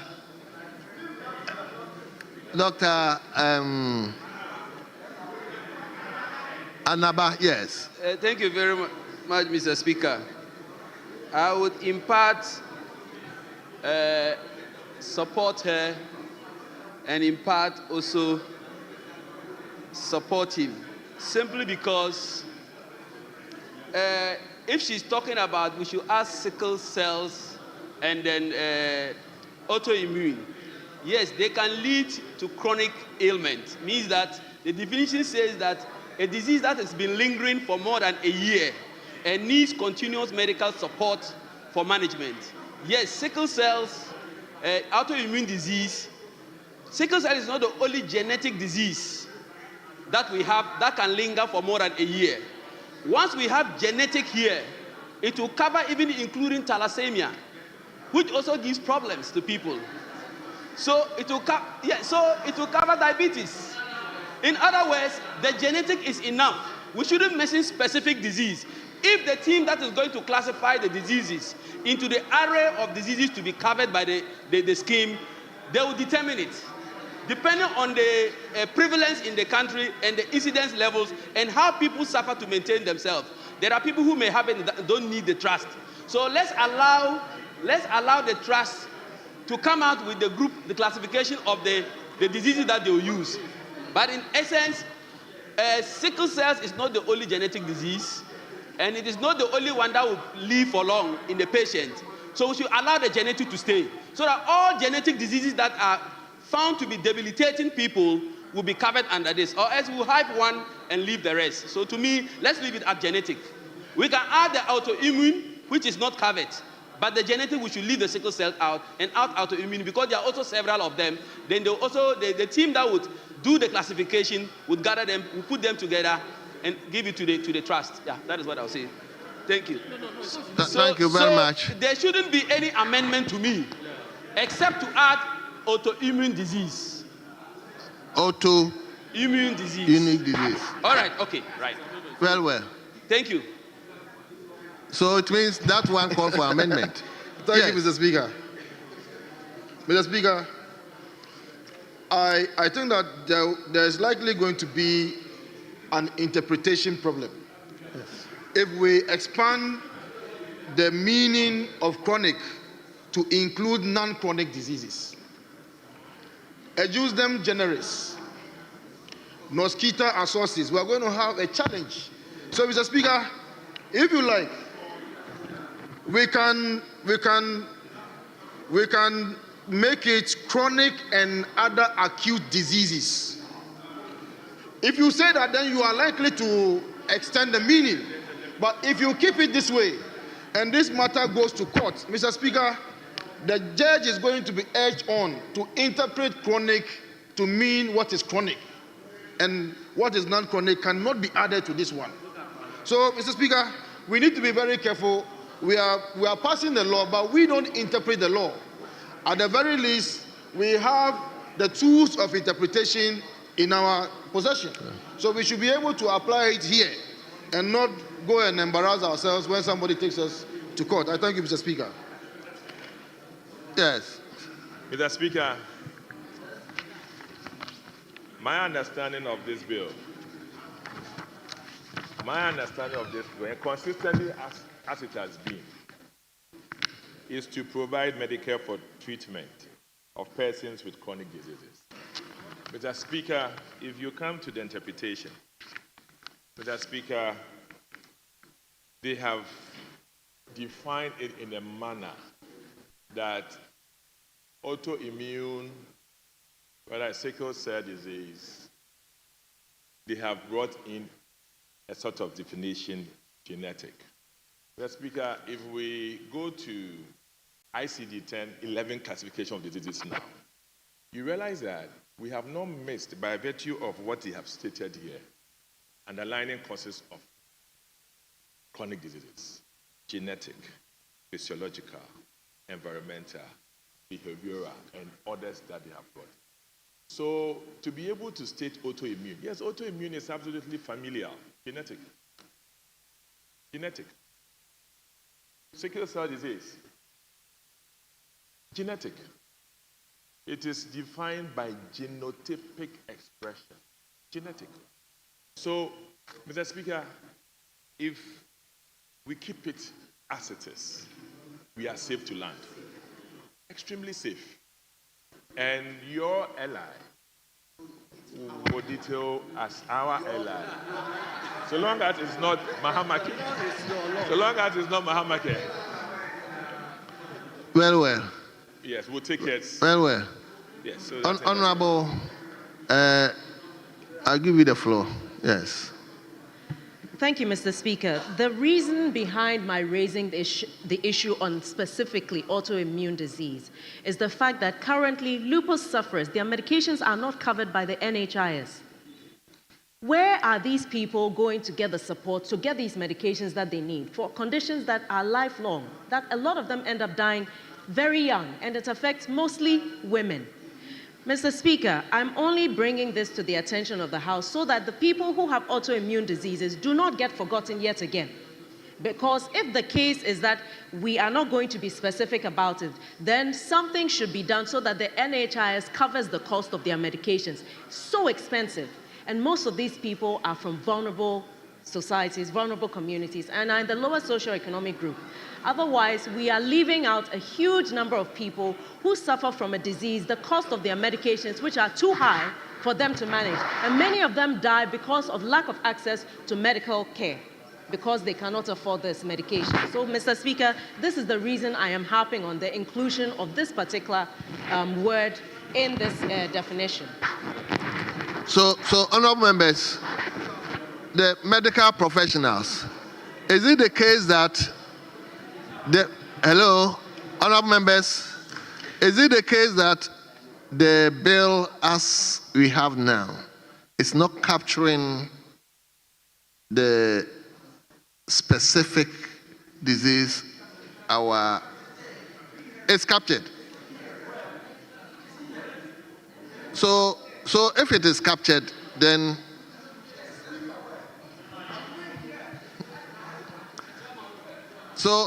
right. Honorable Senator, from yes, Chairman, let me hear you so that. Okay. Right, Honorable Speaker.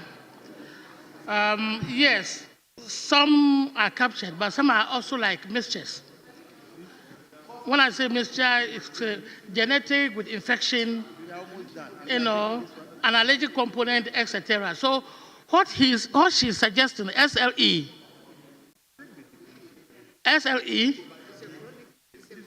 is a chronic disease, quite okay. But I think that she wants us to emphasize on that aspect because it is another set. After all, looking at the rendition, they are quoting stroke, cardiovascular disease, they could have quoted hypertension, they could have quoted diabetes, etc. But with what she's proposing, she wants a stress on that because I believe she believes that in the country we are not paying special attention to this group of disease. So we should state it to be emphatic, to be clear. So as a chairman, what's your position? I propose that we should add it. Well. Then, Honorable, just give us a rendition, then you put the question. Honorable Senator, can you give us rendition as to how you want it to capture it then? Yes. Mr. Speaker, given the fact that sickle cell is clearly a genetic disease, I will stand down my recommendation for that to be named specifically. However, the fact that autoimmune disease is not strictly genetic nor strictly environmental, I will include that there. So the rendition that I propose is chronic disease means a condition that lasts for 1 year or more and requires ongoing medical attention or limits activities of daily living and are the result of a combination of genetic, physiological, environmental, and behavioral factors, including cardiovascular diseases such as heart attacks and strokes, cancer, chronic respiratory diseases such as chronic obstructive pulmonary disease and asthma, and diabetes, and autoimmune diseases. Honourable members, there is a proposed amendment. All those in favor of the proposed amendment say aye. All those against say no. Honourable members, the ayes have it. The proposed amendment is carried. And the question is, all those in favor that clause 46 as variously amended stands part of the bill say aye. All those against say no. Honourable members, the ayes have it. Clause 46 as variously amended is directed to stand part of the bill.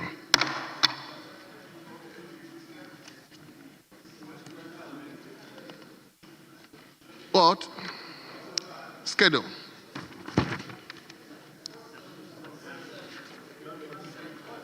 Yes, 47. Consequential amendment. Yes, Chairman. Right, Honorable Speaker, there's no advertised amendment for this last clause. All those in favor that for clause 47 stands part of the bill say aye. All those against say no. Honourable members, the ayes have it. Clause 47 stands part of the bill.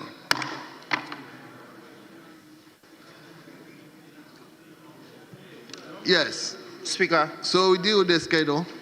No, Speaker, we've just taken you just put the question on the schedule, so it's been taken. No, that was 47. That was 47. Okay, let's deal with the schedule. So, honourable members, is this schedule or schedule, whichever way? Consequential amendment. Yes. Is there any amendment to it, Chairman?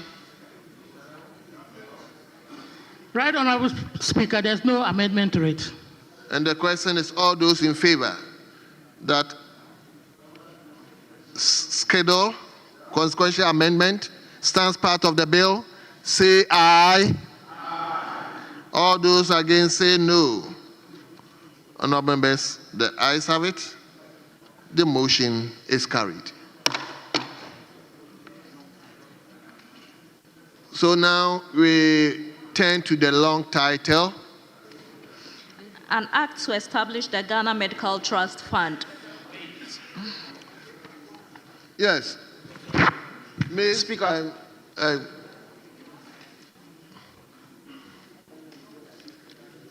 Yes, have you read the long title? No, Speaker. May I, Speaker, pray that we do a brief second consideration in respect of Clause 38. Speaker, Clause 38. Speaker, it's very important because the amendment we carried will take away institutions that we have by law established, this House. Because the amendment we carried is to the effect that an organization qualifies to apply for registration as a third-party administrator if the organization is registered under the Companies Act, 2019 Act 992. Speaker, our regional hospitals and teaching hospitals have been set up by an act of parliament. So it means that they'll be taken out of this. They cannot be a third-party administrator. And I think that we should add a provision which is the effect that all established by an act of parliament, so that institutions that we have set up by an act of parliament can be covered. Very well. I thank you for the opportunity. So that is a proposed amendment on second consideration on Clause 38.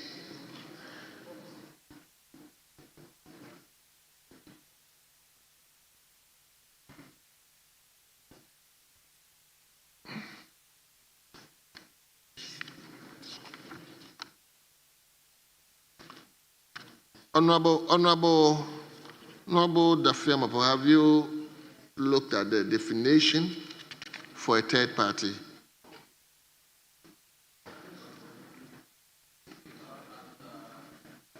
That is page 23.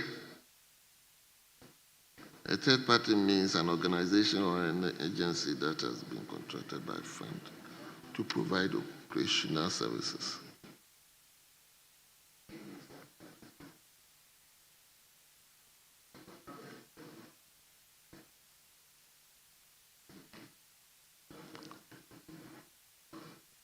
Going through the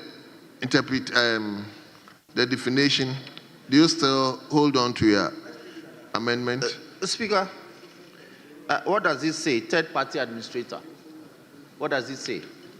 It says that it means an organization or an agency that has been contracted by the fund to provide operational services such as claims, vetting and processing, patient navigation, benefits, management and monitoring.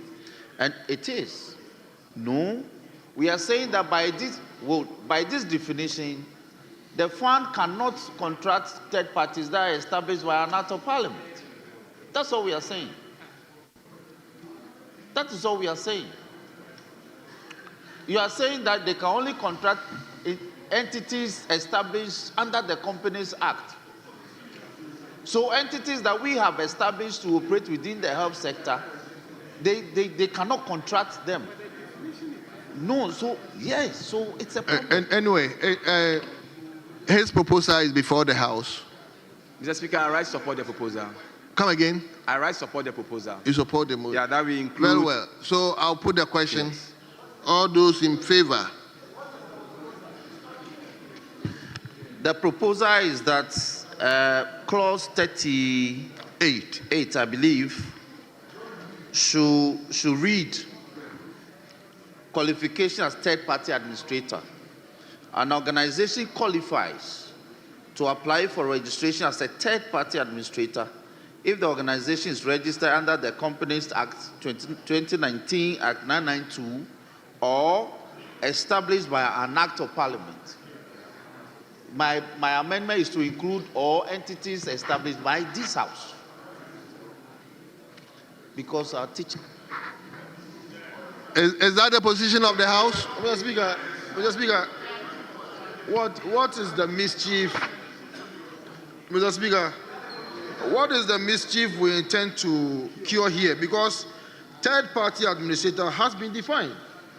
It means an organization or an agency that has been contracted by the fund to provide operational services such as claims, vetting and processing patient navigation, benefits management, and monitoring and evaluation of services. Now, what kind of company do you anticipate that has been established by this House that will come under the class of organizations that we are seeing as third parties? Maybe you should help us. You should help us. Speaker, clause 38 as it is, as carried by this House, is taking away entities that we have established by an enactment that are playing a role in the health sector. And that we are saying by this new legislation, the fund cannot even contract them to be third-party administrators. And I don't think we can do that. That is why I'm saying that third-party administrator should. So, Honorable Dafiamapo. Speaker, like the teaching hospitals, So we set them up by an act of. Honorable Dafiamapo, let me find out. Yes. Apart from few institutions, few hospitals that are established by an act of parliament, there are numerous of them that are not. So even the cure that you want to prefer is only limited to few of the institutions, teaching hospitals and few other hospitals. Speaker, CHIP compound, other hospitals in your constituency, it doesn't cover. Speaker, the teaching hospitals are major health institutions. The teaching hospitals are such a major health institutions that we cannot, by this House, enact any law and take away their role. We cannot. We as a House. Anyway, honourable members, his proposal is before the House. Yes, Honourable Boama. Mr. Speaker, so guided under 37, yeah, no, 38, but guided by 37(2), guided by 37(2), for the purpose of subsection 1, a third-party administrator includes the following organizations: relevant public sector organizations. Doesn't that reflect what you are saying?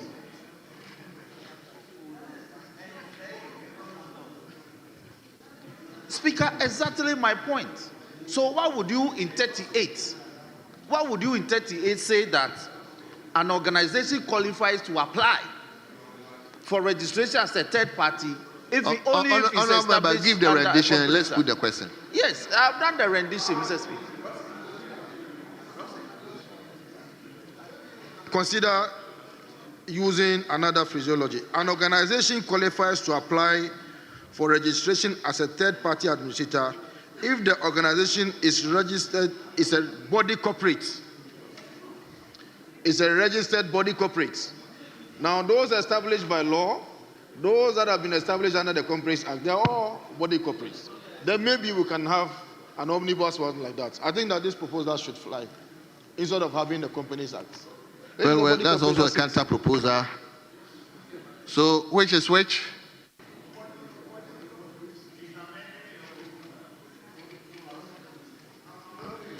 Speaker, I think that the second amendment takes care of my concern. So once we use body corporate, it means those incorporated under the Companies Act as well as those set up by an enactment. So, Very well. So I support the present amendment. So let's have the.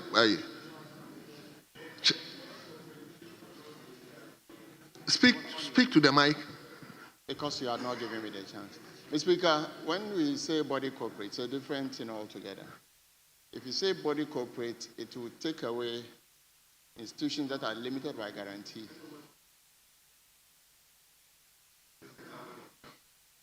Limited by guarantees.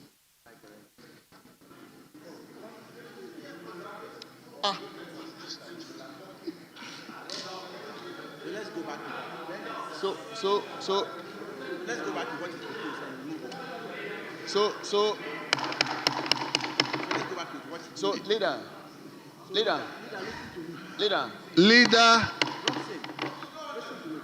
So redo your rendition.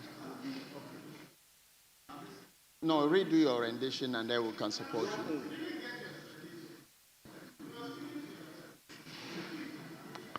Honorable members, let's finish up.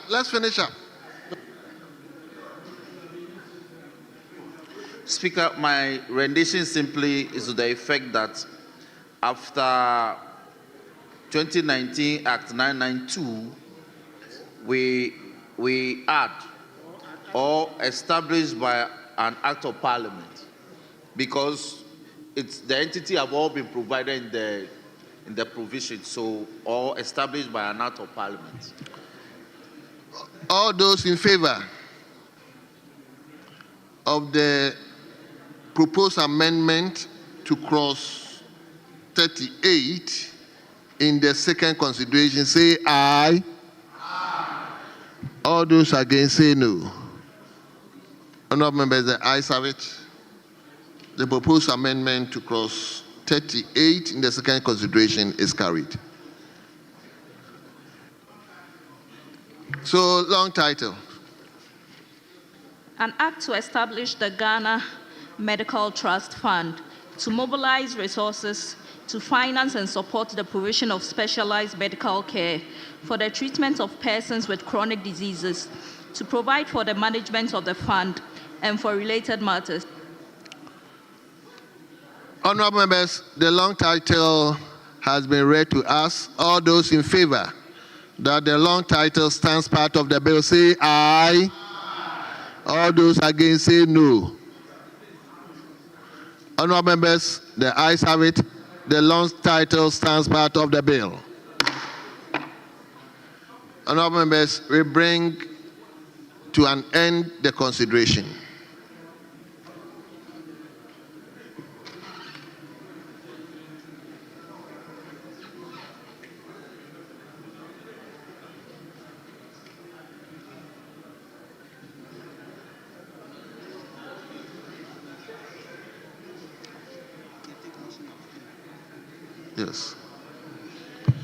Yes.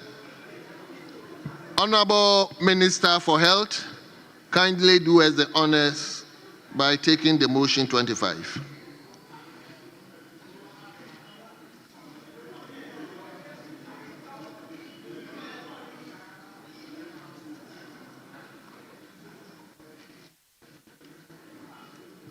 Thank you, Mr. Speaker. Mr. Speaker, I move that motion item I-25 be taken. Thank you. Yes, the motion has been moved.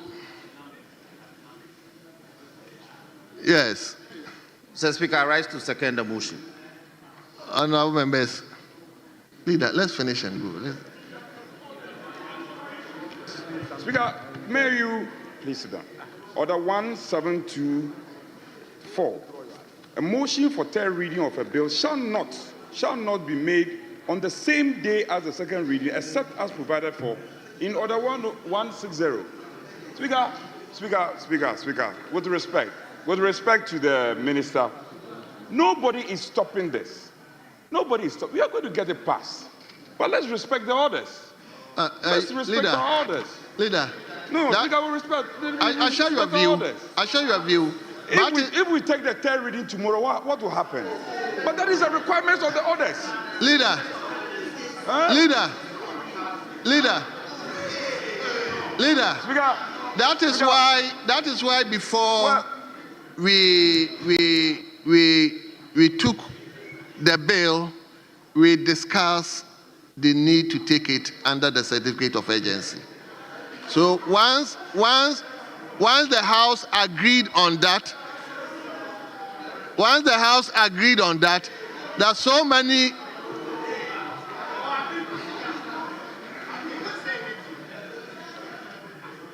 Leader, he should proceed. Yes. He should proceed. Let him proceed.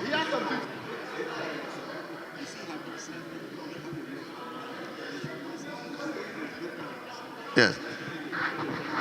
Honorable Deputy Majority Leader, please second the motion for me.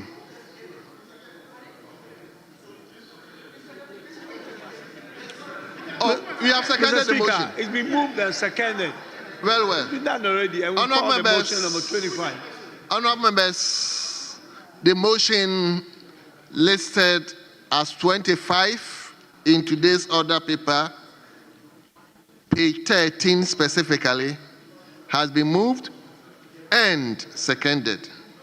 The question is, all those in favor that the motion is adopted, say aye. All those against, say no. Honorable members, it's obvious the ayes have it. The motion listed 25 is hereby adopted. An act to establish the Ghana Medical Trust Fund to mobilize resources to finance and support the provision of specialized medical care for the treatment of persons with chronic diseases, to provide for the management of the fund and for related matters. Honorable members, the Ghana Medical Trust Fund Bill 2025 is now read the third time and pass.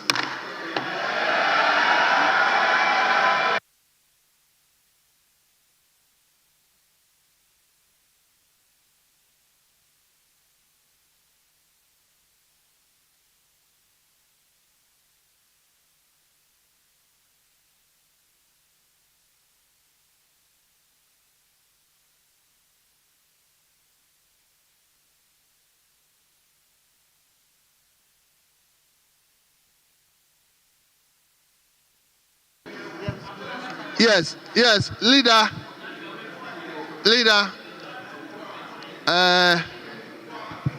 Yes, Mr. Speaker. I wanted to ask to turn our attention to Addendum 2. Addendum 2. Honorable members, we are going to constitute the House. To lay the papers. Foreign affairs. Honorable members, please. We are going to constitute the House into, is it a committee of the whole or? I'm coming.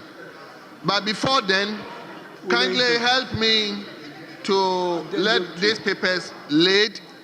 Then afterwards, we constitute the House into a joint caucus. Very well. Yes, Honorable. Yeah, thank you, Mr. Speaker. Mr. Speaker, so we are looking at the Addendum 2 for some papers to be laid by the Minister of Foreign Affairs, as is not here. I wanted to plead with you to ask the Health Minister to do it on his behalf. Thank you. But the Deputy Finance Minister is there. Yeah? Oh, okay. Yes. Speaker, may I invite you to Order 96. Order 96.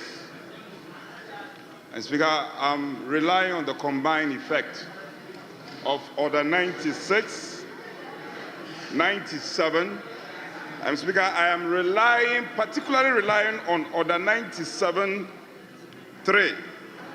I have no issues with his application for a minister to do the laying.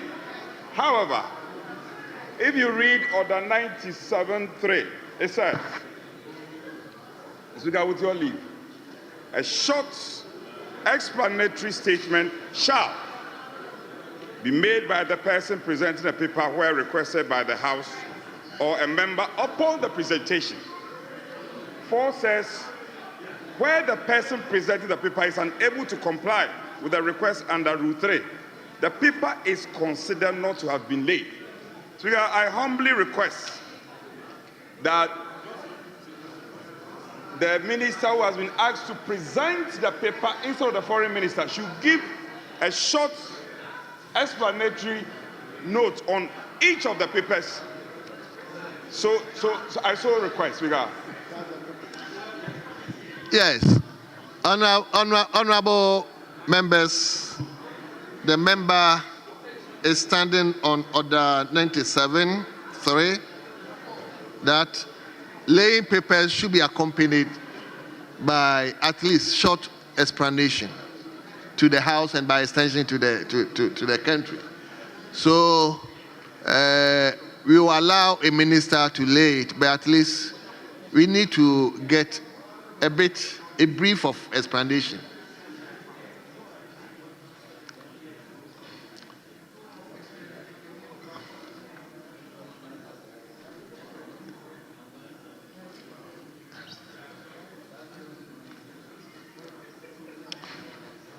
Yes. Speaker, my brother, the Chief Whip, the other side is raising issues under 97.3. Mr. Speaker, but let's read 97.2. Mr. Speaker, with your leave, 97.2 is the effect that if so desired by the person presenting a paper, if so desired by the person presenting a paper, a short explanatory statement may be made by the person upon the presentation of the paper. Now, if you invoke 3, which is to the effect that a short explanatory statement shall be made by the person presenting a paper where requested by the House or a member upon the presentation. Speaker, if I am the one presenting the paper, if I'm desirous,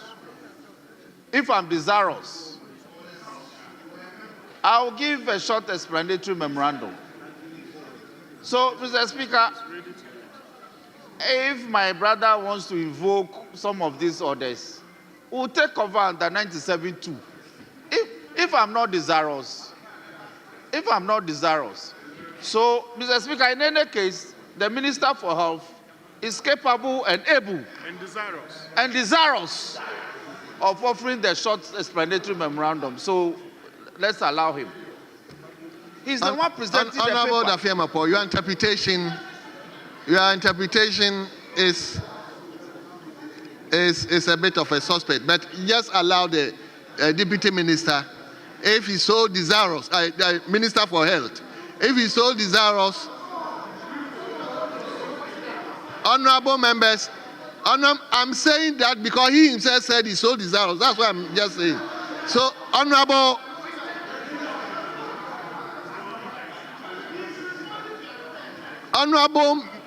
minister, please give small explanation to.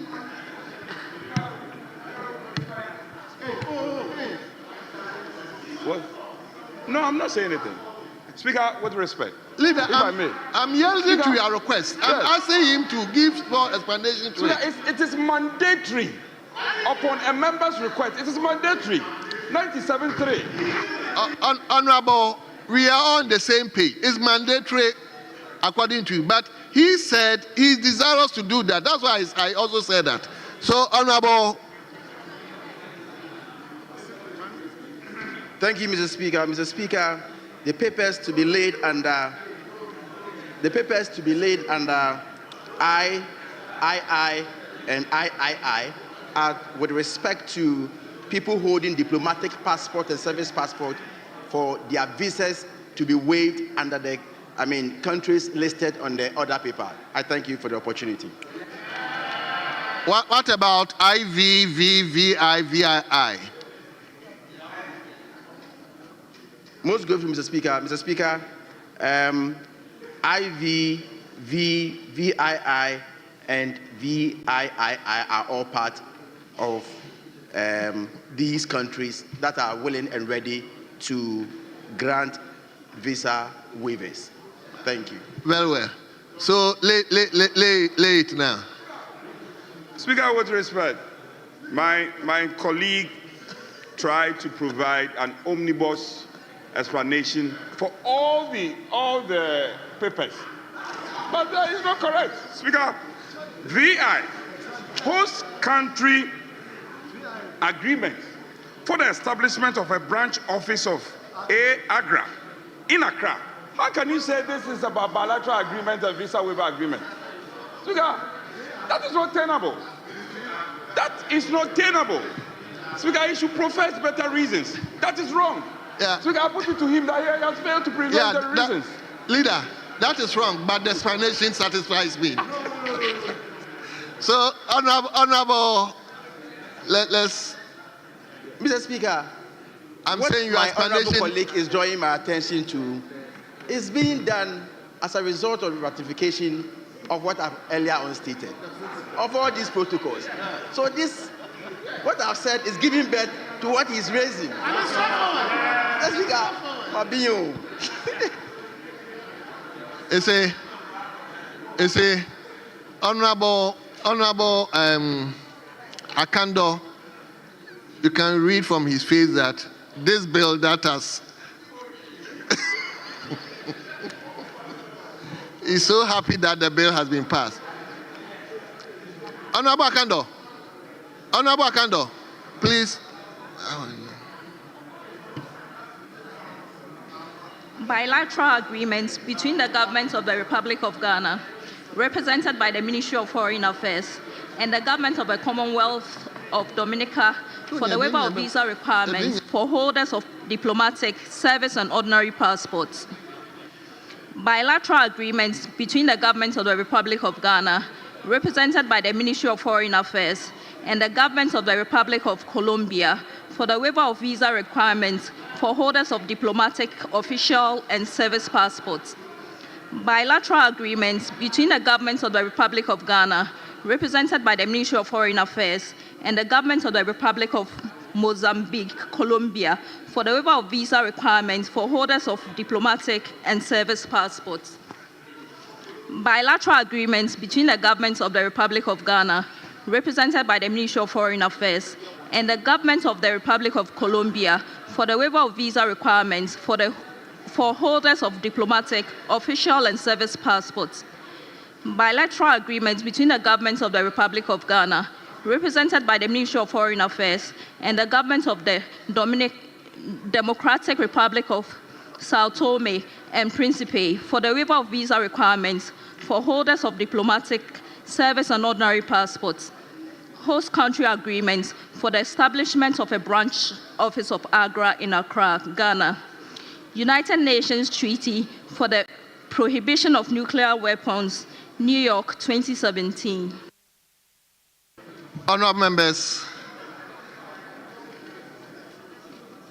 the papers laid in I,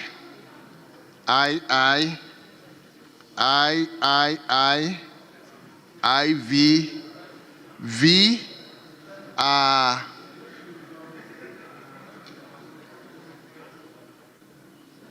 are represented and fully presented to the House.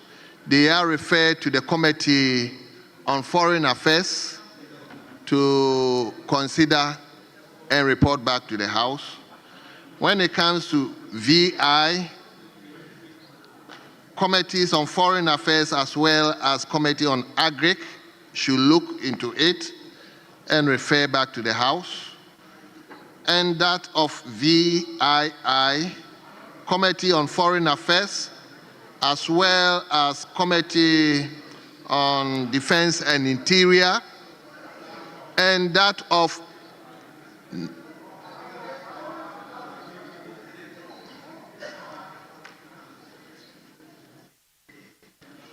respect. VI. Because VI is AGRA, a host agreement. So, respect, it should go to the Foreign Affairs Committee, same as VII. No, I'm saying it's going to Foreign Affairs Committee together with Agri Committee, because Agra deals with a bit of agriculture.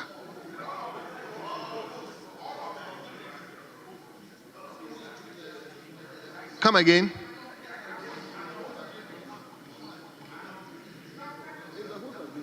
Speaker, it's actually the host agreement. It's a host agreement. And Speaker, with respect, it should be going to the Foreign Affairs Committee instead. What about the VII? At your pleasure, you may add the leadership of the Agri Committee, but not the entire committee. Well. So the VI, I'll add the leadership of Agri Committee to the Committee on Foreign Affairs, and VII, I'll add the Committee on Defense and Interior to the Foreign Affairs to look at that. I so direct.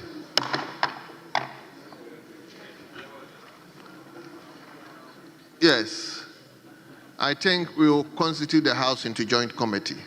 Well, critical. You have to. Joint caucus, rather. So. Oh, Mr. Speaker. So, honorable members, indulge me to constitute the House into joint caucus. Close sitting. Close sitting, joint, this caucus, so joint caucus, whereby we can exclude the media and those kind of things, and for us to. Yeah, what do you want to say? Mr. Speaker, I come under 97. And with your indulgence, I want to read, Mr. Speaker, although the papers have been laid, whenever sufficient copies of the papers have been received in the office of the clerk for distribution to members, notice of the presentation of the hard paper may be placed on the other paper. And when the speaker announces presentation of papers, the person laying the paper shall rise and bow to the chair, and the clerk shall read the title of the paper, and the paper shall be considered to have been laid on the table. As we speak now, Mr. Speaker, we don't have copies. We don't have? We don't have copies. Numbers? Copies of what has been laid. Oh, haven't you been given a copy of the... We have not been given. Which screen? Go through the screen. Which screen? It's not there. It's not on the screen. Actual document. It's not on the screen, Mr. Speaker. Now, honorable member, it is now that has been laid. That is when they'll give you the copy, don't worry. They'll give you the copy. They'll give you the copy. So, honorable members, please, we will constitute the House into joint caucus.